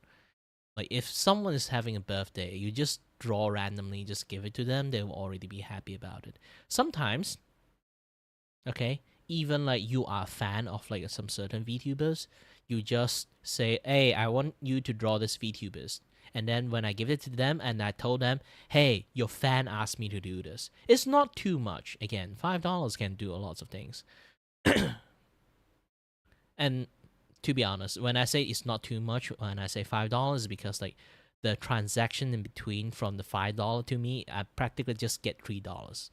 You know, like the VGen is going to like take a cut, and VGen going to take a cut, PayPal is going to take a cut. By the time it reach me and then have to transfer to my fucking bank, I will already just get $3. So like I'd put like $5 is at risk of all the transactions, like stuff keep going through me. Is just I'm just going to get $3. Okay, even though I say it's like $5, I'm going to just receive $3 from it. Most of the case it's lesser than $3.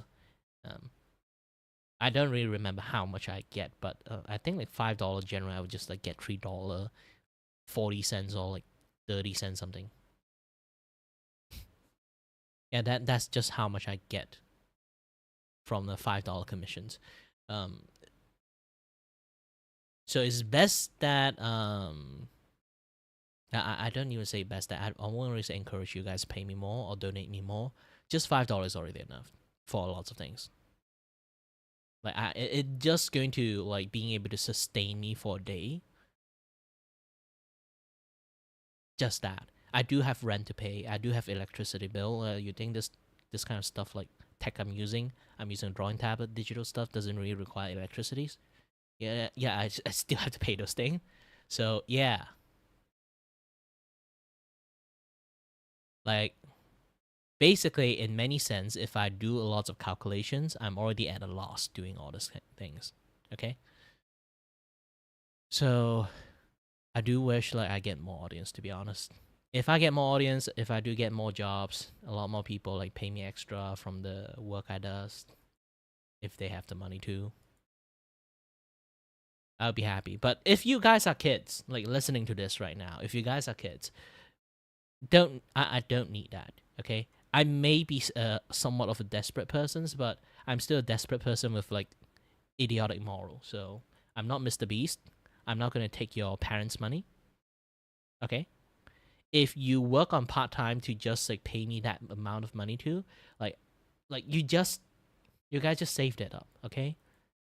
Saved it up, target like some good jobs, get some good monies, earn yourself, like grow up better. If I'm still there, then maybe you guys can like donate to me around that time if you guys are successful. I'm a very simple person, okay? Again, I personally do not like to take money from kids. It's just a thing.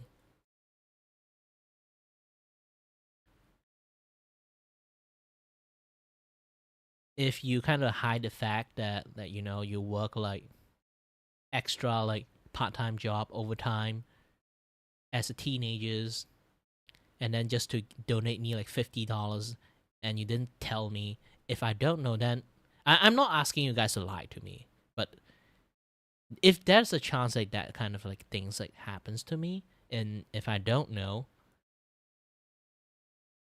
I can't do anything about that. Like seriously, I will not know that fact kind of thing. It's like sometimes like this kind of stuff would happen, but I was still like, if you are encouraged like this thing is like, if you are kids, just save up your money. Like, okay, go and buy your favorite toy. Go and buy your favorite games. Go and enjoy your life. Eat your favorite food. Hang out with friends. If you have extra money, buy food for your friends. Okay? Enjoy your social life. The kids should have.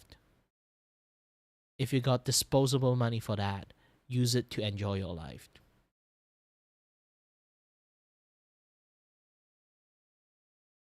That's the best I can say about that.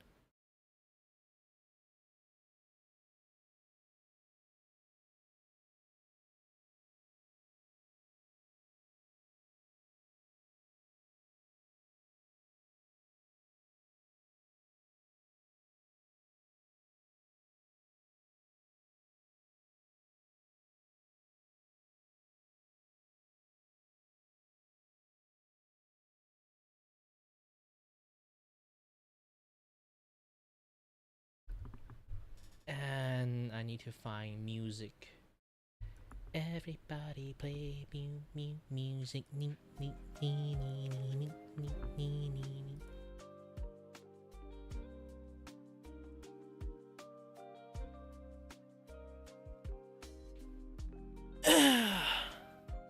Okay, let me do a little bit of stretching. Man, I've been streaming for so long without going into the main topic, drawing for people. Well, welcome to the Kirivako stream. I may or may not will go off tangent and then start yapping about.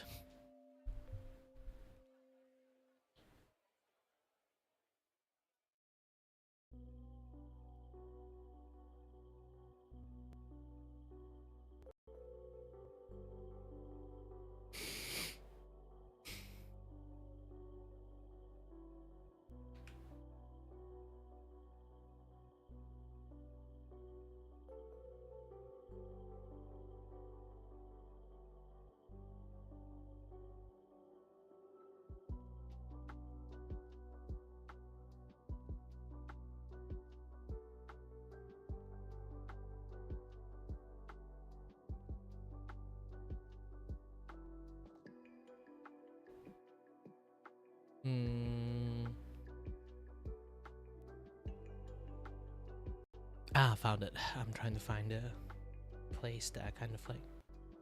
I misplaced like quite lots of stuff here.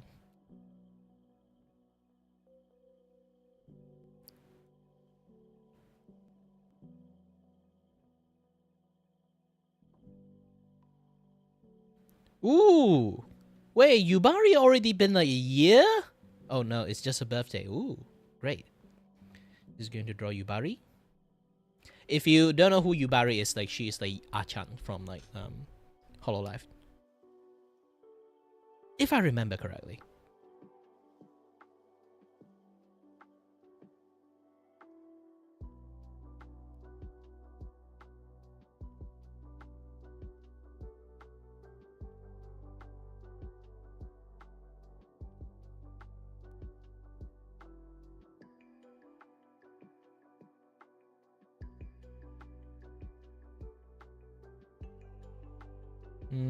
Why are there so many people from Niji-Sanji is having a birthday? Huh. Why everyone is basically girls? Well, there's like disparity of like male VTuber that exists too. So yeah, that might be an issue.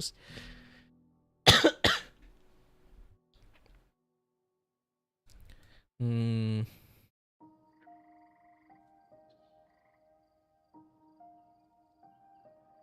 know, someone from Philippines. Is this like Philippine? Yeah, it's a Philippine, is it? Yes.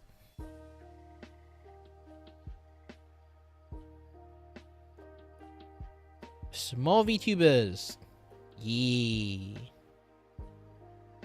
And she only got a social for like Facebook. Okay. It's quite a decently small size account. She's doing quite a lot. Whoa. Latest. Well, she haven't streamed on YouTube for ages. Like just 2-3 years ago, so she's just streaming in Kick, huh? So, 4 Kick streamers, huh? Let me go to like toilet a little bit. I'll be back soon. Been holding it for quite a while.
Yeah, I want to click into her Facebook that see like she's active or not.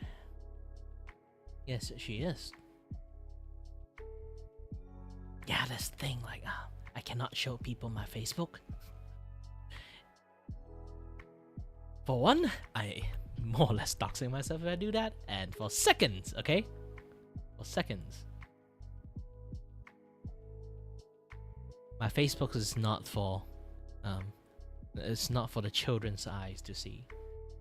I told you guys like a lot about it, like the tales of my Facebook are contaminated by goodness stuff.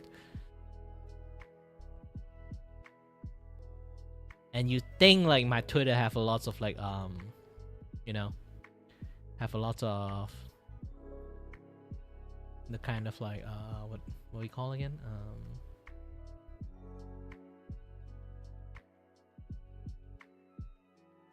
Have a lot of cosplayer there. You might think like it's a Gooner post. That is like my Facebook is way gooner than thing, and it's not even intentional.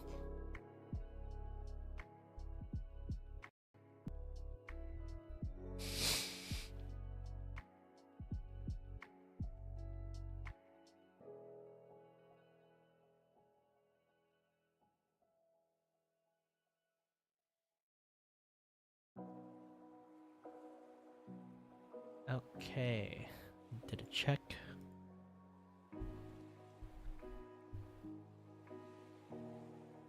Then it's like I don't even know why I can like there are people telling me that I can just say like, hey, you can just make them like not being able to see that make yourself like not being able to see that stuff by marking like you're not interesting and those kind of things.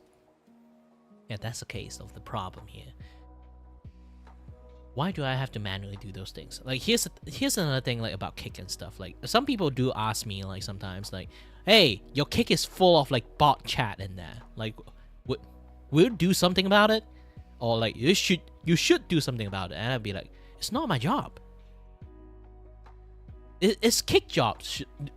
It should be Kick job to like remove and not even have those things exist in the first place. You know?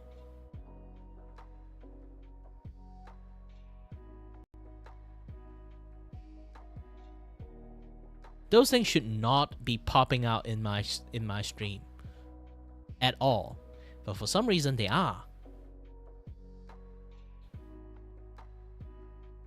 So it's not my job to remove them, it's Kick jobs to remove them.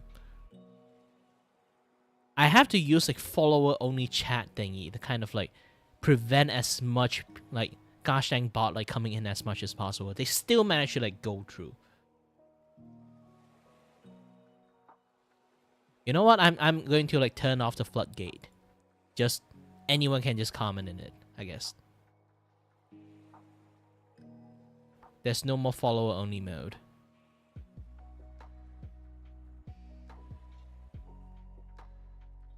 If anyone come into my kick and then like see a bunch of like bot like chatting with me, I don't give a fuck.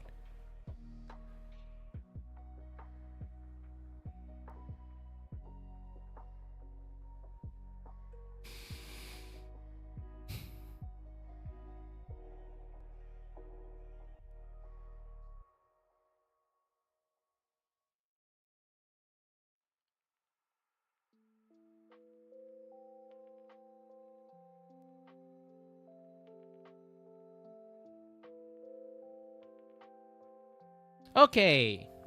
Oh, wow. Not lots of people like from the independents is having like. There's Basara. There's like Ray Chu.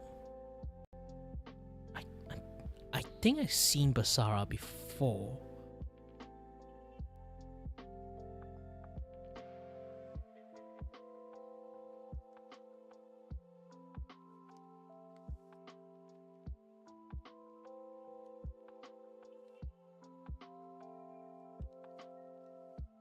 Fifth anniversary.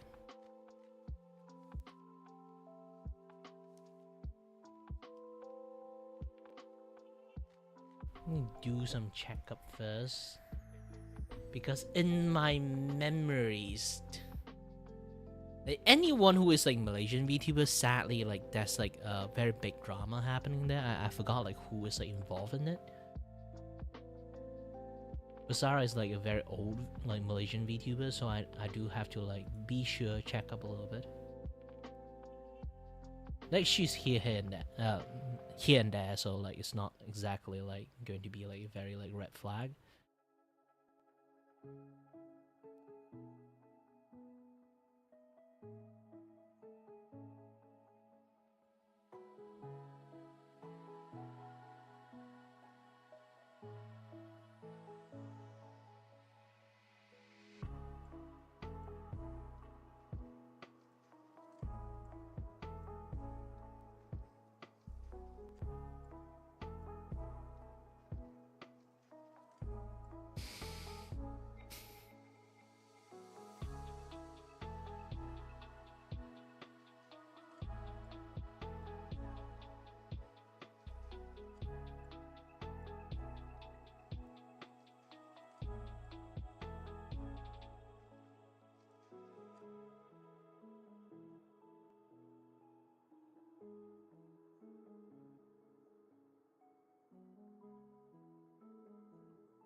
Yeah.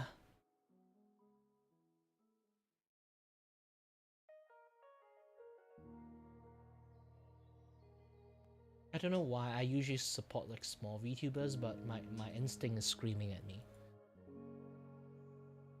A person who decided to delete all social media while working as a VTuber only. I don't know. It's the main problem is because the MYVT stuff that happened back in the days. If you guys don't know, that there used to be like a very big drama happening in like Malaysian VTubing scene. I just got in, and then like the entire server imploded itself. I got it in the bad time, and then like lots of people are kind of like, wary of me. this is one of the reasons like I rarely interact with any like Malaysian VTubers, because it was such a batshit crazy stuff that happening in the entire VTubing, like Malaysia VTubing scene. It's like there's like a very like trusted VTuber supporters that brought up so many like VTubers and like you know, make people like VTuber known and stuff. Like they are literally agency, literally been like supported by that person's, you know, and become a thing just because of that person's. I can't even name his name. Yes, it's the his actually. It basically is just like a person pretend to be a girl and basically pretend to be a girl and then say like pretend to be a lesbian, try to sex talk a lot of people, and it just more or less like a lot of stuff happens and then got exposed and stuff. A lot of people trusted her, you know, or him. It's like imagine like the backbone of like the entire like the Malaysian VTubing scene is like brought by her, kind of, or him, and then they found out it's actually a he, using voice changes and everything, and also in behind the scene like use like his influence to kind of like again get nudes and everything, and also dox people and stuff, like low key behind the scene. So yeah, a lot of like messed up stuff happens.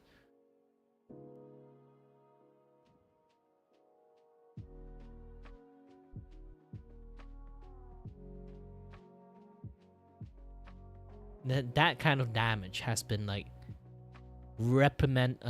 irrepressible like damage like to the entire like the quote unquote NYVT Malaysian VTuber like group that saw like she like basically co-founded together, or he co-founded together.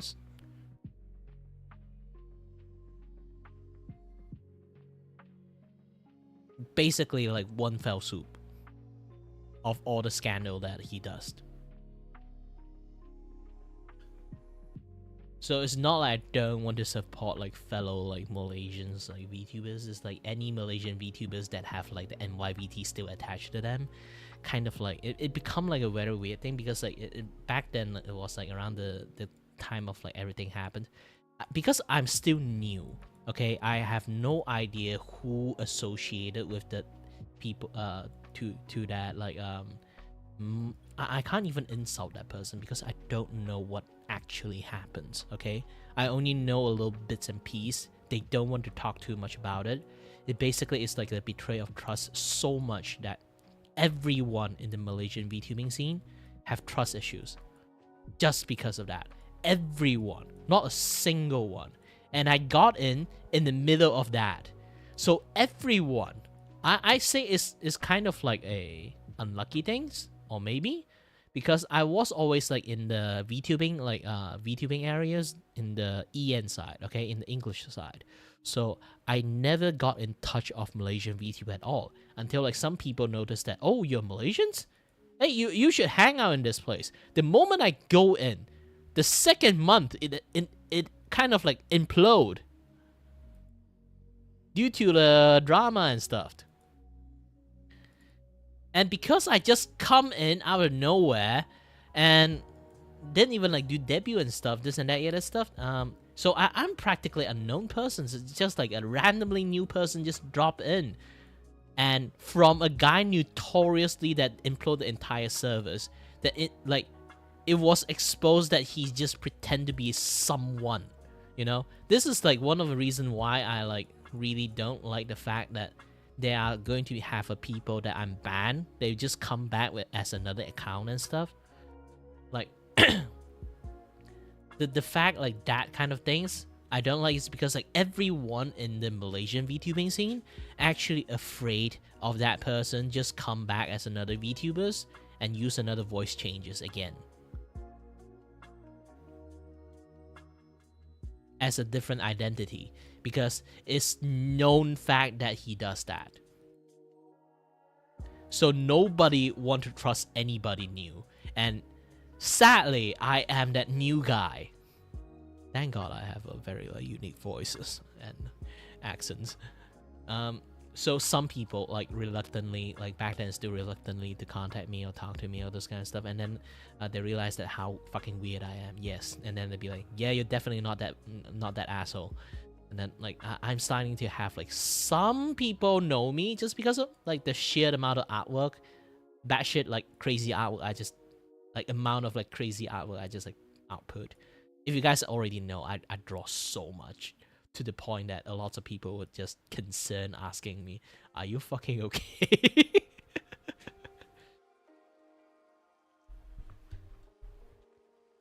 But again, that guy ruined the entire vibe of being a Malaysian VTubers. So much to a point everyone nowadays just keep it to themselves, and anyone that kind of there's literally are people still defending him, and that's the thing. And anyone that have any associated with that thing, some people try to revive the name back. That asshole might ruin the entire name of MYVT. There are still people trying their best to kind of revive the name back, to keep the namesake, and then have the funny, the fun and caring vibe come back again. But it's just not the same. It will never be the same.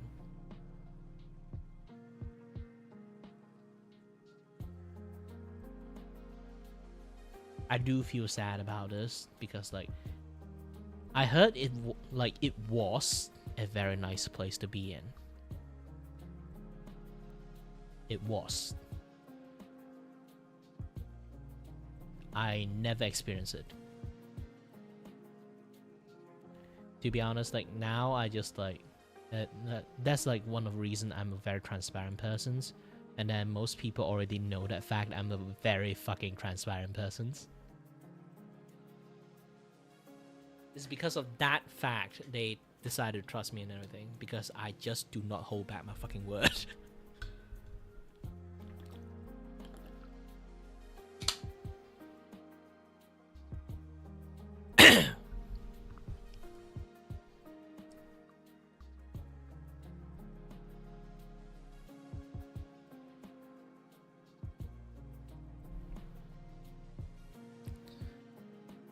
There's lots of things we can do. A little bit drawing, a little bit this, a little bit that. Man, I'm still trying to select. Just on the select process is going to be a little bit much more.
Okay, don't have to think too much. Just draw a few one first. I've been dilly-dallying on my jobs for a very, very fucking long time.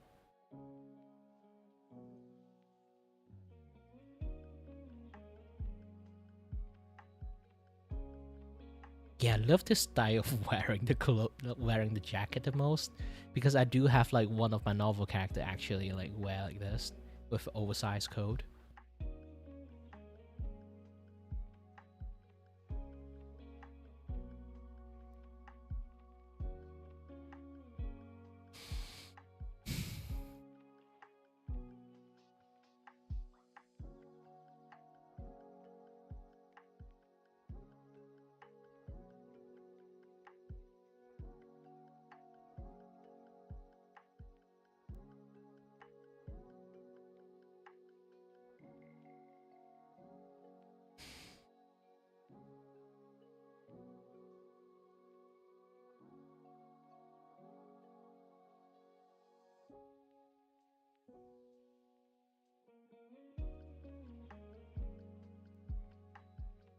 Where's my glove? Ah, here.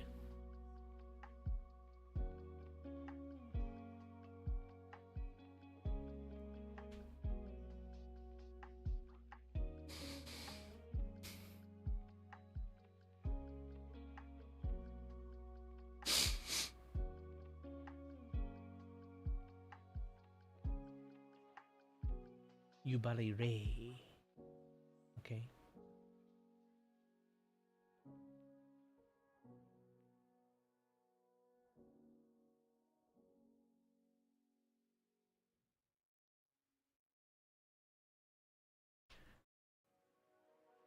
Let's draw our piece. 37.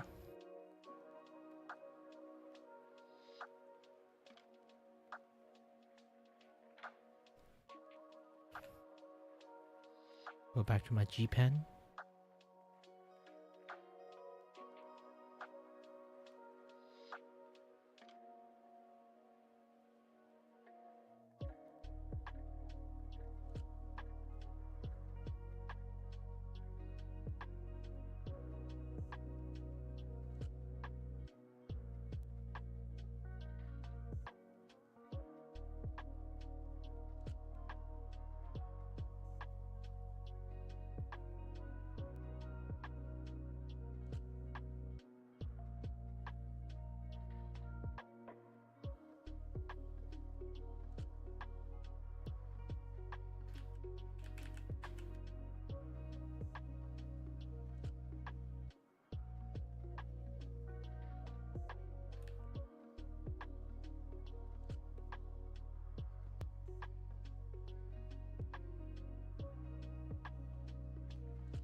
Oh, I just noticed.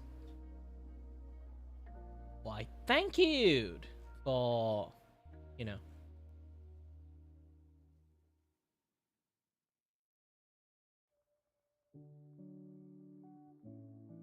Thank you for supporting me and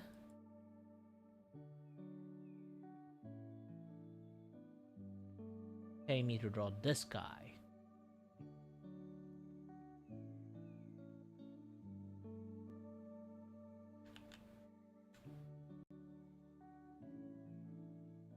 Oh, someone from Glooby.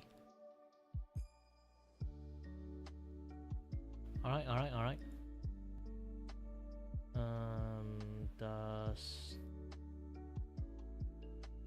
I think if it's from Glooby, they do have this data. Yes, they do have his data. Oh, there's no likes or dislike putting there. Hey, 330k subscribers. This is doing well. as a male VTuber. Is it? Yep.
It's indeed a very difficult pose to draw.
Where did that come from?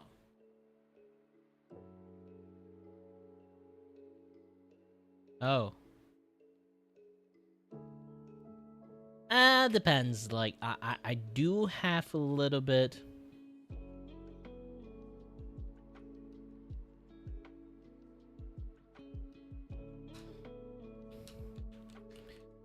I do have what you guys would call like a very picky compositions guy.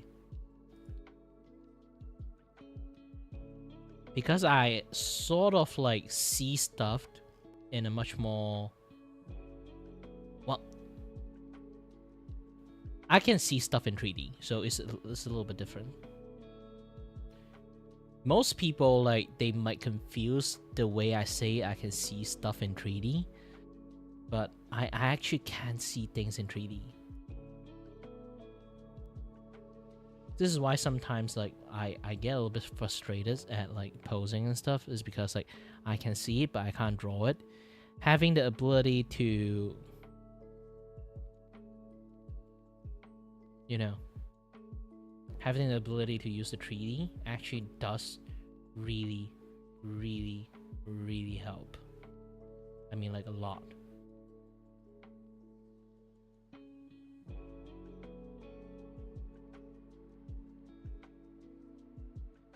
Like, just putting like this, I can see this post.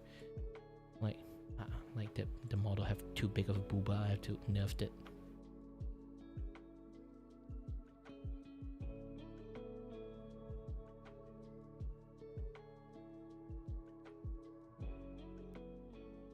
No poopa for you. But technically you have poopa, it's just not as big as that. Too thin, you have a little bit of meat. Yep. So instead of like in this kind of like pose, I should be straighten up this a little bit. Okay. Oops. Too much.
Now again, like in many ways I can say like this is like one of the reasons that I can like be like in as like I told you guys before, like in my uni that time I was known to be a very good student on like this kind of stuff. Anatomy, this a little bit this, a little bit that.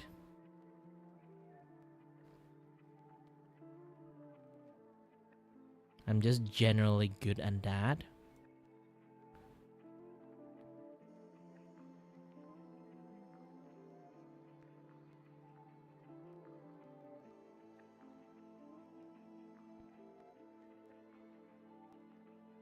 Mainly it's also because that I'm just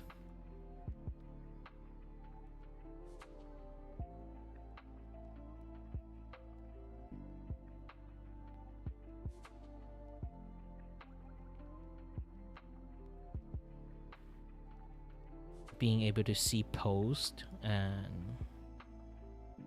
stuff from various different angle.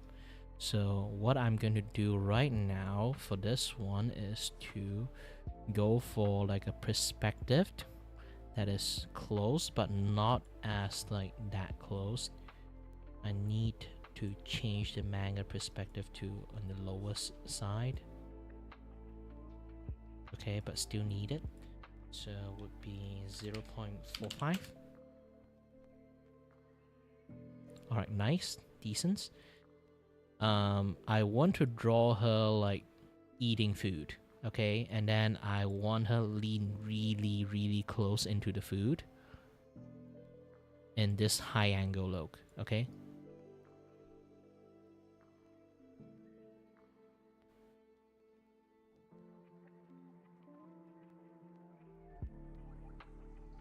But for now, I have to do some adjustment. Is because I won't be seeing the leg in the first place, so I can just remove the leg positions. Okay, I don't give a shit. Main thing is about I need her like doing like really leaning toward the thing. Okay.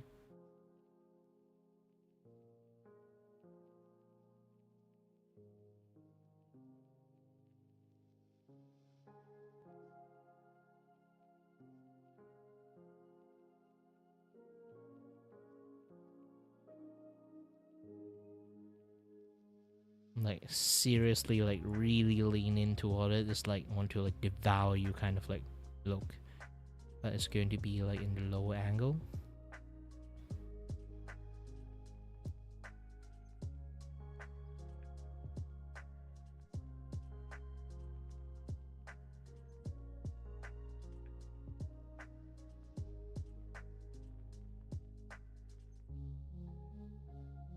So if I'm going to move the hand,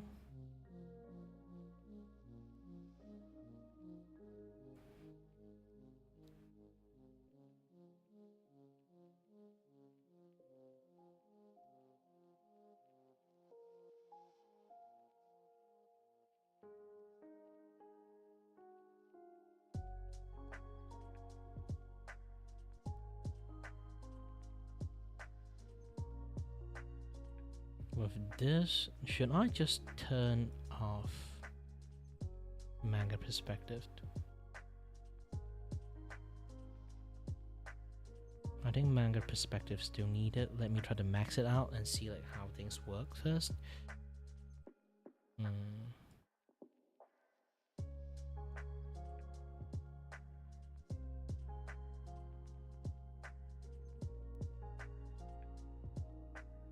Okay, I'm on the max leaning on this one.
Okay, I had to set a little bit of like the lens, not really the lens.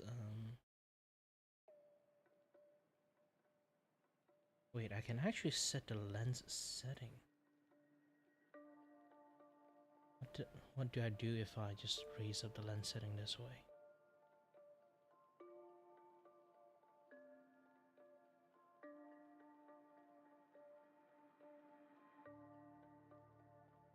How about just 0.2?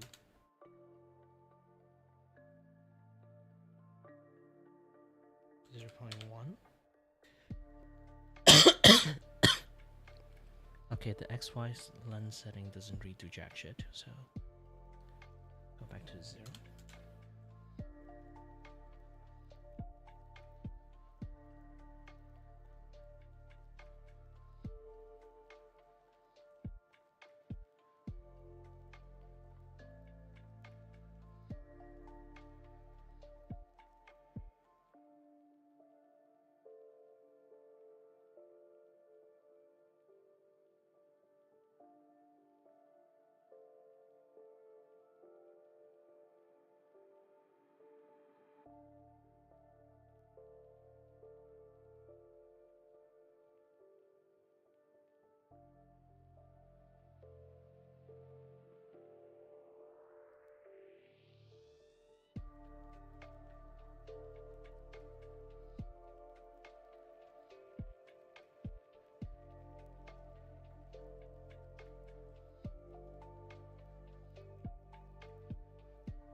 Hi, Dejin Slay.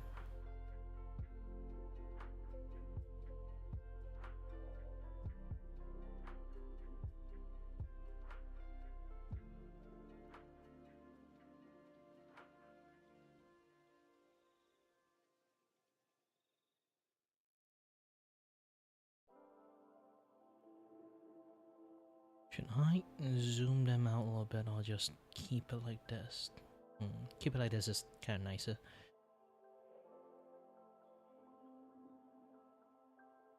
Okay.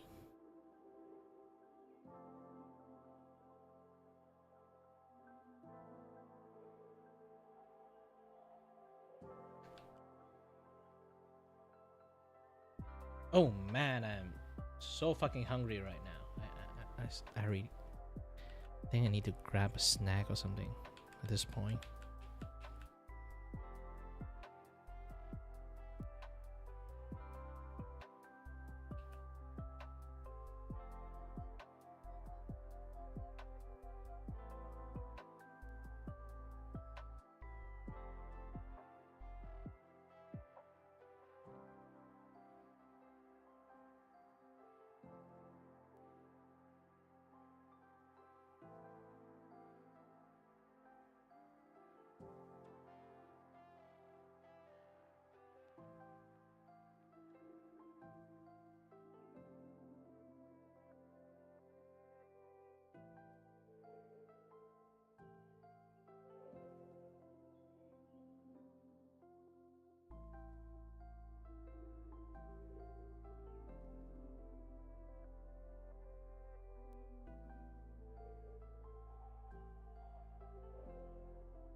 Well, depends on like how expensive your fucking min chip is.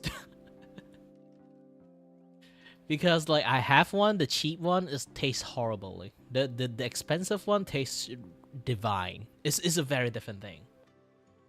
Speaking about that, I actually have it in my like. I have like that horrible one I still haven't finished yet. It's like still there. I really do not know what can go along with it, because it just tastes like gosh dang ice instead. Like basically it's like the fake mint kind of taste is a little bit too strong. You can't even taste the chocolate and milk. There's it like ice cream do not have the milk taste. Like the mint just overshadow it. It's just not going to be great.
And I need to go grab some snack. I'm actually really hungry right now. Like almost to a point that I might like accidentally go hangry. So hold on a little bit.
I'm back with some snack.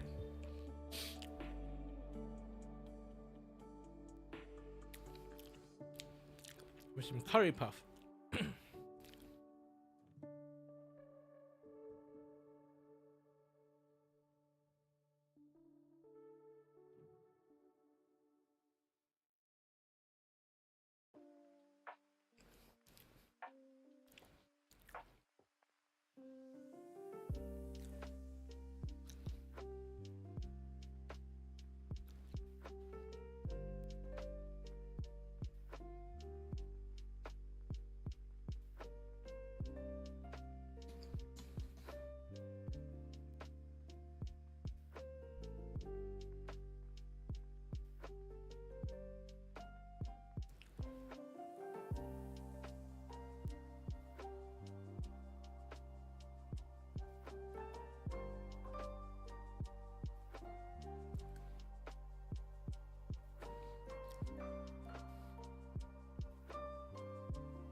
Now I know I'm fat.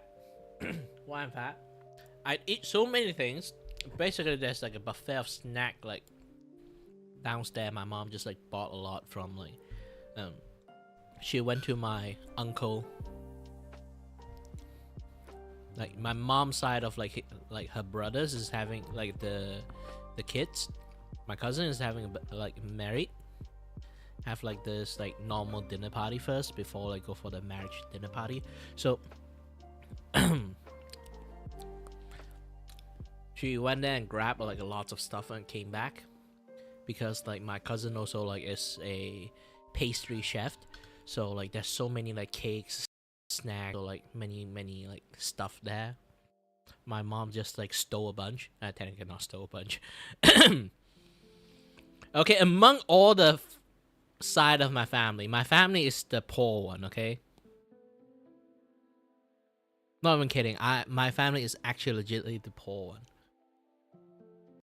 Inside my family is the poor one, and then in my mom's side my family is still the poor one. Well, the second poor one. There's still one is more poorer than us, sadly.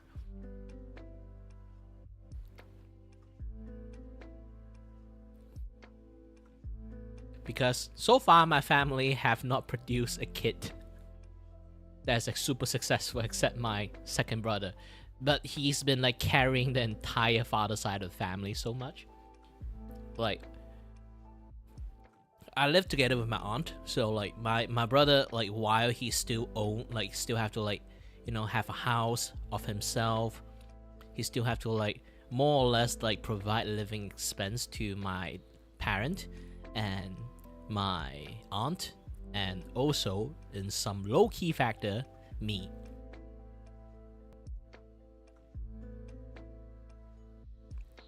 He's the fucking MVP of the household.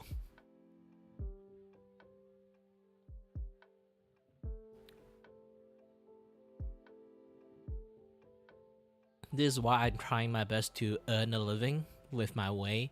At least, bare minimum, eat my own food. Like, pay my own share of my electricity bill first. And I need to, like, slowly build up more and more of my own fame and stuff. I can definitely say, like, it's doing great, actually. My YouTube and streaming career is building up. Okay? Like, a lot of my video and the clip that I made. Like, I guess this is, like, even though, like, originally it was, like, for everyone health, that, you know, I know you guys just stay up late watching me.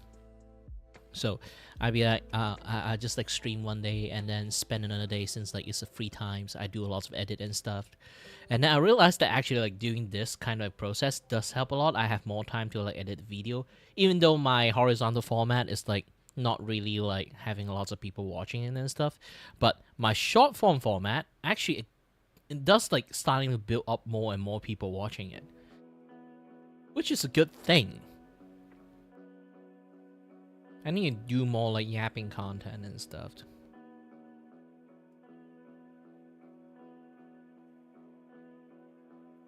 if you guys like have like some like nice like idea for me to make a short out of, like talk about something, let me know. Like I do like have like in like my Discord channel, I do have like idea and stuff that people can kind of like suggest. I forgot which one. Let me take a look. Hold on.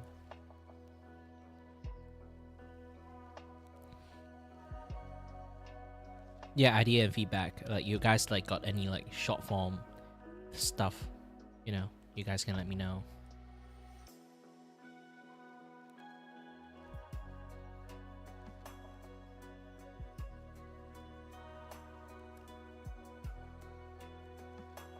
I do have to remove likely stuff. It's not really involve anything about the idea stuff at all. Delete it.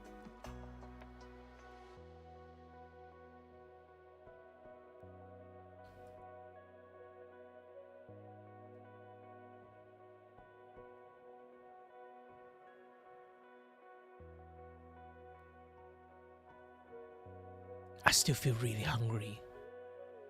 I need something to satiate me. Like, maybe it's the food like haven't settled in my tummy yet. I just wolfed them down, so then that might be the issue. So I just have to like tolerate for a bit.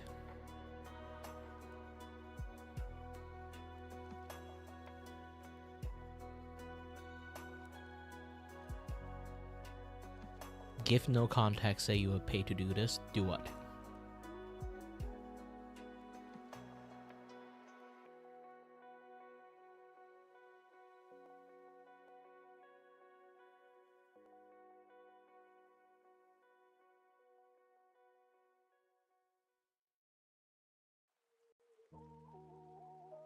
Oh, that's the reason I don't sing, you know.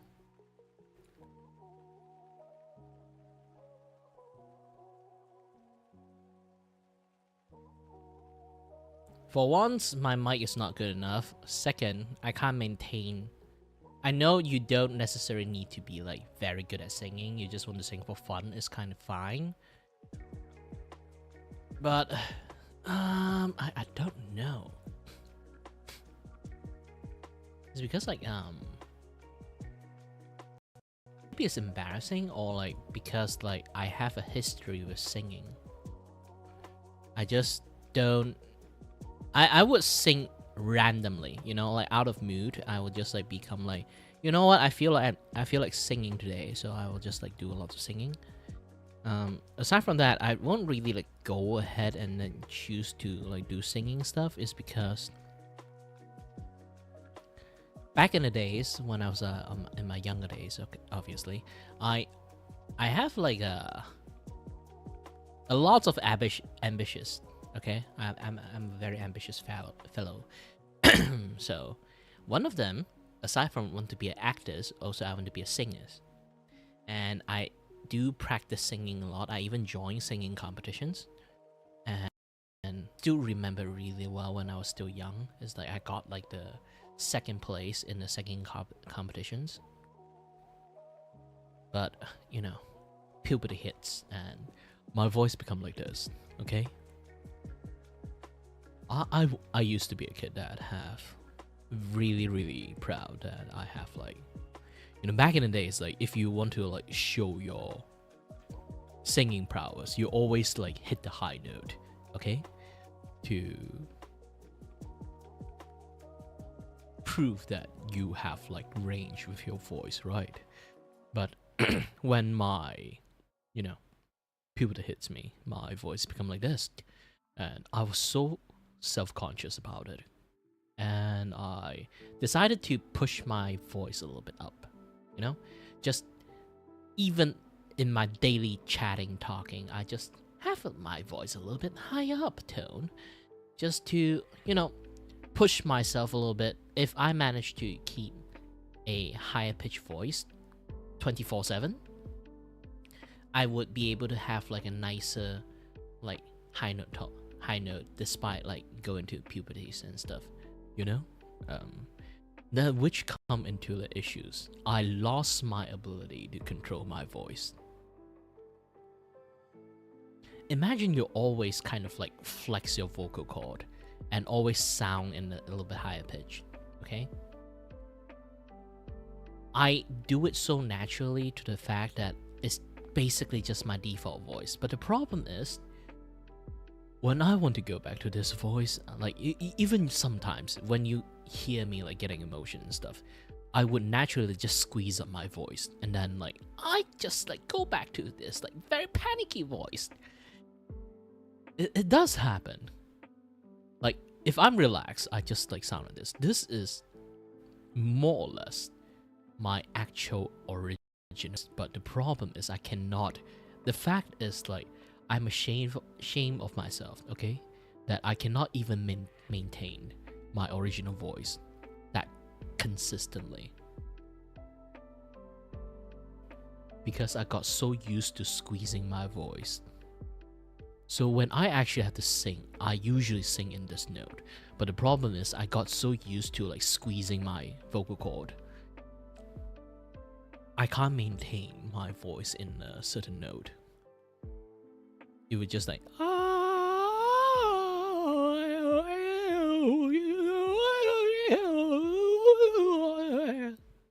like those kind of stuff. It would just happen. Like it's really hard to maintain my note. I did that on purpose. But if I actually really want to sing, okay, if I flex my vocal cord too much, I would just immediately go back to high pitch. It's like just snapped. You know? Well, you can clip it if you want. We do have a clipping function in YouTube. In the ... thingy, but still.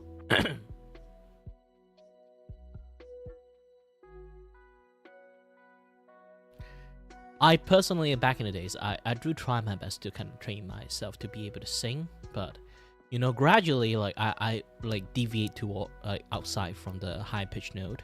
I know that my like if I really want to like push myself to sing properly, I have to use my natural tone, but I can't maintain my natural tone because of the, you know, always squeezing my voice to high pitch. So it becomes really difficult for me to do this. And one of my favorite songs that I always want to sing is Dancing in the Moonlight. But that song have so much high note and low note mixed together, I cannot maintain it. I try to sing it, actually try to match it up, but it always frustrated me a lot. Unable to do it. It's like mainly is due to the reason, like here's the thing, like because I know how to sing, I lost the ability to sing because of my, you know, dumbassness, and I always felt ashamed of like I know singing, but I did really badly because of that. I know people can actually retrain their voice back, but I have like this habit of squeezing up my voice that most likely case is going to be very, very difficult journey, and I don't want to go through that again. Like I literally used to be left-handed, and then I learned how to draw with my right hand, okay? It's already a like instrumental amount of task to be able to like get over that feelings that I always draw like shitty art, because I feel like my left hand can draw better than my right hand, but I just can't use my left hand to draw anymore. That alone, like it kind of like happens to me a lot. That's also like because of that experience. When I sing, I actually have that kind of experience too. I always feel like I can sing better in my younger days, but now I can't because of the fucking puberties I have.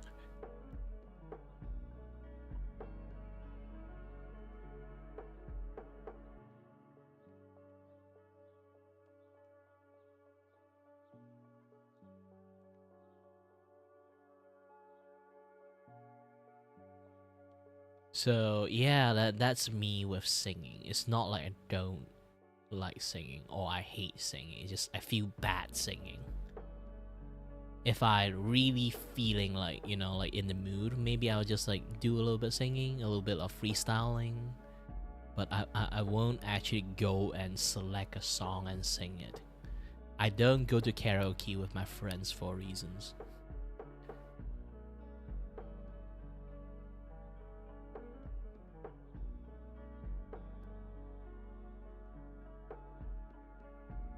But I would do a killing for like singing Counting Star though.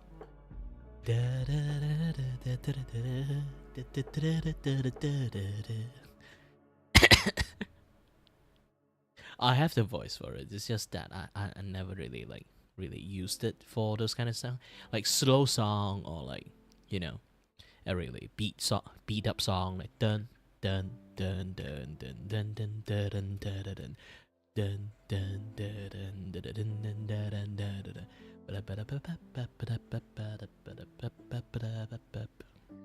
I like those kind of like much more like song from the olden days, a little bit jazzy.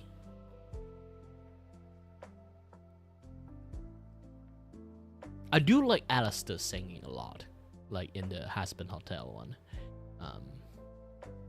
Yeah, his like song and stuff. Like basically, it's like the way if I want to choose to sing in a way, I would choose to sing like him.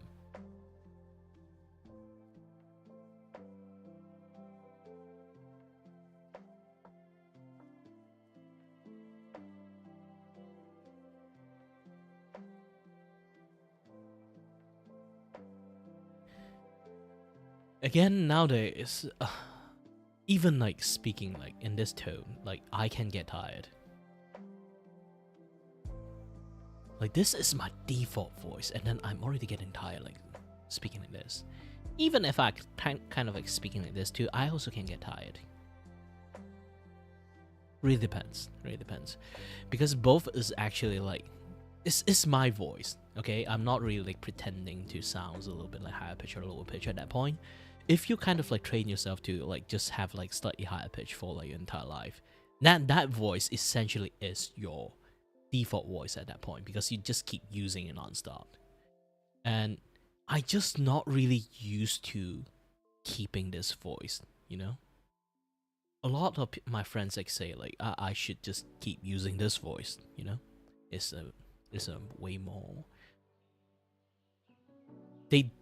It's like they say like it sounds more like me, you know. Like for some reason, like my higher pitched voice, it sounds like a very nerdy guy, which I does look apart. So yeah. But they do say like if I like, you know, if I need to like do a job that depends on the voice, like being a VTuber, like I should keep this voice there. It's much more better. Who knows? Maybe I should upgrade my like 3.0 like model, make my character a little bit more mature looking. Would be much more mature, but right now I don't really have like the facial structures to kind of like match this thing up, because like I look like a gosh dang teenagers. If I don't sound like this, it's going to be a little bit much more different, you know.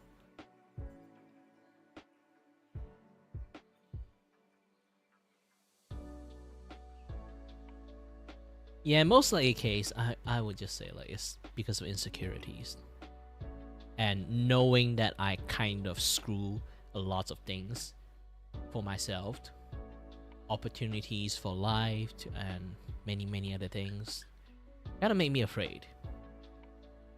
Because I always like the kind of person who always choose to do dumb stuff without thinking twice, okay?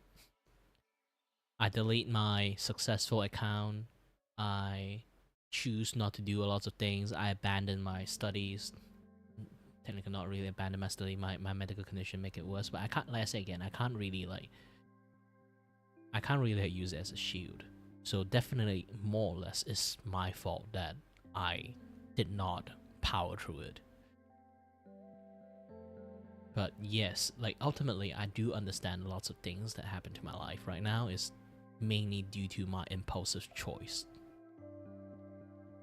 So because I keenly aware of all those things, I don't do quite lots of things just because of it. It's like I used to be a very fucking delusional. Like believe I am the top of the world, I'm the smartest people alive, I have missions to betterment of the humanities. Like this is where like my eco face come from, you know? Like I have to say I used to be like the eco guy. Like in many ways, this is why I can see how people like being stupid and delusional. I can see it from that perspective because I used to be that person's.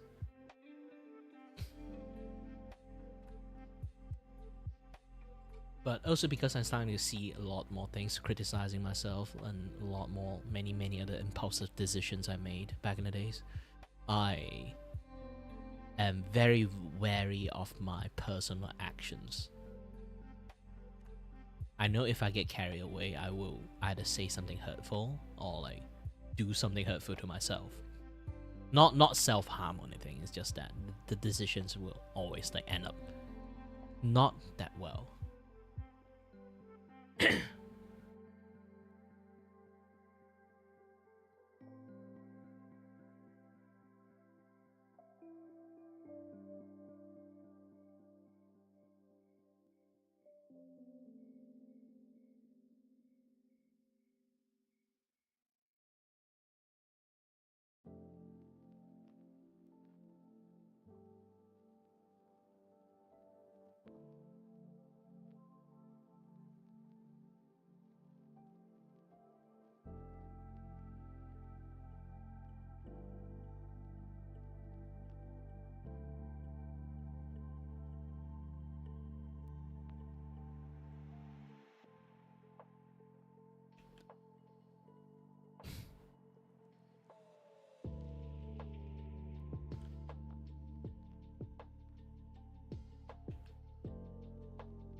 I'm a very transparent person, and most people already like notice that part about me, and then because I don't really hide myself, it's like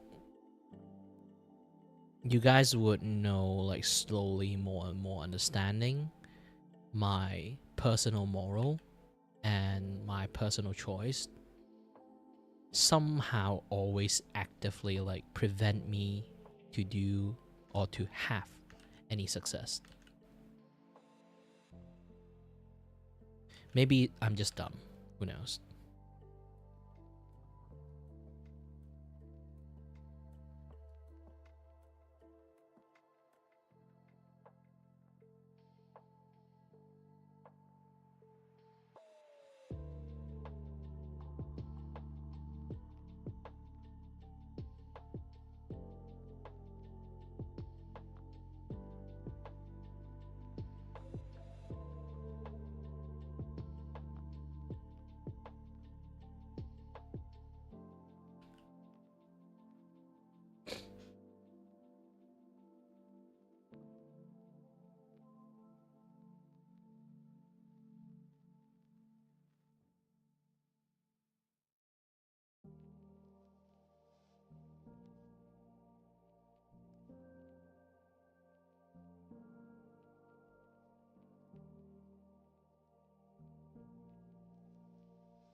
Man, drawing a hair like drooping down is like actually quite challenging.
Just go sleep.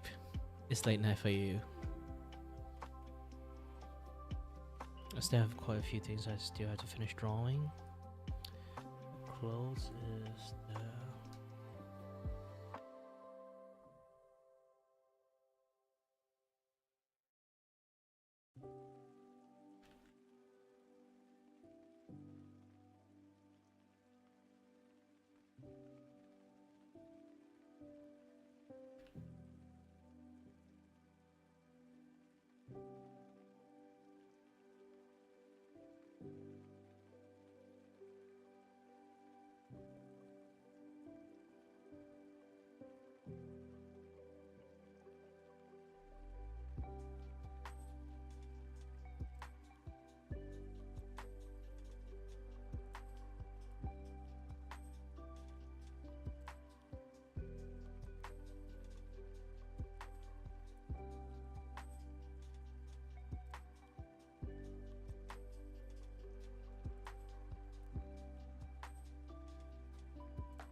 Hi there, so.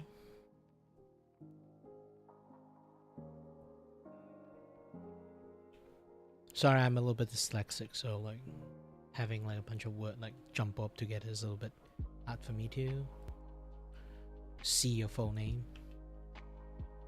So I usually just read like the first few words.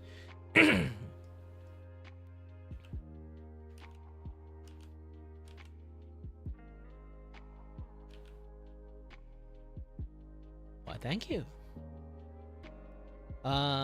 Currently I'm doing something called a Sketchathon Donathon, okay? This thing is mainly, if you've never seen this, is basically it's an effort for me to draw, okay?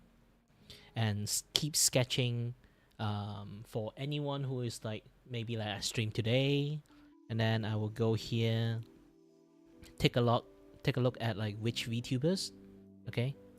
Oh man, this is like really zoomed in. So I would just go around places, okay?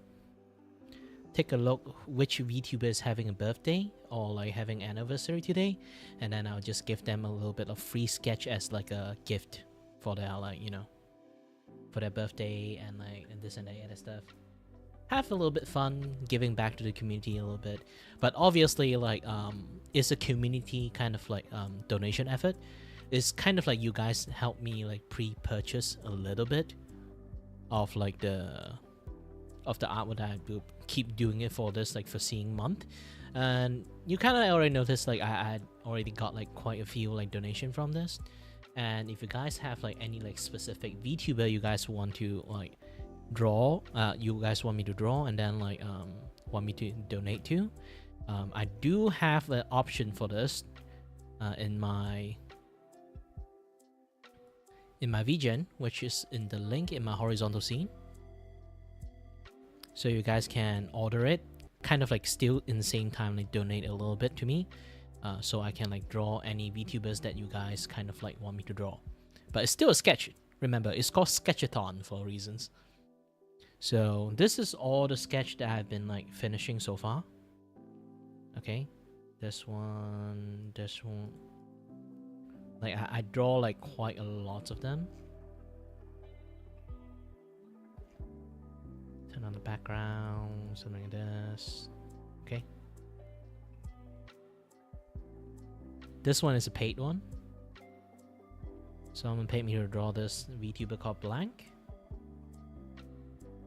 And then this is like the free one. You will see like lots of like watermark here and there.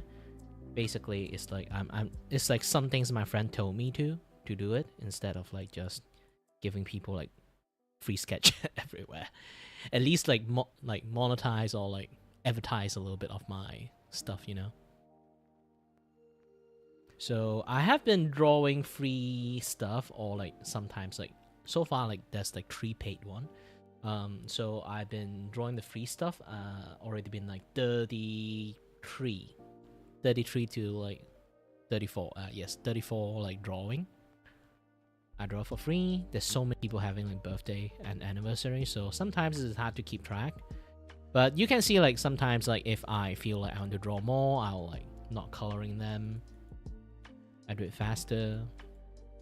And then there's sometimes like, yeah, there are people I feel like, you know what, I should draw them. Like color them. It's a little bit too wasteful on the material that I made up.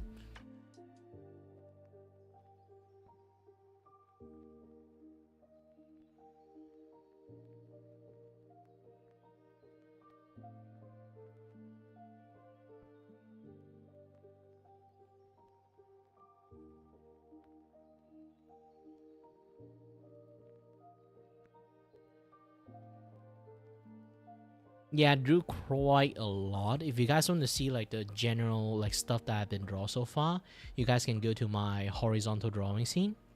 Yes, it's in the pinned comment. If you guys are from like the vertical side, you can click into my horizontal side. I have like a different scene there that I put like a time lapse like behind my VTuber model, because in the horizontal like I don't really have lots of space. In the vertical one, I don't have lots of space. Horizontal one, I have like slightly more space to slap like the time lapse like behind me.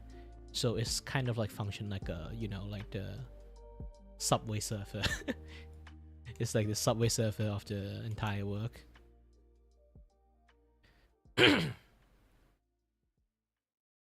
Sorry that I've been like chatting for like, if you kind of notice, I've been like streaming for 5 hours. So like,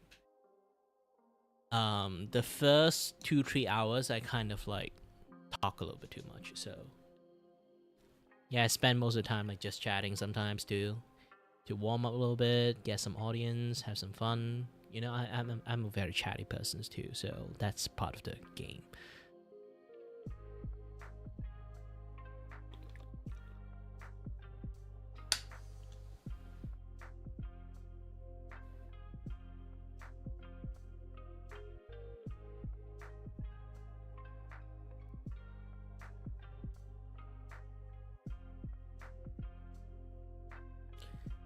I think I have to color them.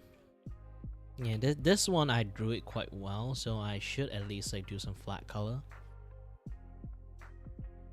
Not going to be like super like highly detailed colored, but at least I can try a little bit more. Besides, this character have like quite a decent like hairstyle. If you don't know who this girl is, if you guys might familiar if you watch Hololive, remember there's like a girl with glasses, like called Anchan. Like it's not actually a Hololive talent, but it's like a staff over there. She kind of like quit being a staff and then become independent VTubers. So this is her. Today is her birthday, so I decided to, you know, celebrate it a little bit. She like to eat curry, so like I try to like draw her eating curry. But yeah, this is like, you know, like looking down the plate kind of like view. But you know, it's actually, I found out like this kind of pose is really in some sense like very challenging.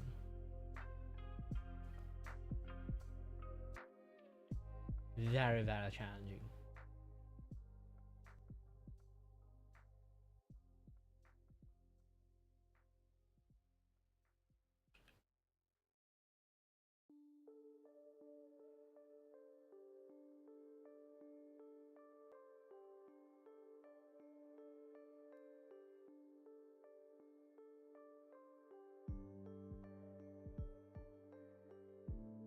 Not Hololive. Different. Well, if you don't know this thing, you might have to. I'm not really saying I live under the well. It's more like you never watched VTuber before. Might. But you know Bleach. Good. I love that anime. I practically grew up with that. In reality, kind of think about it, a kid shouldn't watch that. Kids should not watch like Bleach at a very young age. But kind of think closely is but also because that I have a very good taste of anime. You know, unlike most people, like, you know, like there's way too many people like tourisms, like anime tourists. They learn to start watching anime because like Attack Titan or Kimetsu no Yaiba, like those kind of stuff. And then they kind of like didn't really ingrain into like the anime cultures or understand anime that much. Like, to be honest, I would say, like, my personal opinion, okay? If they really need to understand what anime is, what like the gag is, like for like Japanese humor, this and that other stuff, you know, and like the way they write story and their cultures, they should really watch a lot more slice of life anime, like from like that exist, and also at the same time, you know, watch Gintama. Even though there's a lot of adult jokes in like Gintama, like gross humors, like a lot of puke and fart jokes in there, but essentially, like if they really want to understand what anime is, they really should watch Gintama.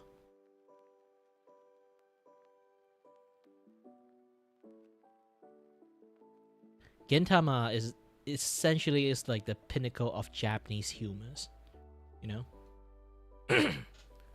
Like if you give them like enough like understand it, like if they really like don't really understand a lot of things about Japanese stuff, like watching Gintama really helps you understand a lot about like Japanese humor, how people think things is funny, this and that other stuff. Like you would understand why some of things is that way, just because of that.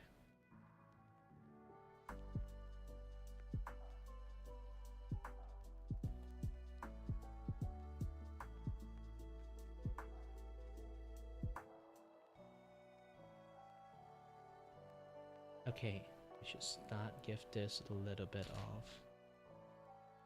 Oh no. Okay, hold on a little bit. Let me fix this. I used like the hair color to actually draw the rest of the color line. Fix this and done.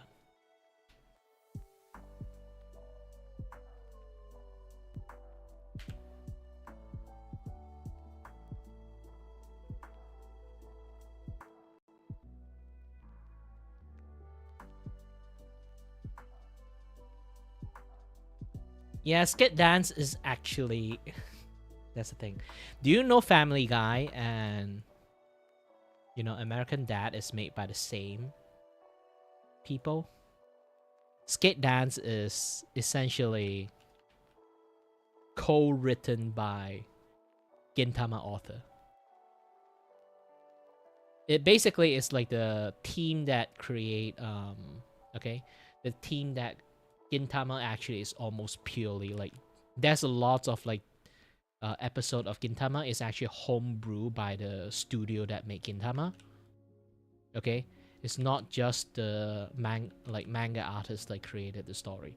They kind of like the anime versions actually is like so different from the manga version sometimes, like so many times. It basically there's so much story is actually homebrew by the studio themselves. So there's a lot of episodes actually do not exist in the manga. So the studio themselves like have so much experience like homebrew their own episode of like gag story in Gintama. They decided to make skit dance just from the shits and gags they have. Like they will like imagine like what would happen if you put like a like school rom-com thing but with like Gintama kind of like Gintama style kind of like humors in there, like that's how that thing come out. And that's like one of the reasons they have the same as like skit dance have like all the identical, okay, have all the identical voice actor in there just because they all work in the same studio, is worked by the same fucking team. And even the voice actor kind of like know the jokes of it. It's just like it's like an inferior copy of like Gintama. the entire skate dance is the entire skate dance jokes is like the inferior copy of Gintama. This is why they even have like crossover and stuff together.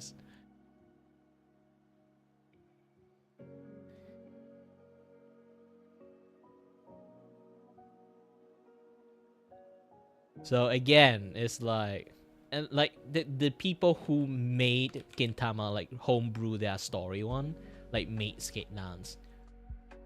Obviously, like the creator of Gintama also like helped them a lot.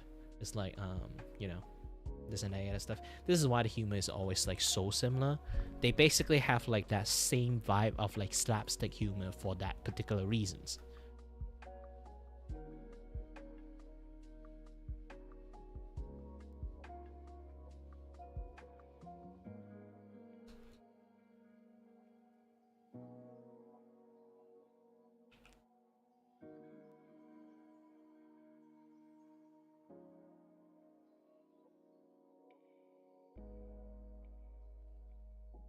Actually, after the end of like skit dance, they kind of like they still like want to like have this like idea of like like the high school setting of like Gintama so much, you can like see a lot of like end credit scenes of like Gintama and stuff. Like they always like have that like kind of like school like system there.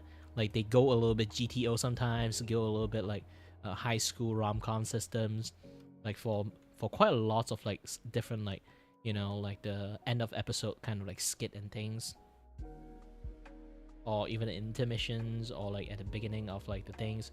Like they just want a high school version of like they just want a high school version of like Gintama so much that again skit dance become a thing.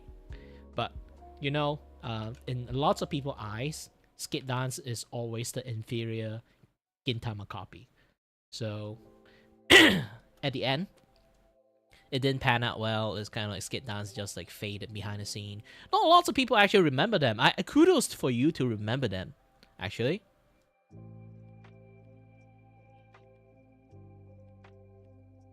But yeah, even the anime sort of like more or less, I won't really say they die.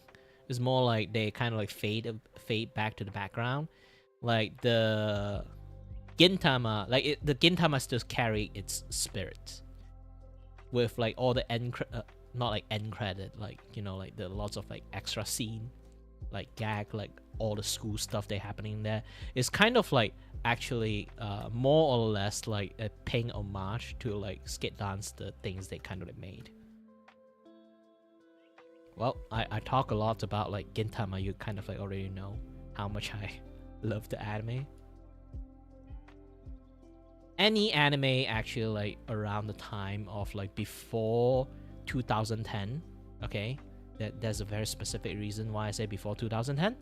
Kind of like anime it's like quite a lot of anime I love is like around that era.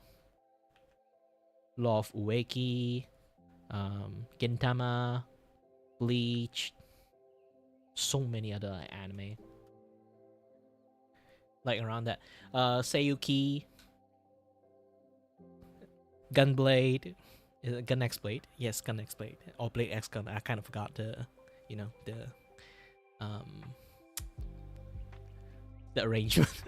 There's like so many more anime I still remember. I just don't exactly remember the name, because sometimes they are in Japanese names, so I can't really like remember them that well. Also like the old like Full Metal Alchemist too. Like the Full Metal Alchemist Brotherhood is good too, obviously, but holy shit, like Full Metal Alchemist like back in the days is also pretty good.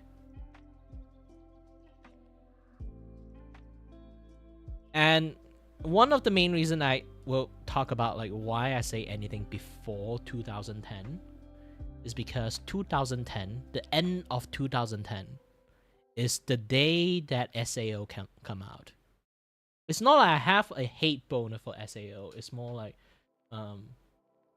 you know, I watch SAO too. It's like kind of like pretty nice as an anime. Okay, it's fine, but there's the issues. Okay, I have one issue with it. After SAO came out, every single male character design for like anime, they look like gosh dang fucking Kirito. Like even in like male VTubers, okay, it's either you go for like the high sex appeal like anime character that used to be a thing in like the early 2000s. It's like very fucking early 2000. Try to think about like Vampire D kind of era before 2000, okay? BTX, Vampire D, those kind of like, or like Saint Seiya, those kind of like era of like, you know, white body like sharp chin, sharp long chin, very masculine kind of guys, those kind of things like from those kind of era. Like essentially a lot of like people like male VTuber nowadays, they just practically just look like those, like high sex appeal like anime characters. Or they would go for the second version one if they like don't want to look like go like full social parasocial kind of like style. They would just look like Kirito. Everyone at the end, like in like VTubing era, they all look just like either Kirito clone or like look like, you know, Kirito clone, or just look like, you know, some other form of like older, like sexy male character era time kind of like characters.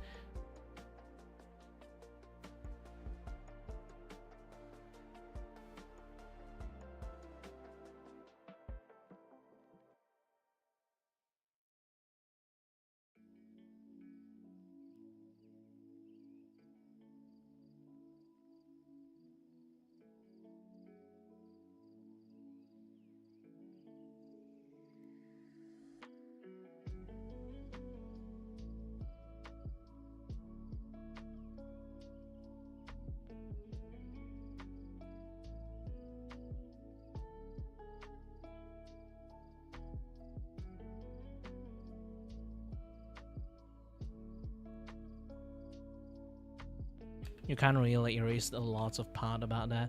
And one thing I actually don't like about like SAO is because like SAO is like the novel and also like the anime that earn like the author the most money. So he decided to abandon like a few of his like favorite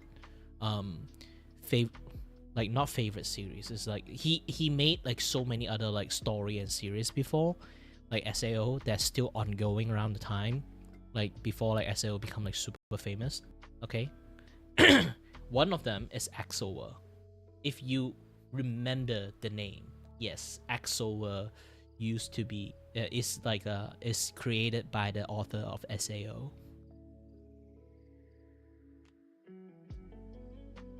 Actually, I do like the story of Axover a lot, but the problem, fun fact, they are actually happen in the same exact world.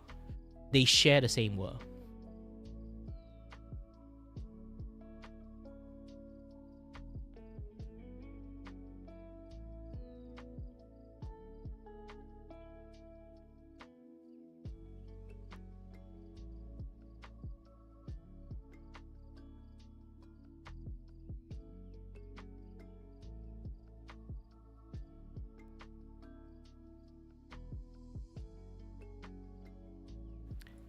And the guy really want to urge me to kind of like react stuff by posting link.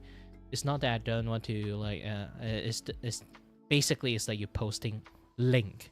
That's the main issues. It's like I don't click into random link. Even I know it's a YouTube link, I will still refuse to click it. Generally it's because the world is a really fucked up place. Okay?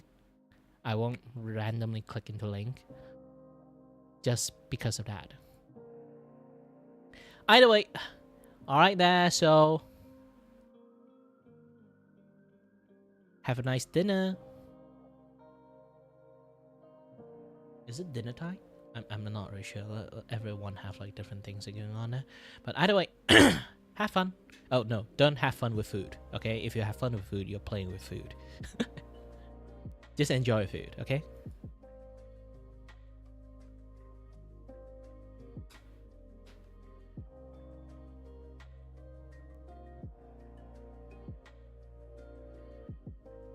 Bye-bye.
Boys, we are getting closer. Okay, take a look at this. I'm only how many hours? Let me bust up the calculator for this, okay?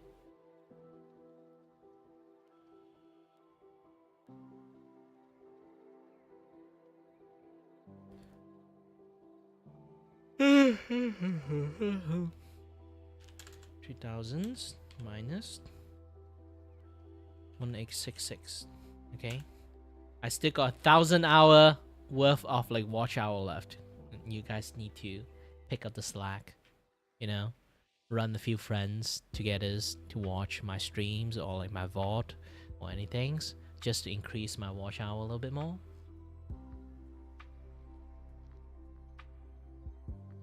Doing that will help a lot. Or just introduce like my stream to your friends. A lot more people watching me. The more people watch, the more happy I am. Obviously.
That's the thing.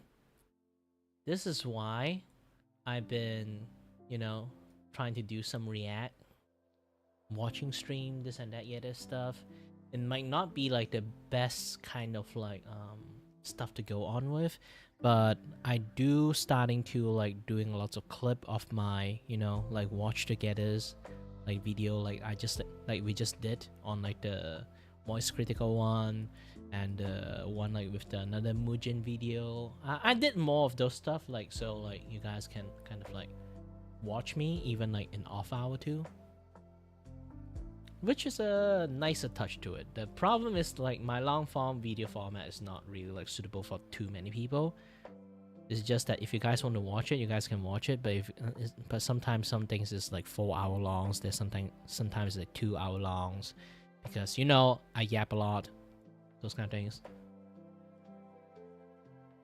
There will still be something like short one, like, you know, like the voice critical one. I think I just did something like close to an hour. It really like depends like how much you guys want to like invest into like my stuff. You guys can watch the shorts, you guys can watch the clip. I'm trying my best to make shorter and shorter clip, but if you guys like want me to think like, oh, I can turn this into, I should like turn this particular segment into clip, you guys can actually clip it, even just 1 minute. The limit is 1 minute, so even you guys clip it for for 1 minute, or like maybe just a few seconds, you can help me highlight it, like this particular moment. I should actually clip it out, so like you guys can like, you know, I can like turn this into a clip and then like officially like turn this into a VOD or something like that, like highlight moments, like people like will be interesting to watch. So having the ability to clip me is actually like really important, because you don't necessarily have to clip like the entire moment. You just have to clip that moment, and then I will get notified that this moment got clipped. I will know like what time I should actually pick pick that thing up and then like turn this into like a clip or like video edit it, this and that other stuff. Since I'm starting to do like more things, like, you know, 1 day edit, 1 day stream, 1 day edit, 1 day streams, or do my personal things, as you guys kind of see, like yesterday I made this. Still is not fully done yet, okay? Still required more times to cook, but basically my editing time, also including like making this kind of stuff too.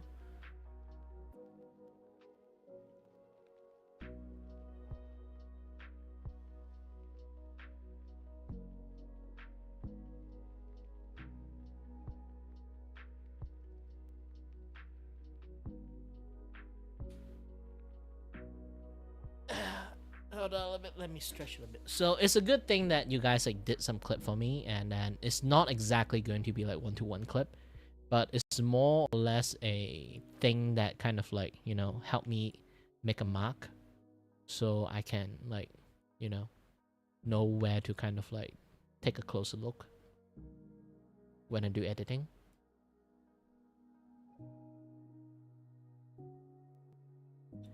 Because here's the thing, like my humor and your humor is different. It comes through different age, different environment.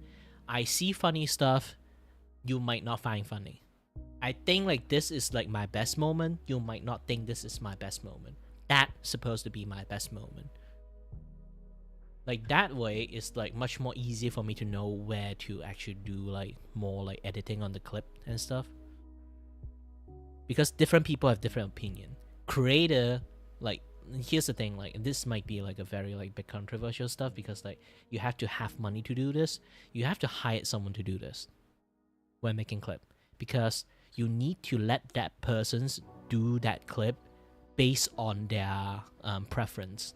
Especially when they are your fan, is much more better because they know your quality way more than you know yourself, you know?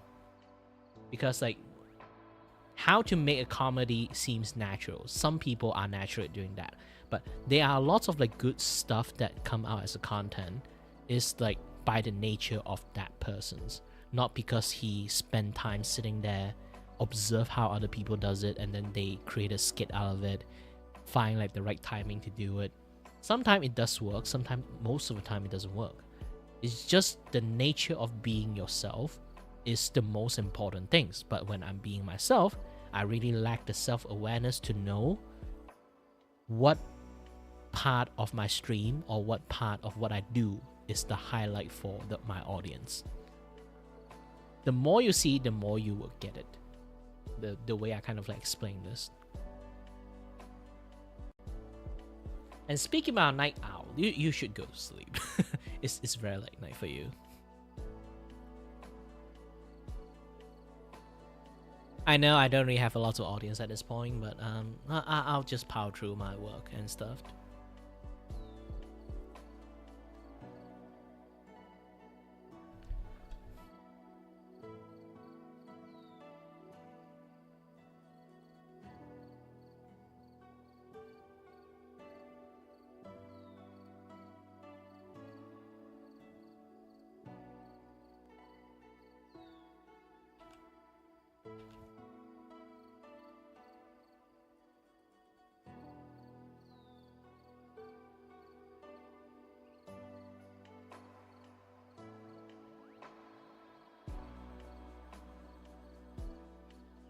Man, you watched me really fucking early then.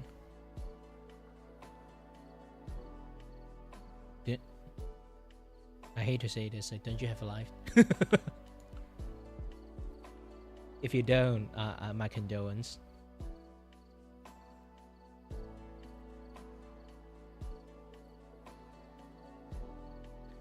I hope you find even better one. Not just because you found a life to replace me, I'm asking you to just live a little bit more sociable life. Might help. Might. Not exactly going to 100%. But, yeah, you get my ideas.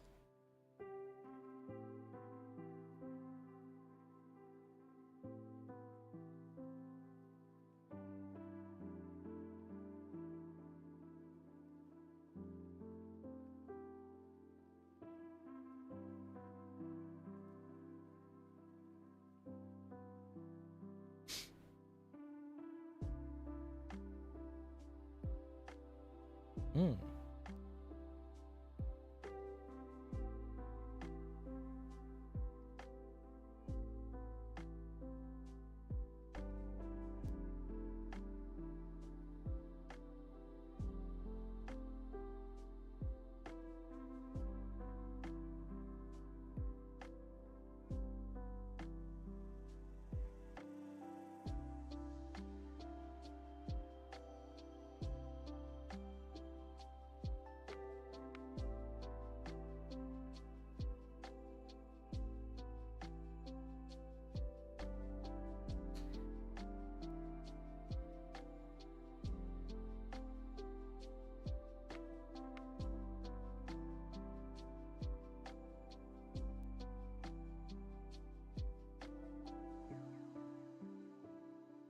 And to be honest, like in many cases, I would rather like most of my audience live a successful life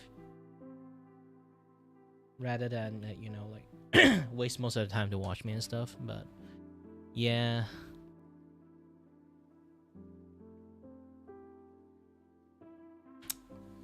it's a much more important things. You know, it's like if people like have some homework to do, they should do their homeworks. Be like, they can kind of like watch me while doing their homework at the same time. It's fine. I don't have much complaint if that way. Or like if you guys like need some help, I can actually do help you guys on the homework stuff. I may be dumber than usual, but I still used to be a full A student. Okay.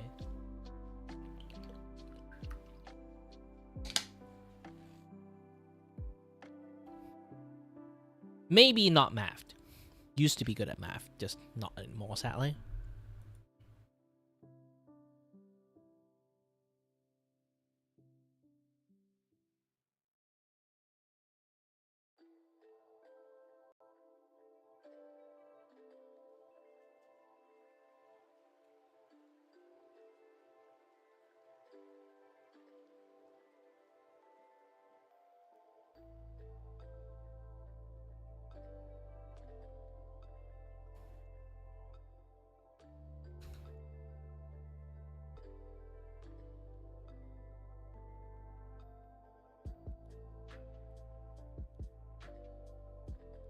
In your class, not the school. I faced that reality a long time ago. I used to be like in like the very shitty class. I'm the smartest person in that shitty class. But again, it's a shitty class. Like being smarter than them doesn't really do jack shit. I hate to say this too. Like it's kind of like insulting my friend, but still, it kind of is.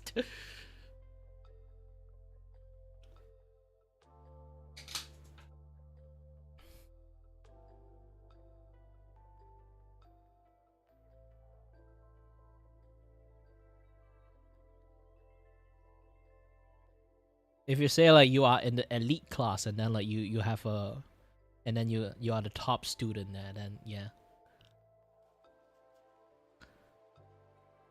Like that's the thing. I used to live in my the way I kind of studies, even though I got like full A, but it's not really like in my early study life. I used to keep hand in blank paper because I felt like it. I'm too lazy to answer, so I just draw shit in there and then just hand it as my answer sheet. Also because of that, I dropped into like really bad class. Like, you know, my school have like grading system for like class. Like there's like the, you know, the slightly above average student, the elite student, and then like the special student, the special elite student. And then there's like the so-so student, and then there's like the beyond help student. I used to be in the beyond help student like classes. Like the class is almost empty, almost always empty because everyone just like skip the school and stuff. You know, there's only like a few people in there, and I'm that among that few people. I didn't even study. I just sleep in the class. And until like I reach like maybe there's like a big exam on like when you reach the age of 15 in your studies, you need to do like one big exam. If you screw up the exam, you basically will just get banned from studying, which is a very stupid system. Thank God it's gone. Because back then I know actually, like, because I'm in a shitty class, and due to my circumstances being like that eccentric, I do meet a few eccentric people like me too. Okay? And they are actually legitly smart people too. The problem is they're bad at Malay, which is a Malaysian country language. So they're bad at Malay. So no matter how smart and how good they are, if they fail that, they'll lose their study opportunities. Like those few guys, I never contact them after like they fail the classes. I can't see them anymore, obviously. So they all fail their Malay, so they unable to like continue studies. For me, I passed my Malay, and then the rest of my stuff is like get full A. My grade was so fucking suspicious, okay? My grade was so fucking suspicious because I'm in the Beyond Help class. They thought I was cheating. They called me into principal office. They gave me like a substitute papers just to do a double testing and stuff. You know, they want to make sure that I'm just like those kind of hidden genius, or just like, you know, a special students, or I'm just cheating. The fact that I can just answer everything easily, and then they found out that, oh, this guy is just fucking lazy. Because that's the thing, like all the teachers actually like gave up teaching like the Beyond Help class. So even the teacher doesn't really pay attention to the student a lot. And I sleep in my class almost 24/7 in my class. So they end up still kind of like do not know I was actually smart. Implying it was. I'm just fucking lazy, that's all.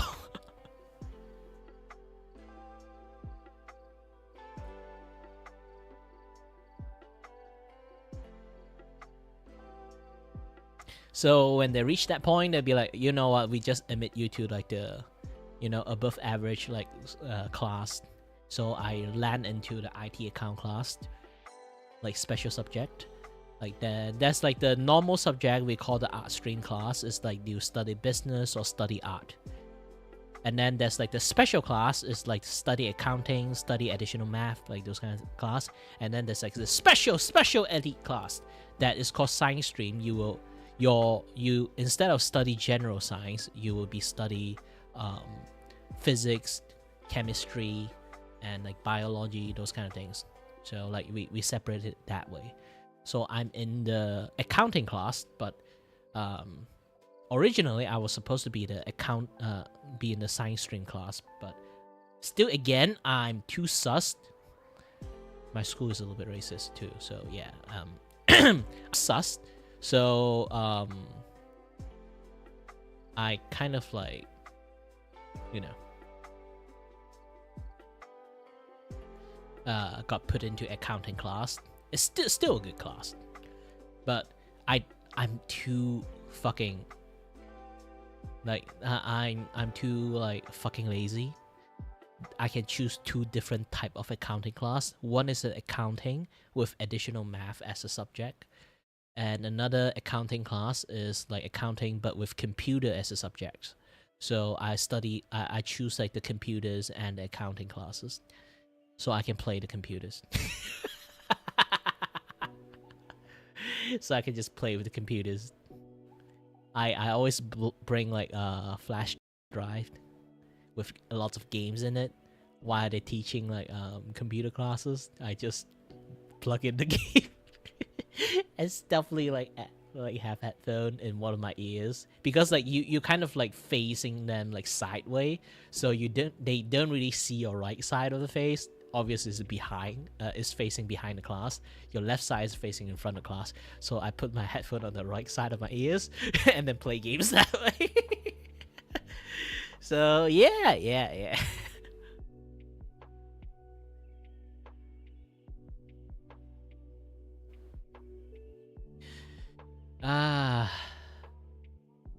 Still remind me of the good old days. So fun. And then still in the rest of the class, I just keep sleeping. I just keep sleeping in my class. I never wake up. I have a few nicknames. The autistic retarded kid, or the yes, I was called that. Either being called like autistic retarded kid, or like the he who sleep in class. I just always sleep in the class. Either sleep in the class or just chat with the my classmate like sit beside me non-stop.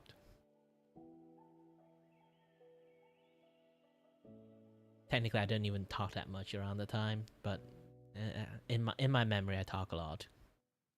In my memory, I talk a lot. Because like back then, like I think like it's around like I reached like 16, I start to talk a lot more. But around the time like I was like 12 to like around like 15, I watched too many anime. Okay, I thought like being a silent protagonist is fucking cool, so I decided just to like zip my mouth, don't talk a lot. So yeah, ironically, when I was a kid, I'm the quiet kid. I'm the quiet kid that always sleep in the class, like a gosh dang anime characters. And when the lecturers like call me out and ask me question because I was asleep in the class, I just answer the correct question and then go back to sleep. That's all my friend like talk about it. Is like we sometimes like have like class reunions stuff kind of things, and then we kind of reunited, and then everyone just sit there and drink. And then they would just like talk about like the past, especially when it comes to a topic about me. They're reminiscing me like gosh dang fucking anime characters. I guess I did nothing wrong then. I thought like I want to become anime characters. I guess I am an anime character when I was a kid. And then even now I'm an anime man. Hi there.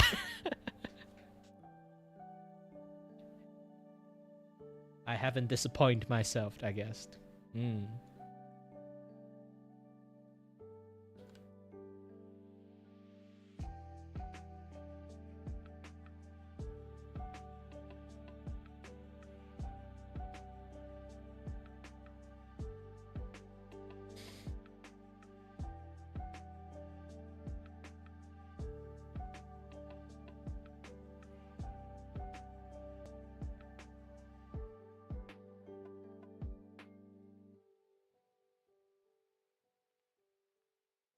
But again, I think you heard about it before I talk about this. I'm a very fucking disrespectful brat, okay? The irony of I don't like people disrespecting me, but I am also a very fucking rude person when I was a kid. Like, who the fuck climb up to a gosh dang table? Like, there's like a few empty table, I just be like, you know what? I'm too tired. I don't want to sleep on my arm. I feel numb. You know what is a very good idea? Go to the back of like the class. Like, I don't need to listen to the class. I'm too smart. So I'll be like, let's pick up a few like empty seat, join them together into a big ass table seat, and then like climb up to the table, sleep on top of the table. That is me. I'm that fucker. The disrespect I have toward the teachers is really fucking high.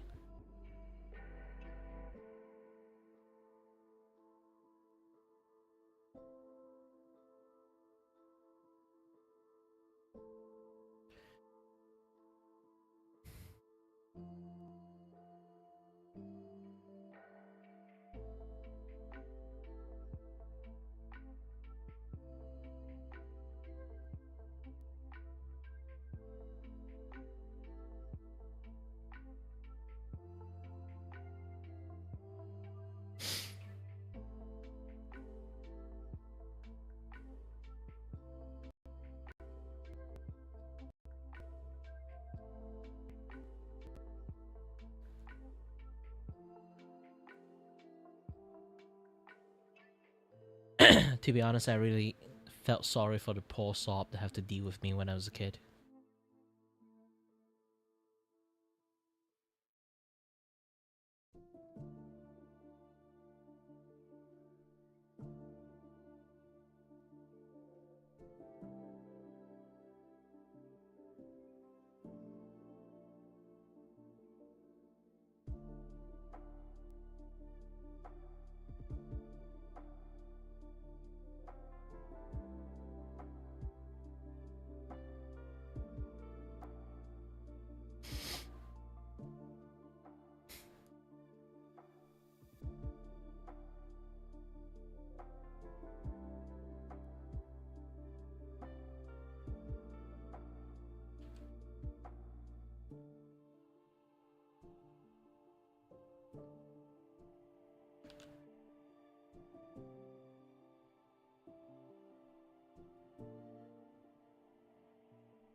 Almost done.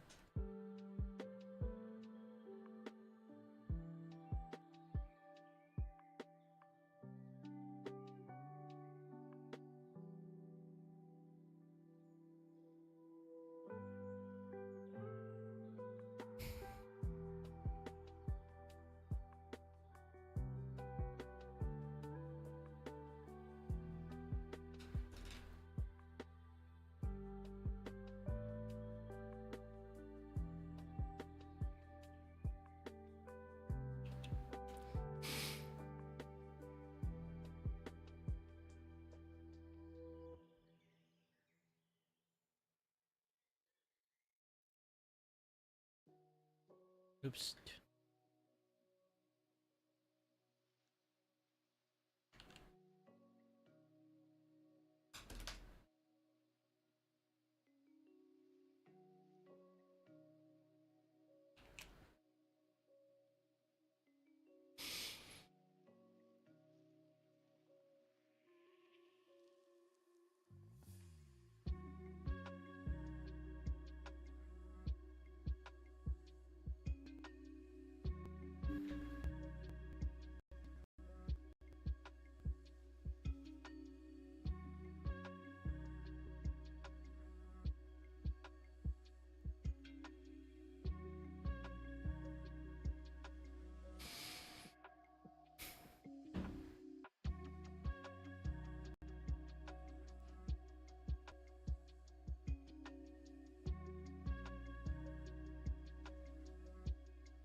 Have to make sure that I wrote anything that I miswrote anything.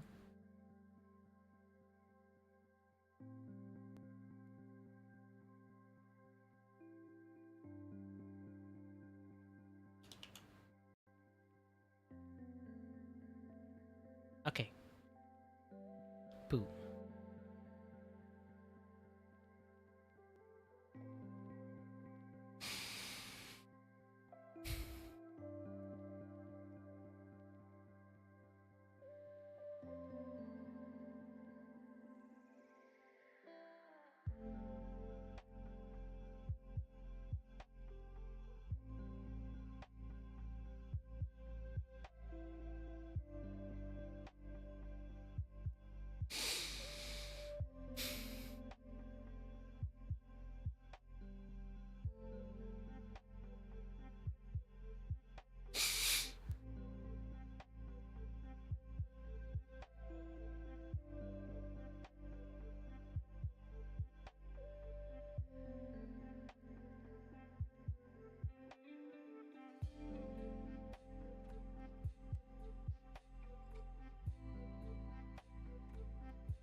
$45 view.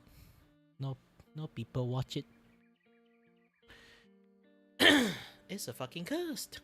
It's a fucking cursed.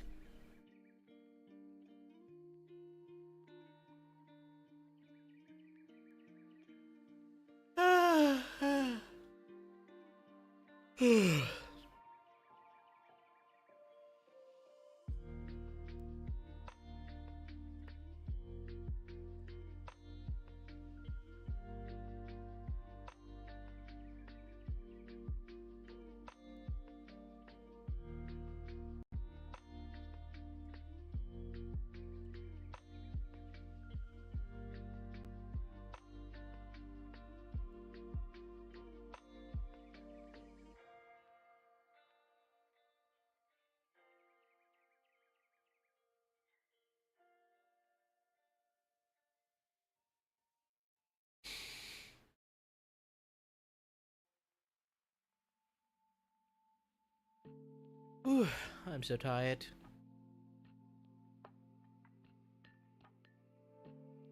Today is a very slow day. I would just want a lot of people have a little bit of fun. Also in the same time, a little bit more audience to chat with. But too bad that I never have the chance to do anything at all at most that I wished any time that I can see the world in bigger place, that I won't be so alone, that I wish I would be more popular, that when I stream the time there would be 3 digits there. The chat moves so fast where I can't see anything. It's my wish, it's my time. I wish the time would be there. But I can tell you and tell you, it's just a wishful dream. I always want to have my stream started in a starting soon scene. I haven't made that yet, and what's the point of having it? I don't have anyone to wait for my stream to abundance of numbers.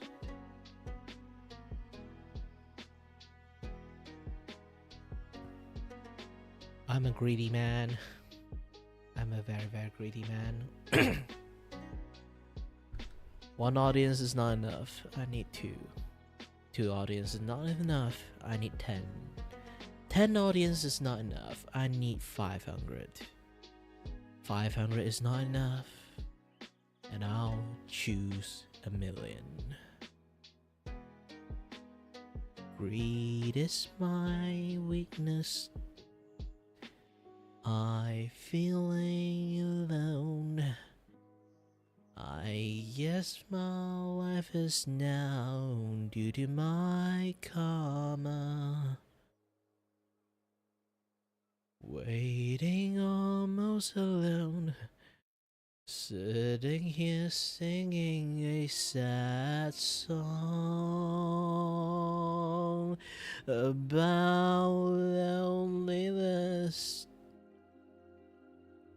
And I wish there is time where I can tell the old me, don't deal with that shit. It's fine. Your name is okay. Your English name is not in your birth certificate. It's fine to be famous. It's fine to have a name. Don't get scared that you have your name out. Even Facebook is doing some shitty stuff to you. You should keep your gosh dang page and build upon that. and tell everyone that you might change your name and move along and move to Twitch and bring all your guests, where I can tell you all that I wish to be. Having more people dropping by, telling me that I worth it, while there's a few other, but it is only few. Moved into Twitch without telling anyone, because I dox myself. I will keep that a secret. I moved to the Twitch. I used to have a high audience, and now that I don't have anybody and nobody remember me, because I have no face at all, came back as a Vtuber. Don't really have a name, have a thing, have any talent. Just going to show you all that how much I freestyle my way. I can tell you everything that I get my nerfed. There's so many times that the Twitch just do not promote anyone.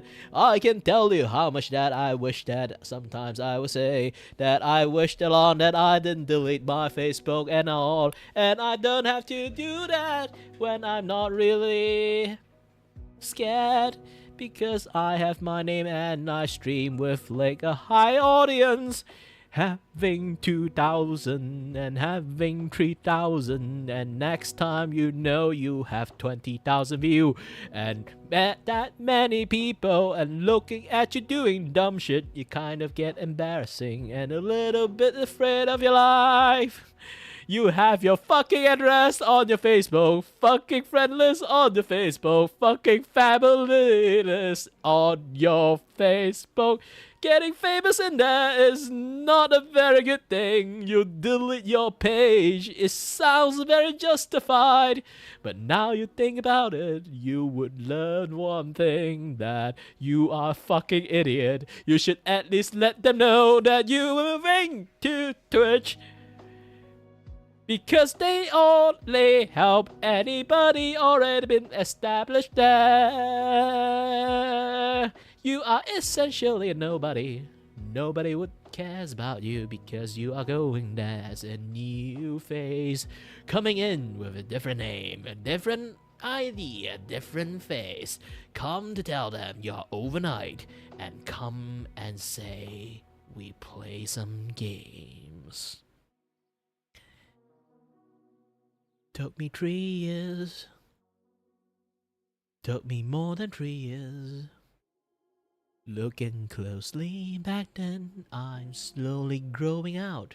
After 3 years, looking back at that time, I'm starting to have audience from playing PSO2. And now, you see that I getting audience.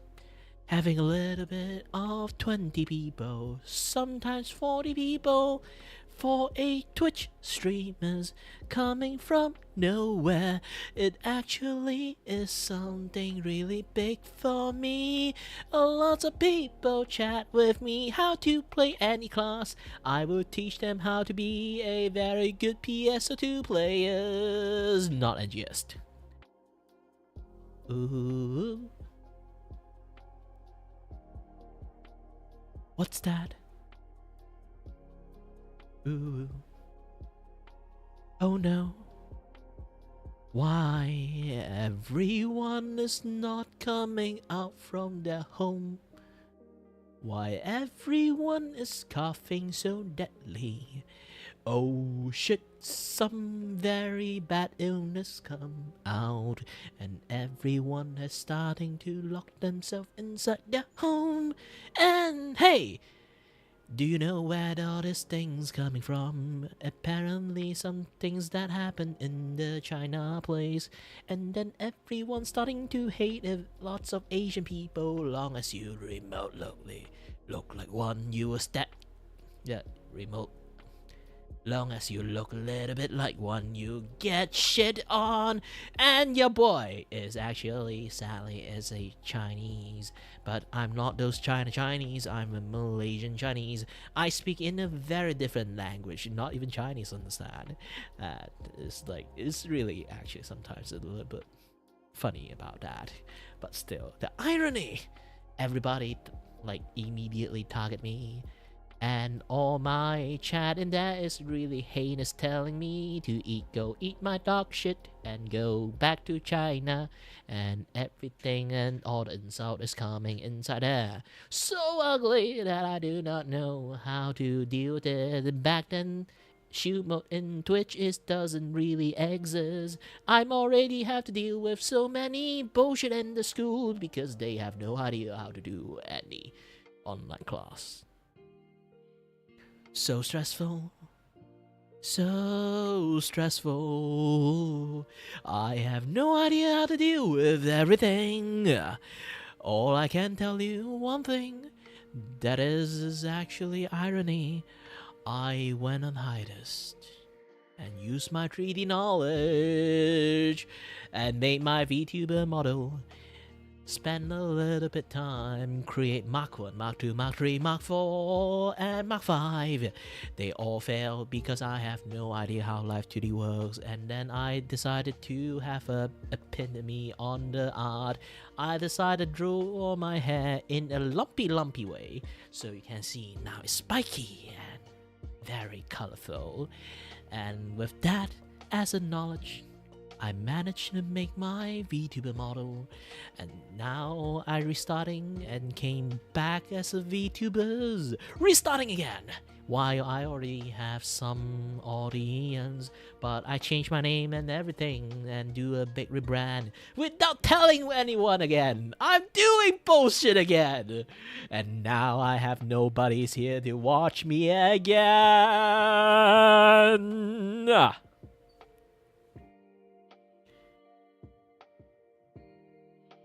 How long has it been? I have been a anime man. Count with my fingers. It's been like 3 years. A few more years, it would be 4 years. And how many people in here? I would just say is 2. Whoever here, I really thank you. Anybody that drop by here, listen to me suddenly have a yapping singing mood. Suddenly talk about all the days that I have. All the 10 years history of me streaming in the internet. I wish that one day I could get more audience. Maybe one day I can do a little bit more. I draw, but actually I am not a artist here. I only draw a lot because that I don't really have money. And I have to draw a lot because, again, I can't pay for artists. So I do everything myself. And I do everything online. And accidentally, a lot of people mistook that I am actually a artist. I am really not one. I just happens to be a VTubers that know how to draw. Made my own rig, made my own art, and made all everything. I'm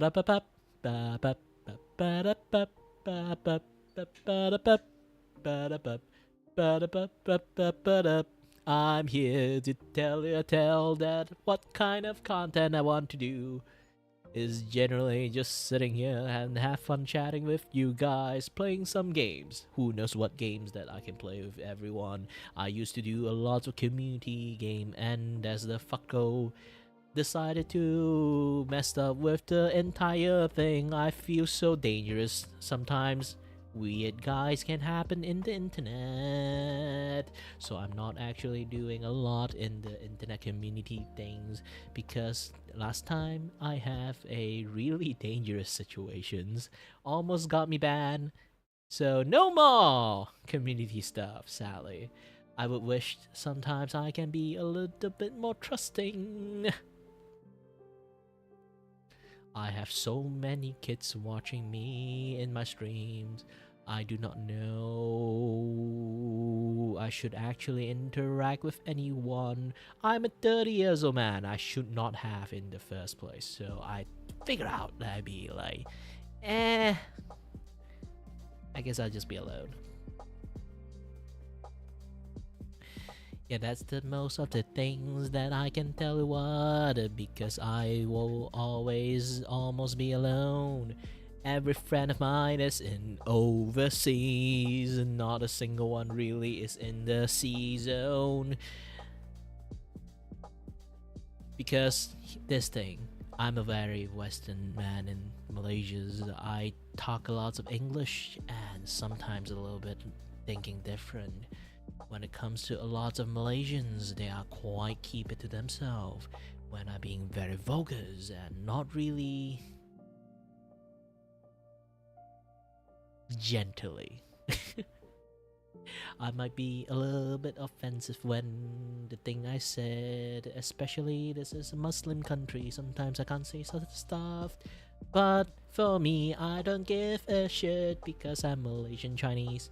And I am actually Chinese. I don't give a shit. Don't give a shit.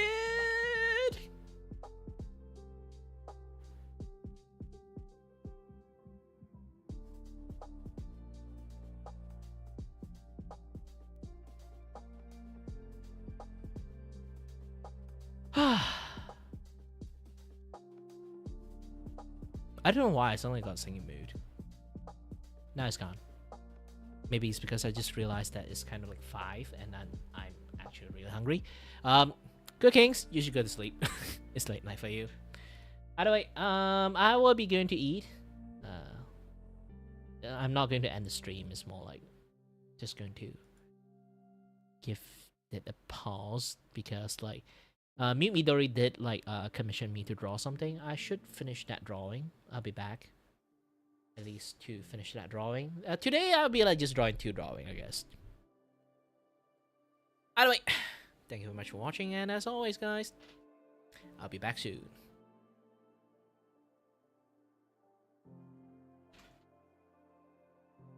Where's my phone?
Okay, I came back with some food.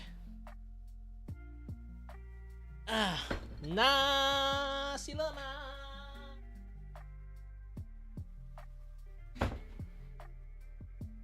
Desi ai satu.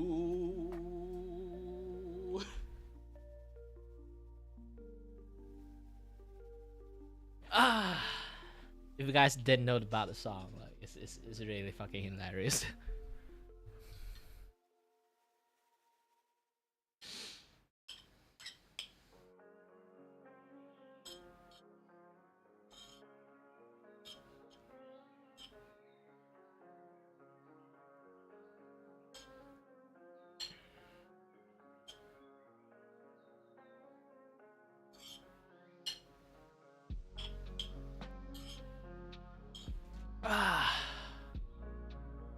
Just keep on eating.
Well, let's read some webtoon while I was like doing this then.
Hi there, welcome back. Sorry, I'm also eating. I just finished eating not long ago. I'm just reading some webtoon. Let me finish this chapters. I can't really like show it live because like, you know, copyright stuff.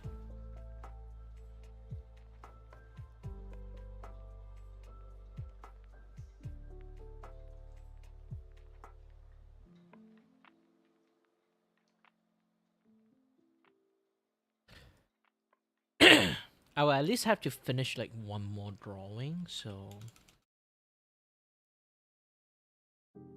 38.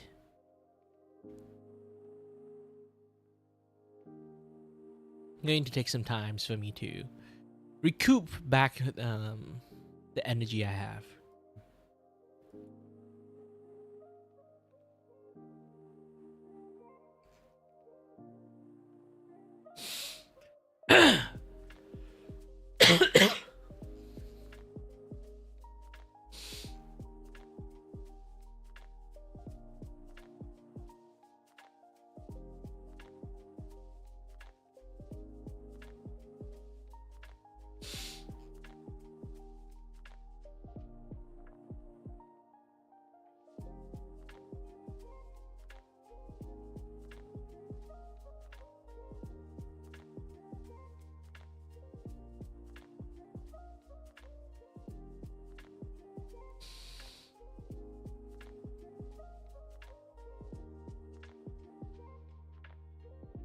Well, welcome back for you too. I just need to, you know.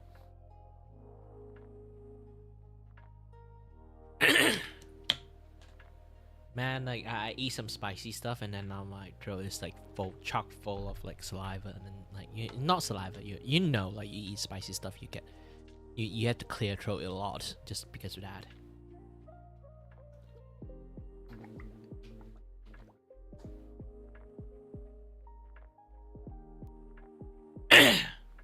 Moisturize.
Alright, it's time to start my drawing again.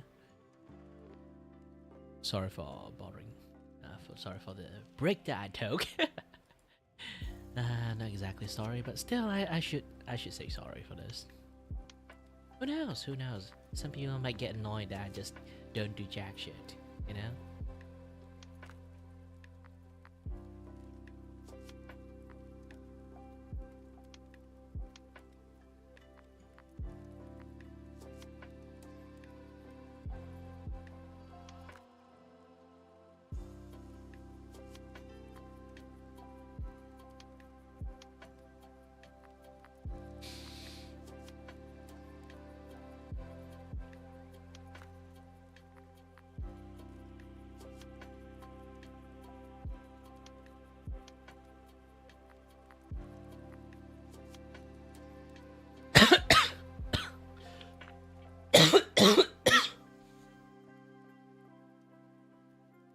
As you guys kind of like notice, I'm still a little bit sick. I haven't like fully recovered yet because I always like keep streaming, and then when I do editing, I just sit through like a few hours just do editing and stuff. Today I actually have like is a very fruitful stream because I did so many things. I can maybe have like 3 separate clip. Like one is like I'm watching one of the Mujin video and did a little bit of react, and also like gosh dang fucking Roblox. Yes, if you guys don't know about Roblox, if you haven't seen it, okay, I hope you actually subscribe to me. So like I will by tomorrow, okay, I promise. Tomorrow I will clip that particular part out, me reacting to Moist Critical talking about Roblox, okay? Here's the thing, if you have kids, or if you know you have niece or like nephew playing Roblox, please let them know how fucking dangerous that place is. The CEO is fucking unhinged, okay? It doesn't want to look after kids. It's a platform for kids, but he don't give a shit about kids, okay? He intended to turn Roblox into a dating site, and also I turned it into a gambling site. I'm not even kidding. He said it. He want to let kids get in touch early on gambling to learn how money is like. His fucking logic is he want kids to understand what gambling is, so he want to have gambling inside Roblox and also like a stock market in there, so kids will play with those things and understand those things.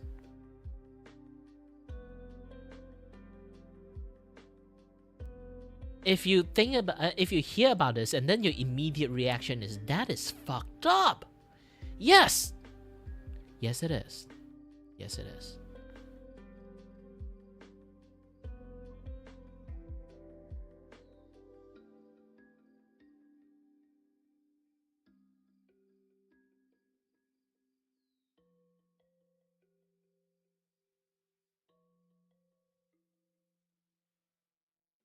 At this point, here's the thing, like,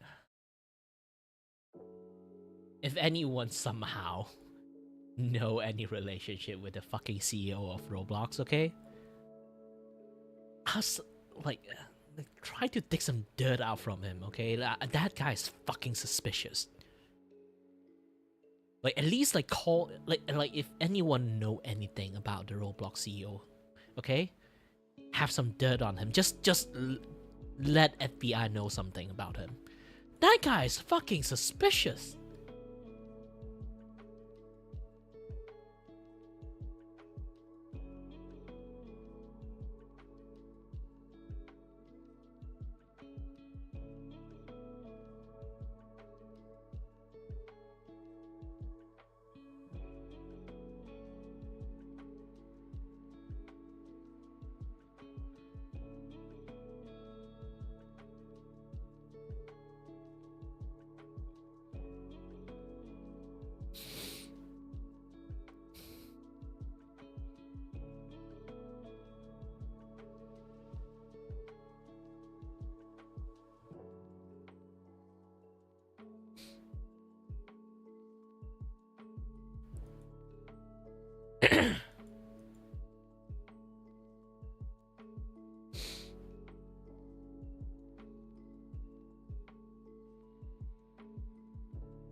on, I'm taking a look at some stuff.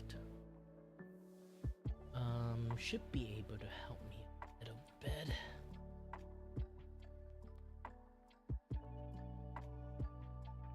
Okay.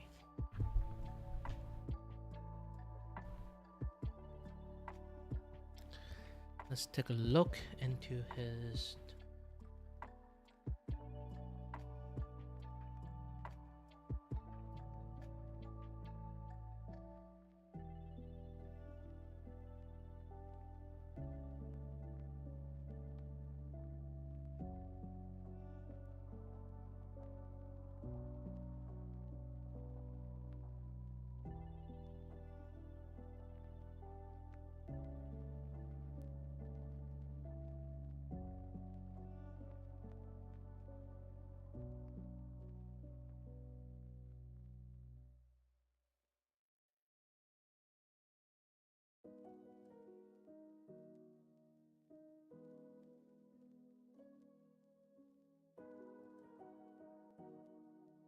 Ooh, he's also an artist too.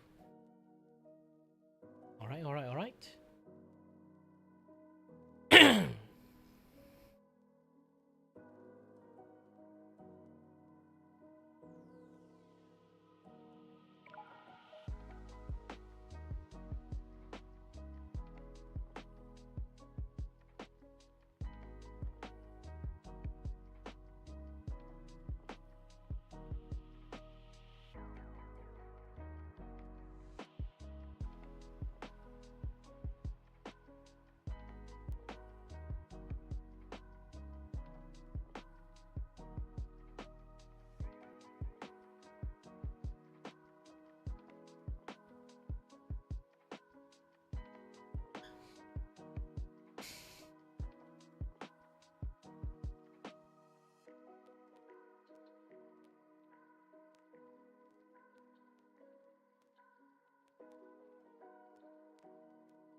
Alright.